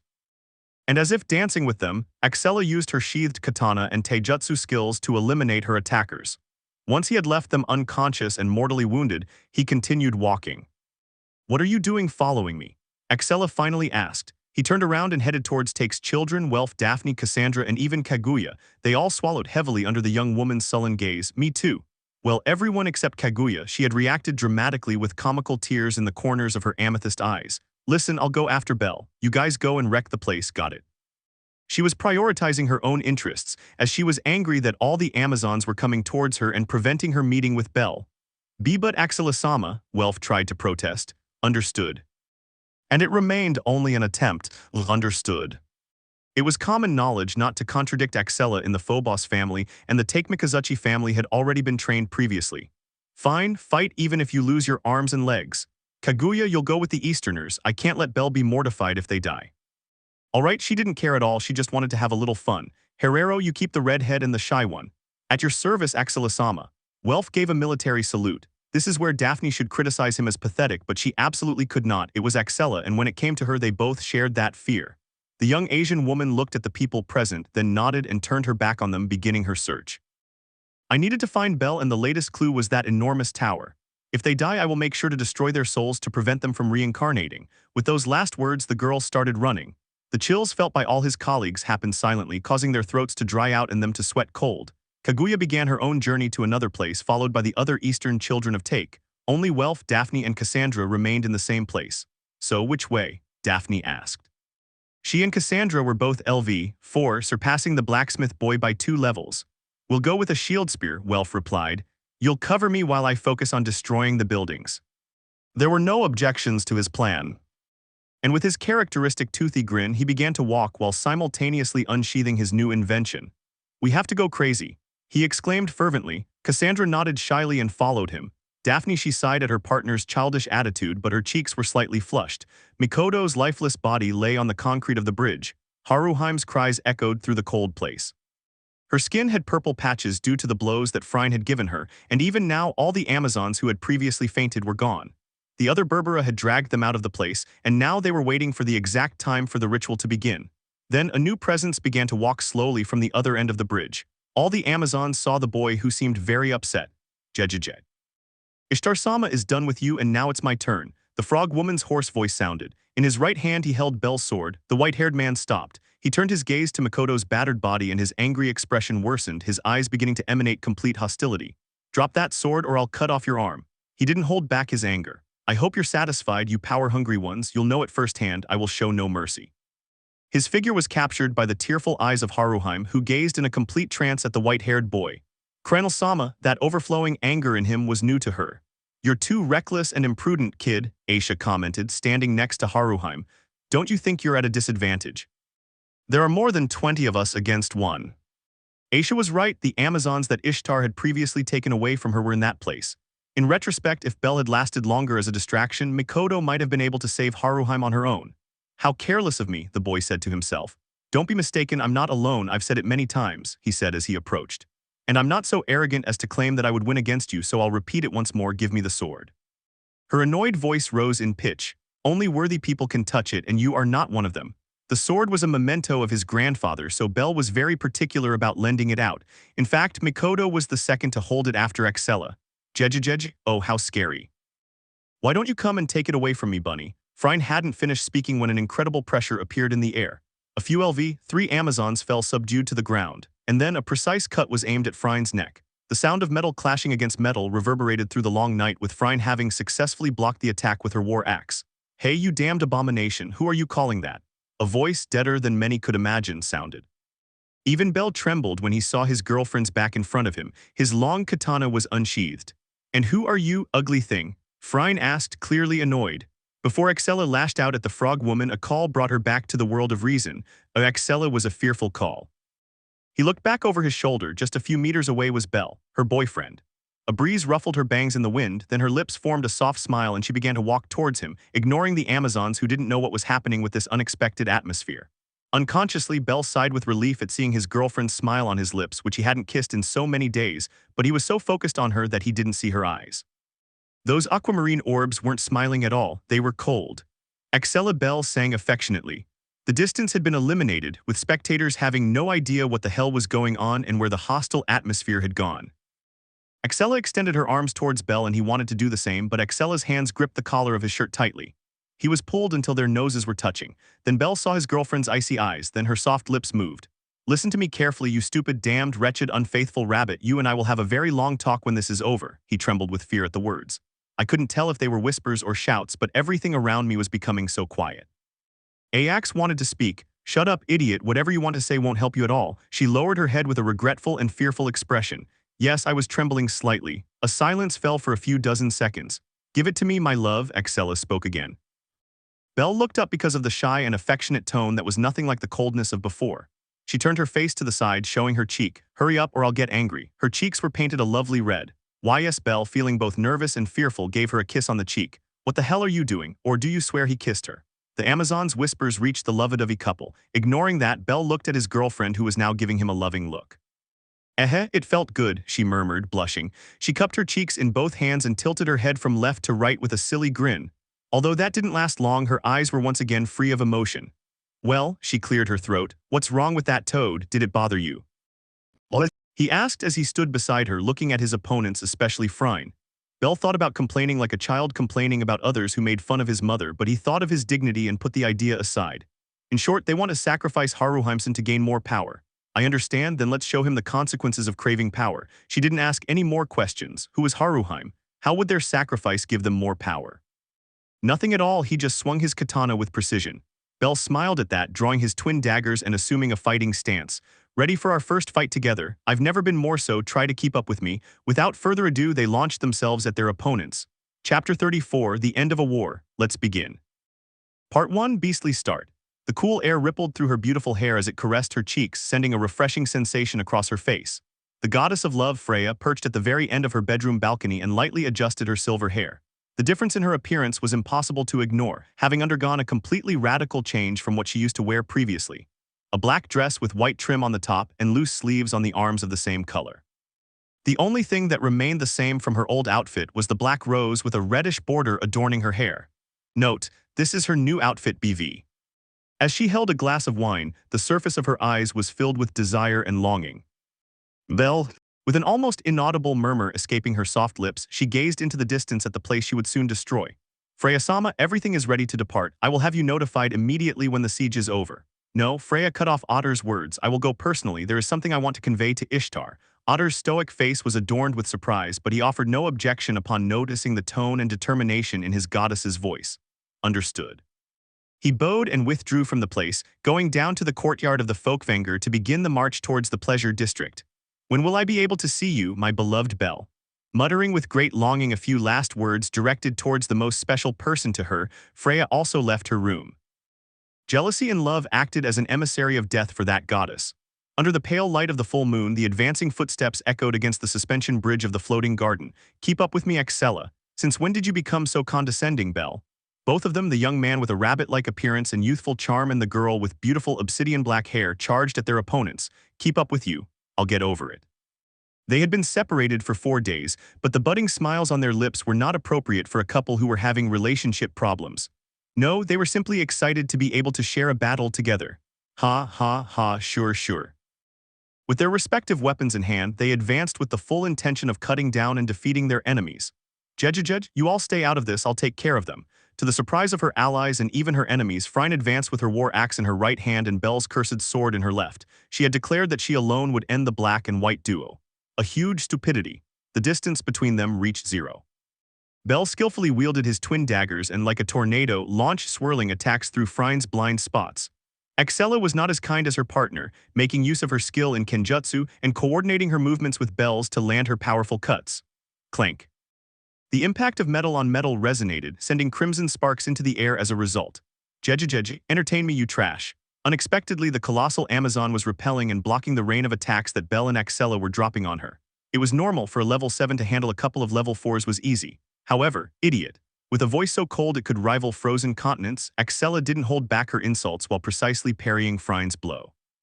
The power was such that the sparks took a long time to dissipate in the air, causing the war axe to recoil from the impact. "Do you think someone as clumsy as you could beat Belle and me?" The question, however strange it was right. Axella and Belle were not just simple LV4s like everyone else, they were categorized with the word irregulars. That's how things were. And it was demonstrated when shimmering beams covered both Belle's body and weapons, also with orbs of black flame unfolding around him.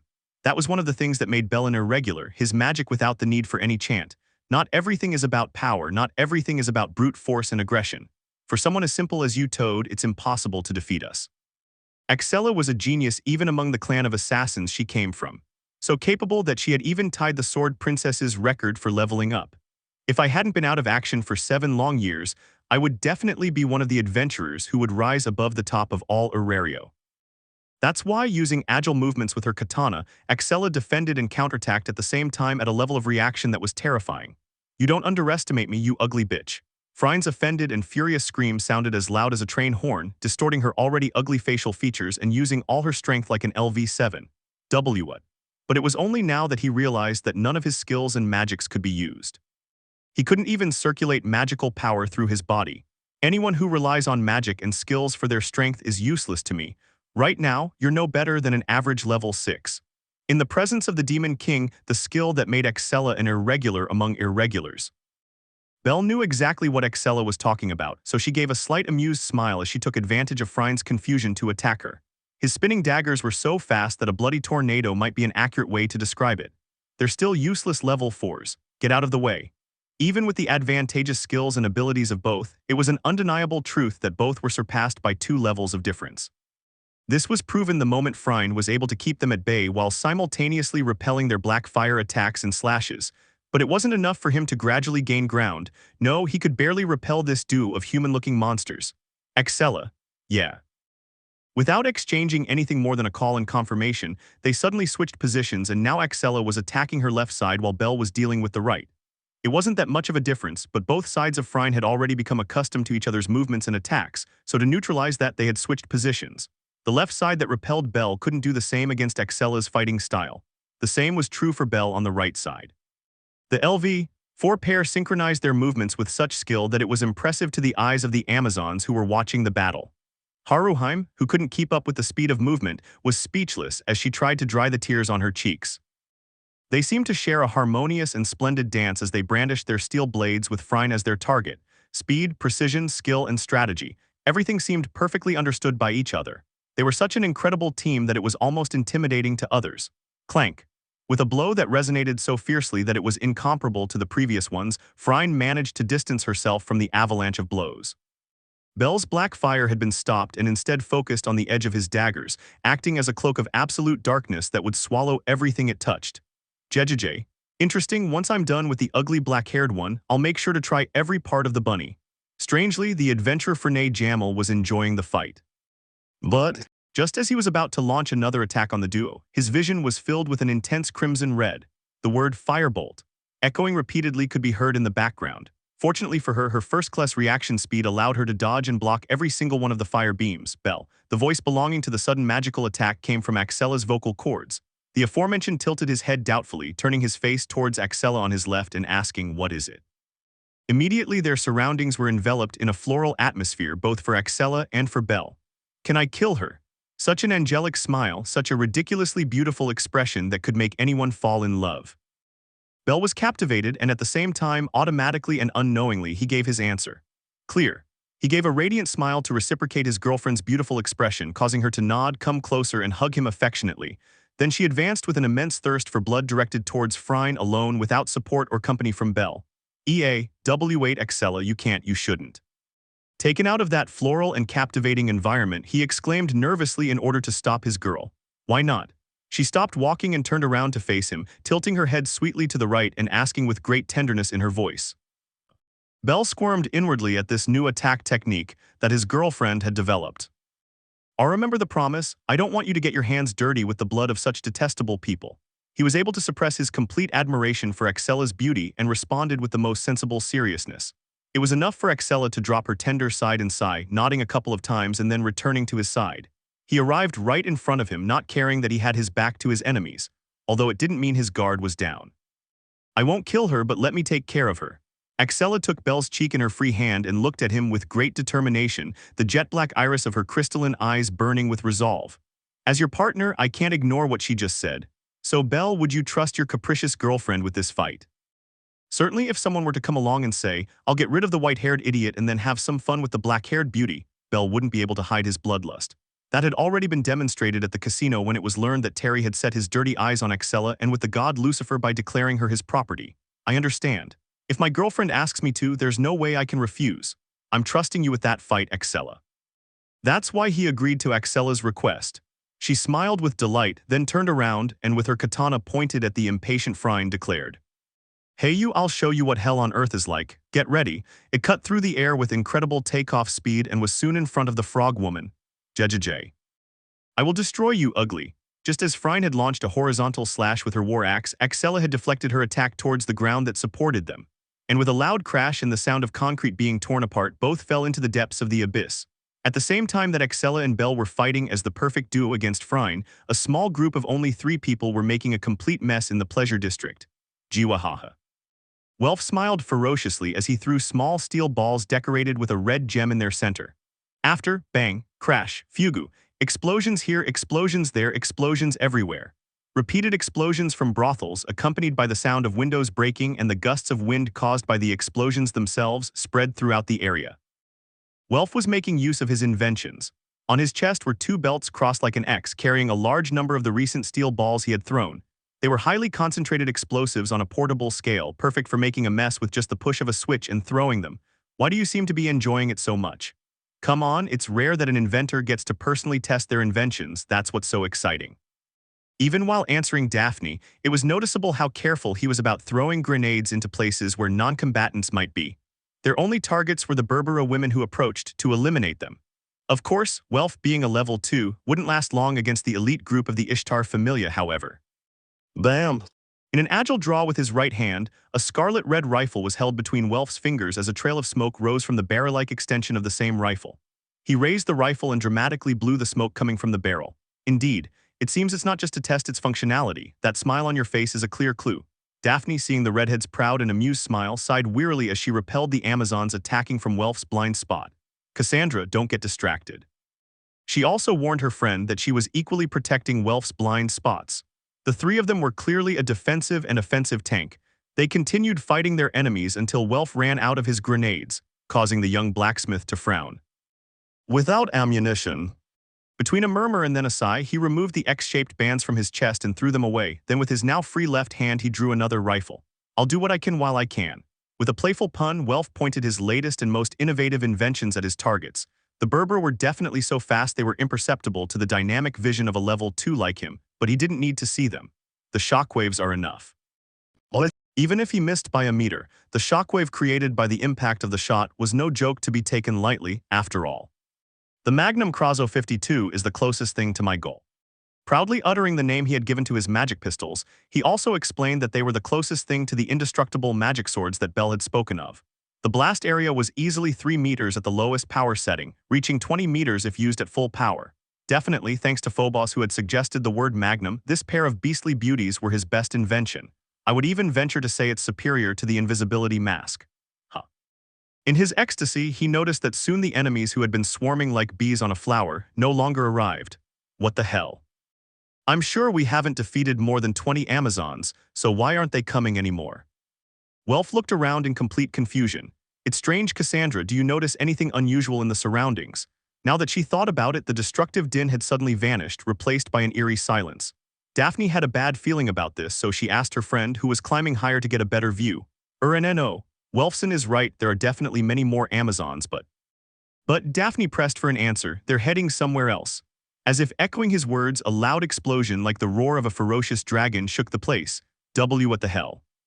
Feeling the tremor that unbalanced him, Welf, in an effort not to fall on his backside, ran towards the high point where Cassandra was. It was then that he saw her. Damn it, it's all over. Before their eyes, the majestic entrance of the entire Freya family was present. Is this a joke? Daphne beside him was speechless. Of the 3, Cassandra had the palest face. So the army of hawks tearing apart mice was what it meant. In fact, she had had a strange dream where a flock of furious hawks were destroying a rat's nest, but because of the ridiculousness of that dream, she had kept quiet. Besides, he wasn't there, Belson wasn't there, the only boy who believed her and took her words seriously had disappeared without warning. That's why she shouldn't feel guilty about the absurd scene of the entire Freya family starting to destroy every inch of the place. And they were led by none other than the goddess Freya herself, wearing a beautiful black dress with white sleeves and trim. Welfson, how should we proceed? Daphne asked, coming out of her shock. Isn't it obvious? Look around. The goddess Freya is not someone to be taken lightly. Phobos made that very clear to me a long time ago. Besides. He paused while taking a breath, holstering his Magnum Krauso 52s at his sides. With them here, this fight has turned into a complete one-sided massacre. All we can do is watch and wait. Understood. Daphne didn't object at all. She had confidence in Welf's command. So, shall we go somewhere safe? Yes, I definitely don't want to cross paths with one of those Bell family psychopaths. They're completely different from him. Saying that, he began to descend from the high point and look for temporary shelter, followed by the two young women. Will Belson be all right? Cassandra suddenly asked. Her timid and worried voice sounded like a melody of hope amidst the cries of lament and despair from the Amazons that played in the background. The Freya family was definitely not the friendliest. Don't worry, he's with the most dangerous person I've ever met. He'll be fine. But without a doubt, of all the people Welf had heard about, that Obsidian girl was the most ruthless. Vana Freya, Hildeslave, bring ha nonsense. Welf would definitely accept a duel with that black cat or the others instead of Excella without a second thought. The odds of survival are better. Someone like Welf, even with his suicidal personality, understood that Excella Agara could be hell incarnate if you were to upset her. Bell's eyes widened slightly as he caught the evasive maneuver Excella had used to destroy the bridge beneath her feet, causing her to fall alongside Phryne. He was impressed by his girlfriend's ingenuity and technique. That's my girl. And he couldn't help but praise her as his lips curved upwards in a smile. Now he stood alone against a large number of Amazons, though the worry wasn't as evident on his face. Instead, just wait a little longer, Haruheimson, you will soon be free. He ignored all the Amazons who were giving him hostile looks and fixed his eyes on Haruheim's beautiful jade. Cranel-sama, please let me go. Haruheim, upon learning of the vast difference in numbers, was pleading with a tearful voice towards the white-haired man. I didn't want to see him get hurt or even killed. Bell smiled at that. There's no way I'm doing that. Once again, he raised his guard with both twin daggers covered in black flames and prepared to charge. The Amazons did the same. I'll take Haruheimson with me. I won't show any mercy if anyone gets in my way. Enough talk. If you want her, come and get her, brat. You're right, Aishasen, I'll go get her. Filling the depths of his eyes with a determined flame, Bell ran at high speed to confront them. However, a loud explosion similar to the roar of a dragon shook the surroundings. That stopped his charge, giving him a look of surprise just like the Amazons. Just as I was about to ask Alvis what was happening, the Amazons gave the answer among themselves. Aisha, it's the Freya family that they attacked head-on. We need to repel them. Did they anticipate the killer stone thing, or are they coming for Bull Killer Tusk? Don't waste time and go defend the place, but what will happen to the ritual? Don't worry, I'll take care of the Bull Killer. All of you go and confront the Freya family and tell all the troops the same. Yeah, everything moved too fast in Bell's eyes, who was wondering if this was his luck or merely bad luck. Freya, the name of his goddess, flashed through his mind. He delved into the possible reasons why the place was being attacked, and the only possibility was Bull Killer, now it's just you and me, attack whenever you want. Before he knew it, the only ones on the floating garden were Haruheim, Aisha, and him. Master Bell remained in a trance for about a minute. Sorry. Having realized his mistake, he apologized to Alvis and refocused on the present situation. I suppose this makes it easier, I won't complain. Without saying anything more, she advanced just like Aisha and they faced each other in a straight line. The collision between their weapons reverberated through the high place. Chapter 2, A Girl's Madness. The fall was rapid, having descended a height of 40 floors. Even so, Phryne managed to land on her feet thanks to her high level, destroying the point of impact beneath her and spreading a wave of air mixed with dust and debris. You don't even know how to cushion your fall. How savage. Excella, on the other hand, 5 meters away, had fallen with the weight of a feather, her body muscles perfectly synchronizing to absorb the impact. She didn't make the slightest noise. Fine, I have Bell's permission, so there's no need to be nice, let's begin the torture. He began walking. He wasn't even using an offensive or defensive stance. He was simply walking slowly, the tip of his katana striking the ground and producing a metallic screech. For having bothered Bell, you will know hell. She knew she was talking too much, she knew it, and yet she didn't stop. She couldn't stop in front of the person who had said such awful things about her boyfriend, Jejejay. With a laugh like a frog's croak, Phryne didn't wait for Excella to arrive and took off towards her. She covered the 5-meter distance in less than a second and brought down the war axe with force. Third killer art, Mirage. With destructive force, the edge of the axe struck the floor and scattered a large amount of debris in all directions. What should have been Excella's physical body had scattered and vanished after being struck by the metal blade. Excella had used a series of left-to-right footwork movements at considerable speed to create afterimages of herself, giving life to a mirage. What? Without understanding what had happened but heeding her first-class instincts, Frine used Belle's cursed sword to block a slash from behind. His intuition was correct, having received and successfully blocked the powerful downward slash of Excella's katana. Sparks flew through the air. However, sixth art of murder, infection.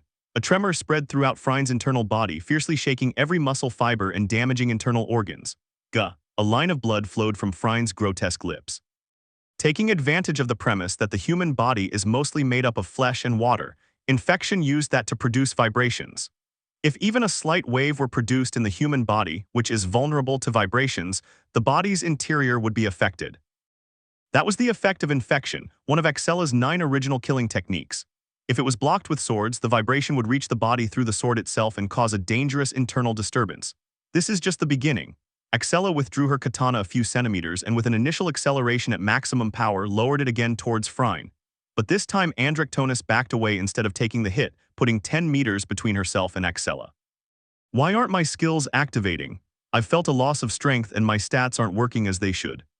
She was also confused by the strange behavior of her power. It was nothing like normal, and her abilities that strengthened the body and increased speed were not activating. What did you do, you little brat? Didn't I say so? Magic and skills are useless against me. Surrender and accept death. With a cold and contemptuous voice, Excella gripped the tsuka of the katana with both hands, raising it above her right shoulder and pointing the kisaki towards Frine. It was clearly a position to pierce. What are you doing? From this distance, it's impossible for your sword to reach me without me. First assassination art, stab. Fourth assassination art, traceless step. With a combination of techniques, Excella was inches away from Frine. With her right hand, the one she was using to pull back with all her might, she unleashed a forward thrust. A flash of black steel broke the sound barrier. Instinctively and by sheer luck, he managed to use his war axe to defend against the thrust, but crack! Excella's katana pierced the high-quality war axe with ease. It was no ordinary piercing. Excella had implemented all her physical attributes and martial arts skills, focusing them on the tip of her weapon and thus expelling her highest offensive ability.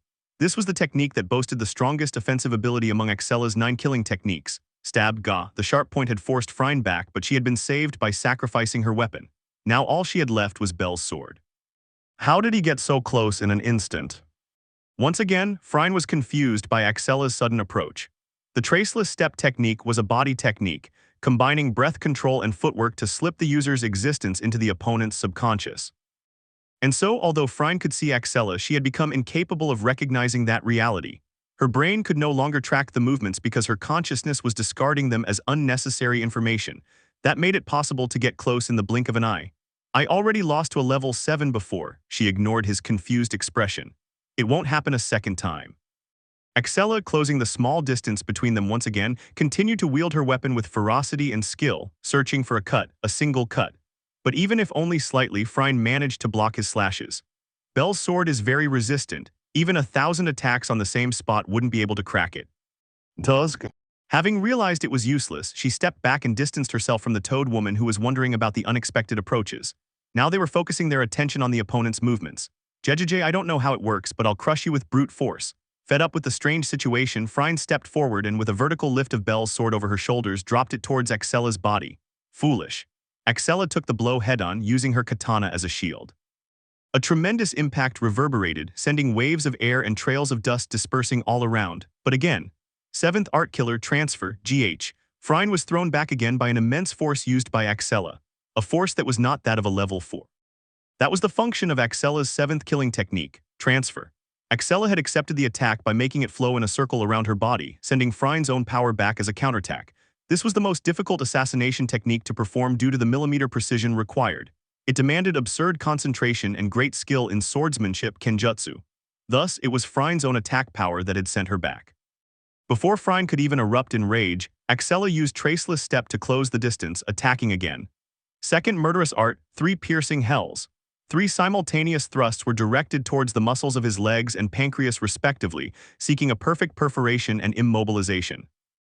It was the same move he once used to pierce Mikoto in the 17th floor incident a few months ago, but Frine managed to block Belle's dangerous thrusts with her sword. As I thought, I'll have to use that method. Excella knew that if she continued like this for much longer, she would inevitably lose. She couldn't let Frine get used to her attacks, so he took a risky gamble.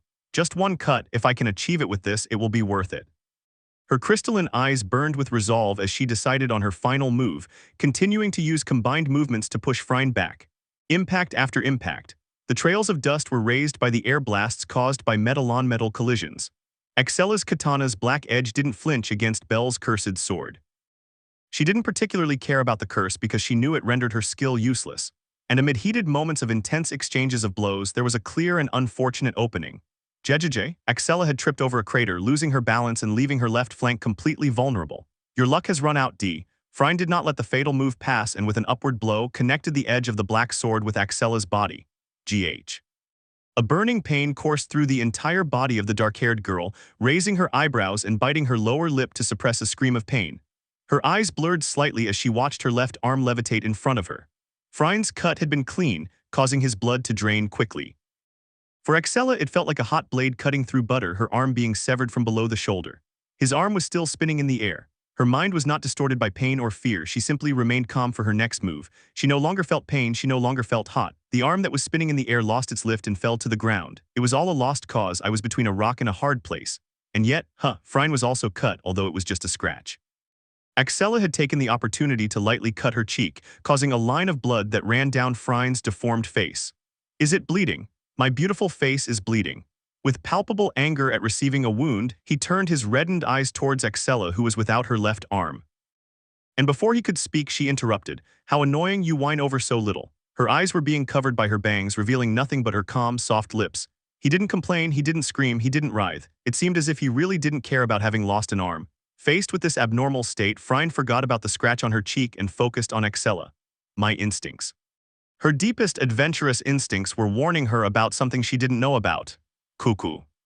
Finally, Axella's calm, soft lips curved upwards in a smile. A giggle escaped them. QQ-hahe. That giggle intensified, becoming more pronounced. Axella's smile was sinister.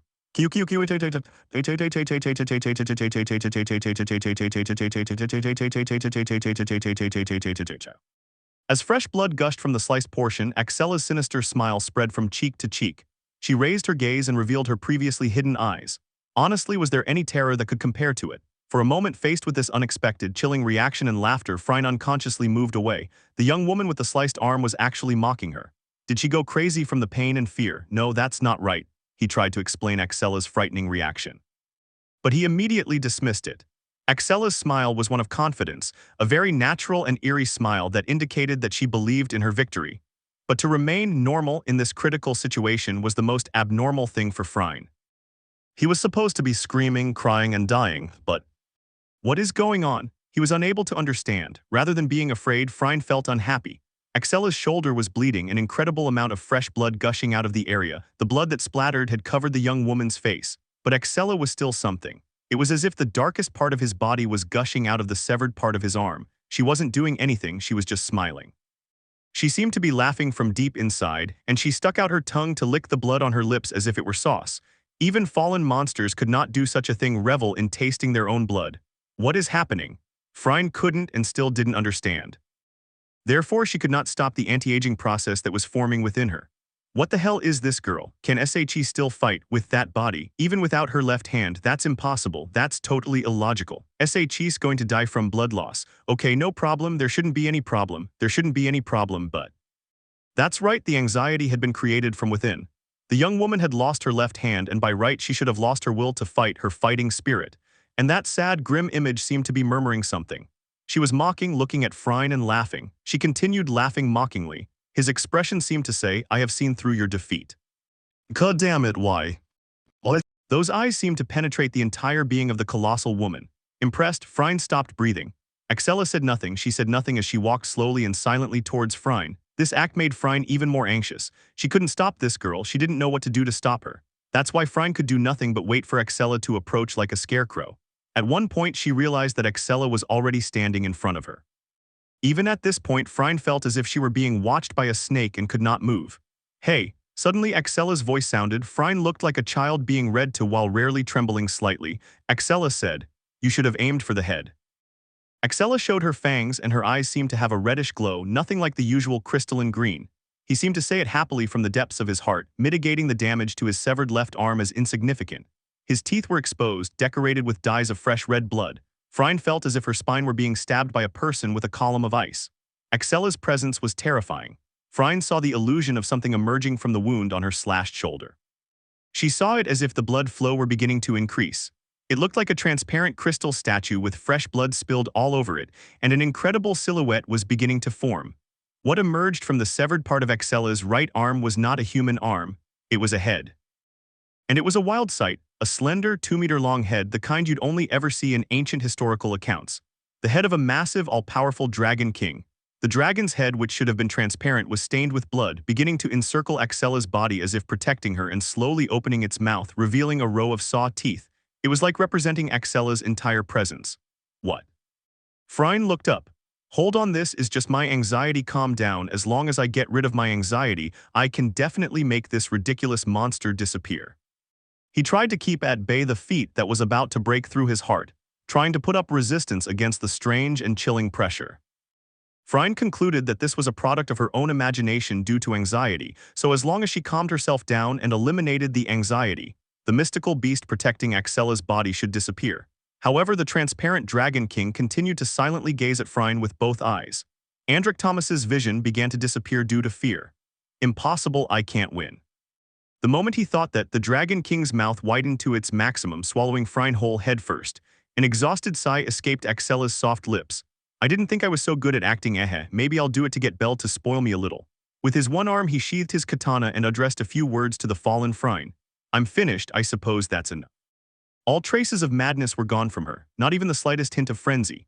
He took his eyes off the unconscious Phryne and turned on his heels, beginning to walk and picking up his severed arm. Without thinking much, he attached it to his shoulder and closed his eyes to gather magical energy. Guide the lost, save the damned, earthly fairy mother, I offer my prayers seeking salvation. Heal this stained body and purify this corrupt soul. Fairy song.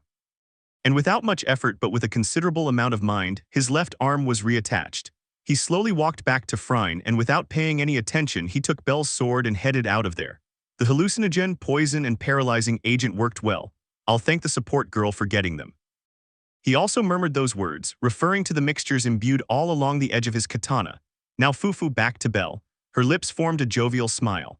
He began to hum and walk at a slightly accelerated pace to quickly reach the 40th floor of the damaged, belilt Babili Tower. He did not care about the poisoned, paralyzed, and drugged Phryne, to the point that he no longer even remembered her. The torture would be both physical and mental thanks to the poison and hallucinogen, so he didn't care if he died or not. Chapter 3, The Jealousy of a Goddess. They were exchanging blows. What's wrong? You're being too slow. With agile acrobatic kicks combined with the blows of her great Padao, Aisha was cornering Belle. He was slowly pushing him back. Because, of course, it was intentional. Using his twin daggers to defend himself against Aisha's attacks, he asks a question with complete seriousness. He wanted to know. He couldn't just believe that they all agreed with what he was trying to prevent. Aisha did not respond. She continued attacking with ferocity and murderous intent. Why would you be willing to sacrifice Haruheimsen to gain power? I didn't understand it, and I didn't want to understand it. This time he used more strength thanks to his lightning armor and repelled a slash from Aisha, making her take a few steps back. Why force her into all this? Do you really think you can choose the fate of a life as pure as hers? He was annoyed. With himself, with destiny, with everything. I knew it was hypocritical to talk about a life, but no matter how much I wanted to find a logic to the whole situation, I couldn't find it. To sell her body, to force her to think she didn't deserve to be saved, extinguishing the beautiful light in her eyes, eliminating her warm smiles, forcing her to resign herself to death. Do they consider themselves human beings? This time he could not contain his strength, and with a precise and powerful cut he reached Aisha's bare torso, causing her a considerable but not fatal wound. Because he wanted a reason, one that would be enough to control himself and not act as an emissary of death to purge their corrupt souls. Aisha, seeing his superficial wound, responded with a rigid and severe expression. Why do you ask? You naive, very naive Belle Cranel. He launched himself swiftly towards the white-haired man, brandishing his Padao and causing reddish sparks after the impacts of metal against metal. Because there was no other option, that's why. Do you think I didn't resist? Do you think I just sat there silently while they decided about her life? He charged forward with his emotions as energy. He shouted at the top of his lungs about that reckless and naive young man. I tried to save her, I tried to give her a normal life. A quiet, peaceful one. Seeing her face resigned to her cruel fate enraged me. That's why I tried to save her. Her tone broke and rose to an octave, but I failed. The feeling of helplessness permeated everything. Aisha had previously intercepted a ritual by breaking the killer's stone of that time, however, she had been punished. Beaten by that toad until her body looked no better than bruised meat, dragged and imprisoned without seeing the light of day for a long time, tortured day and night, then enchanted to the core by her goddess. The mere thought of anything that contradicted Ishtar-sama's will sent shivers down my spine. I was powerless and could do nothing but follow orders. Due to the sudden information, Bell had been surprised and let his guard down a little out of dismay. Aisha took advantage of this and with a stronger blow managed to wound him. A line of blood ran down the white-haired man's cheek. So don't say I didn't try. Aisha charged again. I understood after failing. Even if Ishtar-sama were to let her live, her life wouldn't be peaceful. More people would try to use her power, making her suffer as much as, or even more than she does in this cursed place. He mentioned that and spun around, unleashing a powerful spinning kick that struck Bell in the face. GH. Aisha groaned in pain. The sole of his foot had struck a rubbered barrier, preventing him from hitting Bell. He became even angrier and shouted, "You'll be no different from them, you'll use it and exploit its power." There was remorse in the Amazon's usually serene eyes, so I won't let you have it. He lunged at Bell again, but his eyes widened as he realized he couldn't move. She had crossed an invisible line without knowing it. Hey. The young man standing a meter in front of her spoke to her. His voice sounded annoyed. Me saving someone for personal gain, because I want their power to use them. Bell's eyes became piercing with a palpable flame of anger or indignation at Aisha's words. What? Aisha witnessed Bell raising all his magic and abilities to their maximum. His lightning armor doubled in thickness as the screeching of lightning colliding with each other sounded like 1,000 birds at sunset. That deafening sound invaded the eardrums of the Amazon. The flames that had disappeared reappeared with an incandescent intensity that burned the pores on Aisha's skin and raised the cold temperature of the night to a hot one. Bell, with complete seriousness and annoyance in his eyes, asked, "Do you think I need his power?" The pressure, the density, everything was at such an absurd level that it was tangible to the eye. It felt as if the sky were falling or the earth were about to split. That's what Aisha felt. Her throat went completely dry and her pupils trembled uncontrollably within her widened eyes. Unexpectedly, Aisha was able to breathe. The air trapped in his lungs was suddenly released, causing his chest to rise and fall irregularly. Even stranger, he was no longer sweating cold. Faced with that situation, he looked ahead and understood. What are you playing at? Nothing in particular, just a whim of this selfish and hypocritical boy. Bell had deactivated all of his abilities. Neither the armor, the flames, the shield, nor the white tinkling lights. He had been reduced to his base strength, a level 4.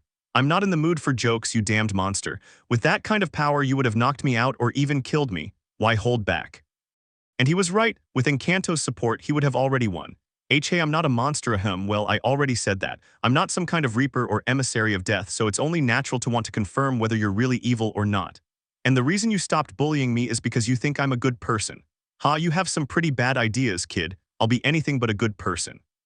A quick exchange followed by a bit of silence. Their gazes locked with each other's as if they were analyzing each other's every reaction. No, Bell broke the silence. I'm not wrong, you're definitely a good person. Her piercing ruby eyes softened and her expression warmed, her lips formed a smile. So I'll save Haruhimson, whether I succeed or fail, it's the thought that counts. Don't worry, I'll give her complete freedom and do everything I can to bring that smile back to her face. He assumed a close-quarters combat stance with an exchange of daggers, preparing nothing but his physical strength and agility. So to prove I'm worthy of being your hero here and now, I will use my greatest weakness to defeat your greatest strength. Prepare yourself. You sound like a real man. Fine, I accept the challenge. After all, if someone wants to take a woman, it has to be by force. Aisha was filled with emotion. Come and show us that strength, Bell Cranel. Without saying anything more, they both ran towards each other. No magic, no strong abilities. The fight lasted no more than a couple of minutes, during which both attacked with great fervor and impetus. Brute strength, superhuman agility, combat prowess, and abnormal stamina. They sweated, they shouted, exchanging blows that threatened to break their bones, bruising their skin and tearing their muscles apart. A dance of ferocity and terror. The two proud warriors continued to beat each other for the freedom of a girl.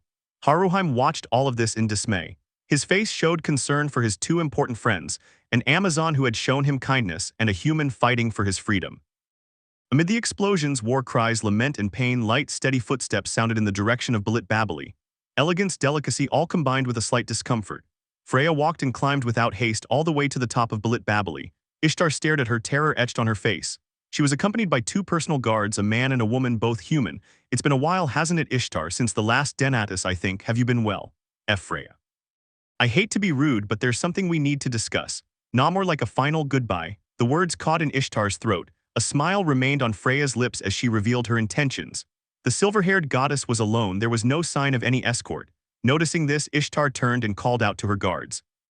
Capture her, make that woman kneel before me. The guards obeyed and rushed to the attack, however they slowed down as they got closer. What, the man fell first. His legs had lost strength the moment he laid eyes on the goddess. The woman was staggering from left to right as if she were drunk and trying to say that nothing bad was happening. But it only took a little more for him to fall too. My children, they had been enchanted. You have some interesting children, Ishtar. Freya walked past them calmly, turning her back on them and getting closer. Hi. Ishtar could no longer hide the fear that threatened to overwhelm her. With a pitiful shriek escaping her lips, she retreated step by step. 8 people surrounded the colossal collapsed body of Phryne. This thing is already dead.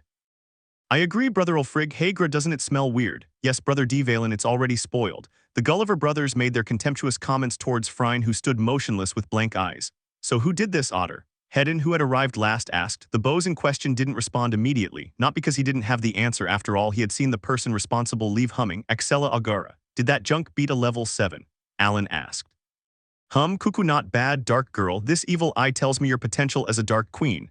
Hedin, please silence the weirdo, the Gullivers chanted in unison. They began a minor argument before setting off again. Let's continue with the invasion, Otter told the others. Internally, he sent a thank you to Phryne's executioner for saving them the trouble, trembling steps that retreated without leaving the floor. How far are you going to retreat, Ishtar? Ishtar's terrified eyes never left Freya. That's the end of this little invasion game, that's enough. Hy. Ishtar let out a scream of fear from her lungs. They were face to face, no more than 10 steps apart. It was just a little joke, Freya. I didn't know you cared so much about that boy. Roman 2 won't do it again, I swear. None of his dependents remained in the palace. They had been eliminated by Otter's team. With none of her pawns to play with, Ishtar resorted to asking for forgiveness. A breeze slipped between them, making Freya's silver locks dance around her wicked smile. Ishtar. Your jokes so far have been laughable, but this crossed the line. You will not be forgiven. Freya's eyes showed no emotion, yet her smile grew. Bel is mine. Flames of rage danced and flashed through her silver pupils, but she kept smiling. I will not forgive any woman who tries to take what is rightfully mine. Freya's desire to possess Bel had been declared. Ishtar was speechless. It was like looking in a mirror. The same flames of jealousy and hatred that burned inside Ishtar now stared back at her in the form of Freya's obsession with Bel. Squinting, Freya's lips began to move again. This is your final hour. When her fate was revealed, Ishtar's face lost all color. Concurrent singing. Bel couldn't help but smile bitterly as he heard the melody of the shooting spell amidst the clashing of swords and daggers. Vertal warrior, strong hero, greedy and unjust hero. Is this some kind of hint? Bel thought instantly. Each word was clear, pulsing with controlled magical power as her lips moved in time with her strides. Slashing forward with her pado, finding Bel's daggers, all the while without missing a beat of her spell, Aisha was attacking with everything she had. Attack, movement, evasion, and defense. Prove your worth if you want the Empress's girdle. It's no good at all. Should I try concurrent singing?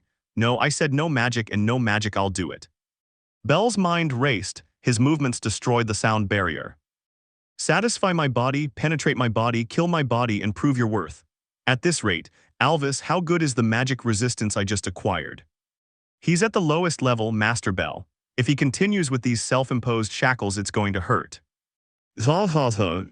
Each syllable of his shooting spell caused another drop of sweat to roll down his face. He was in danger of being caught in her magic. Attempting to interrupt the chant, he launched a double upward swing with his daggers, but it was parried by Aisha's heel. The Amazon continued spinning, leaped into the air, and managed to land a blow on Bel. Bel was thrown backward by the impact, but the smile on his lips did not disappear. My starving daughter is Hippolyta. Aisha completed her spell when the distance between them opened up for a few seconds. Bel regained his balance and looked at his opponent. He had never seen this magic before, so he had no idea what would happen. He tried to change position to dodge the attack, but... Wait. He realized where he was. In the center, right in front of the altar, Haruheim stood behind him. If he dodged the attack, Haruheim would receive it. Bel looked at Aisha, wanting to confirm if she really intended to shoot even though the attack would hit Haruheim directly. This has to be a joke, he thought, seeing Aisha's eyes. Show me you can protect her. Bel could feel it in his eyes. If you're going to take her, then prove you can. Seeing the determination in Aisha's eyes, Bel knew what he had to do. I would greet him head-on. He tried to see the positive side, that his magic resistance would possibly increase by a couple of levels. Freya took a step forward. Ishtar moved backward as far as she could, her heel against the cliff. Please, I beg you. At that moment, Ishtar saw behind Freya the figure of a wounded Tom was emerging from the rubble. Despite her serious injuries from having fallen through several floors because of Bel, she had returned to her teacher in her time of need. There was hope. Ishtar hid her joy in her heart and desperately tried to buy him time. Freya, I'll tell you something interesting. Tom was halfway there. That boy Bel Cranel is immune to our charm. Don't you want to know why? Freya's step stopped. Are you an idiot? I'm his goddess, of course I know about his immunity to charms. Ishtar was speechless at that. Was she so frightened that she'd forgotten something so vital? Freya took another step and Thomas took advantage of that moment to attack. I won. Ishtar smiled maliciously. At that moment when Thomas was a mere second away from Freya's neck, she calmly turned towards him as if she knew he had been there all along. Thomas was struck by Freya's beauty all at once, falling to his knees with his mouth open and cheeks flushed. The human looked at Freya with bright, trembling eyes. Leave us alone, you will serve me to give testimony before the guild. Nodding repeatedly at Freya's command, Thomas left the place as if walking on a cloud. Time stood still for Ishtar. Her man had just been stolen right before her eyes. He had sworn eternal loyalty to her, had been overwhelmed by her beauty, had been charmed to the point of becoming her devoted servant. There wasn't a shred of humanity left in him to be charmed by another. Despite all that, Freya did it. Her charm had been overshadowed by his. In other words, it was proof that Freya's beauty surpassed his own. That Ishtar's pride was broken. Her fingers clenched into fists, her tanned skin, her curvaceous body, every part of her trembled with rage and humiliation. Because Ishtar howled at Freya, her skin reddened. Men who valued beauty above all else went to Freya, not to her. A moment ago she witnessed her charm being erased. Both were goddesses of beauty, how was all this possible? Freya took another step, causing Ishtar to scream once more. You and me, what the hell is the difference? Essence, a clear statement. Petrified, Ishtar remained silent while Freya laughed jokingly at her. Nothing else makes sense now, right? A moment of silence. I had already received those words tonight. Of that boy who possessed charm for whom all this was happening, he had said exactly the same thing. The goddess's teeth ground together and she screamed in great torment. UWAH. With her mind ablaze, Ishtar charged towards Freya with the ferocity of a wounded beast. Bel's mind was filled with determination and burning courage. He crossed his daggers in an X to receive the full force of the attack and protect Haruheim. Defend her, hero. In front of him, Aisha's scream traveled throughout the place as her padao fell against the ground at his feet. The brave warrior used every muscle fiber to activate her magic. Hell Kaios, Cranel Sama. An immense crimson shockwave erupted from the point where the sword pierced the stone. The crimson wave flooded the floating garden, the energy directed towards Bel. Bel encountered it head-on. The attack had grown to twice its size by the time it reached him. Come on, this is nothing compared to what Axella will do to me.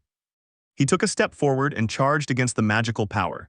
His body shook and his internal organs trembled. The power was immense and his feet were slowly pushed back. The crimson flashes of their daggers struggled to repel the magic wave. The heat was so intense it could burn his skin under the suit. Crack, several lines snaked through Bel's daggers. Bel's eyes widened as much as they could, but he refused to back down. Thinking of Haruheim, he gritted his teeth and began to push. He had to save her, protect his word, help with Makoto's frustration, and there was the smile of a girl he wanted to see. His limbs grew stronger, his soul roared, and his state burned with madness. He thrust his daggers into the crimson energy. Boom. The daggers pierced the magic wave and the particles scattered around the place. Did he cancel it? Aisha was surprised and annoyed, but the smile on her lips grew. Bel continued the onslaught, his body releasing trails of smoke as if he were emerging from hell itself. They soon clashed and exchanged blows once again. Their cheeks were sucked in by curled fists, their legs collided with each other's ribs. Both were injured, but Aisha was more exhausted. She had used most of her mind on Hell Kai's. Bel attacked ferociously. His daggers were destroyed, but his fingers remained in fists. Goo-oo. Aisha's body doubled over from the blow to her stomach. He didn't know why it seemed as if that blow pierced his entire being. Aisha's body was thrown into the sky, so bruised and battered by Bel's blows and falling to the ground. She had been defeated. The roar of Ishtar echoed across the night sky. He charged at Freya with a deformed face unworthy of a goddess, as for Freya herself. Calmly pulled off the road with a slight turn. What? His charge carried her to the edge of the building, causing Ishtar to widen her eyes in terror and surprise. He tried to stop quickly, his feet just centimeters from the edge. However, tap tap. High she turned at the sound of approaching heels. Panicked, she spun around, only to feel a hand strike her right in the chest. Freya stood there with icy eyes and gave him a shove. Ishtar stretched out her hands in an attempt to prevent the fall into the abyss beneath her feet. Ispe. Her words were cut short by a blow to her cheeks. Her pleas had fallen on deaf ears. Her body twisted as she fell over the edge into the void. Freya looked over and watched from above as the goddess grew smaller. He savored every moment of the look on Ishtar's face before it faded from view. That brought a smile to his lips until finally thud, the creaking of divine bones broke the silence. A pillar of light took over the night sky. I hope you've learned not to antagonize your superiors. With a cruel smile on her lips, Freya turned her back on the golden pillar. It was all over. She walked along the edge of the place to go down the stairs, but at that moment a charming glimmer crossed the corner of her silver eyes. There was no way to mistake such a fascinating and beautiful soul. It's Bel W. What's he doing here? Was she so consumed by her anger and jealousy that she had overlooked Belle's beautiful soul? Her cheeks flushed as she took in the appearance and clothing of the boy who had stolen her heart. Soon, their eyes met. Freya became very nervous. What should I do? Should I greet him? Yes, that will work. She looked like a simple maiden in love. Example, she coughed gracefully, her cheeks burning with a deep blush, then raised her hands slightly and waved awkwardly in greeting. She gave an angelic smile. Belle returned the greeting, his lips had moved, but Freya had not heard the words. How embarrassing. And she lowered it abruptly, turning around and running out of the boy's sight into the distance. She fled with ashamed eyes and red cheeks. Chapter 4, Hero. He had already defeated Aisha and Belle now had Haruheim in his arms. Renard had fainted upon seeing Aisha acting like a paper airplane, so she had carried her bridal style to leave the place. He had also removed the black collar that acted as a shackle. Well, thanks to Welf and his amazing work on this suit, he should be a tailor, he'd make a lot of money. Master Bell, is it really necessary to carry that girl around like a princess? It is. I don't think I can walk without a conscience, or do you think differently, Alvis? No, I was just saying. Bell was confused by the strange tone in his ability, but he brushed it aside and headed towards Mikoto, who was also unconscious. Just when I was about to wake her up. That's. A pillar of light pierced the night sky. No way, he thought as he gazed in awe at the celestial light. Bell knew perfectly well what that pillar was. It was the rise of a god. He stopped carrying Haruheim and placed her next to Mikoto, taking great care not to hurt either of them, then focused his gaze towards the top of the palace. Shifting his gaze, a silhouette appeared in his view. You've got to be kidding me. Standing on the roof of the main tower, she looked just as surprised as he was when their eyes met. Freya-sama. That crazy woman, Alvis immediately noticed that she had eliminated Ishtar. The floating garden wasn't as tall as the main tower, but Belle definitely managed to recognize the figure of the goddess. Belle noticed that she had changed her clothes, and also noticed how she began to stagger as she moved her hands from side to side, as if she were consulting something with herself. Her silver hair flowed with the breeze from her nervous movements, shining like stars in the night sky. She looks cute. Belle liked her awkward shape adorned by the beautiful dress. It was then that he realized Freya was awkwardly greeting him with a cute smile. Hello, he murmured while also moving his hand, returning the greeting. Freya's response was unexpected. She moved nervously and disappeared from Belle's sight. That was weird. Cranel-sama. A faint murmur pulled him from his thoughts, turning his gaze to the source of the weak voice and seeing Haruheim next to Mikoto. She was slightly opening her eyelids. He approached quickly, resting his body on one knee. Haruheim looked at him for a moment with clouded eyes, then brought her hands to her neck, as if she noticed a weight less around her. The necklace. I broke it, Belle replied immediately. Haruheim's eyes widened, her fingers tracing her now free neck. The feeling was indescribable. The black curse in the form of a necklace that had held her captive for years had finally been removed. Her eyes jumped to the boy's face in front of her. Just looking at his injured face told her everything that had happened. Memories of the intense battle she had fought came back to her. With that, tears flooded her eyes, making them sparkle in the moonlight. What am I supposed to say now? Supporting Haruheim's seated body, she made her neurons work to find the right words. In the end, by simply remembering the stories that Haruheim loved, she found the simplest and most correct words to say. I have come to save you. The first tear rolled down Haruheim's cheek, followed by a beautiful smile as radiant as the sunrise. Her real smile had finally returned, not the empty one she had given him that night. At that, Belle couldn't help but smile. Thank you, my hero. He was surprised by those words and his cheeks flushed. He shared a moment of happiness with the tearful, smiling Haruheim. Belle. They both immersed themselves in each other's warmth until the familiar voice of a girl reached the boy's ears. Belle turned his gaze to the other side of the bridge. There he saw his girlfriend, Welf, Daphne, Cassandra, Kaguya with her cursed sword and Take's children. All except Kaguya had slightly battered bodies. Belle, Axella's excited voice rang out again. The girl started running slightly towards him. A captivating, childlike and loving atmosphere was established in the place. Belle smiled and looked at Haruheim again. She somehow smiled and nodded as she began to shake Mikoto to wake her up. With that, Belle stood up and trotted towards his girl, Axella. Her lips formed a smile. It had been a long time since he had hugged her properly, so he couldn't contain his emotions. Belle, Axella shared her excitement, extending her arms ready to catch her boyfriend, Axella. They were getting closer and closer to each other. Belle, Axella. They stood 4 meters apart. The emotion was overwhelming, as were their feelings. Belle, a slight change was noticed. Axella. Belle was confused as he saw Axella reach for the katana at her waist and begin to unsheath it. Belle, the white-haired man could sense the anger in his girlfriend's voice, so he immediately stopped walking. He was especially worried about the sharp katana in the girl's hands. Damn it. So he turned around and started walking away from her. Belle, no, please calm down. Put that weapon down. I'm going to kill you. Please, let's talk about this like the adults we are. The rabbit was being chased by a ferocious predator. The night sky was pierced by a cry of pain as it was swallowed by the jaws of the furious dragon. Let me know in the comments below if you guys want the next part. Also check out my other video that has been shown and left. Thank you for watching. If you enjoyed this video, please like and share this video. And have a fantastic day. Bye.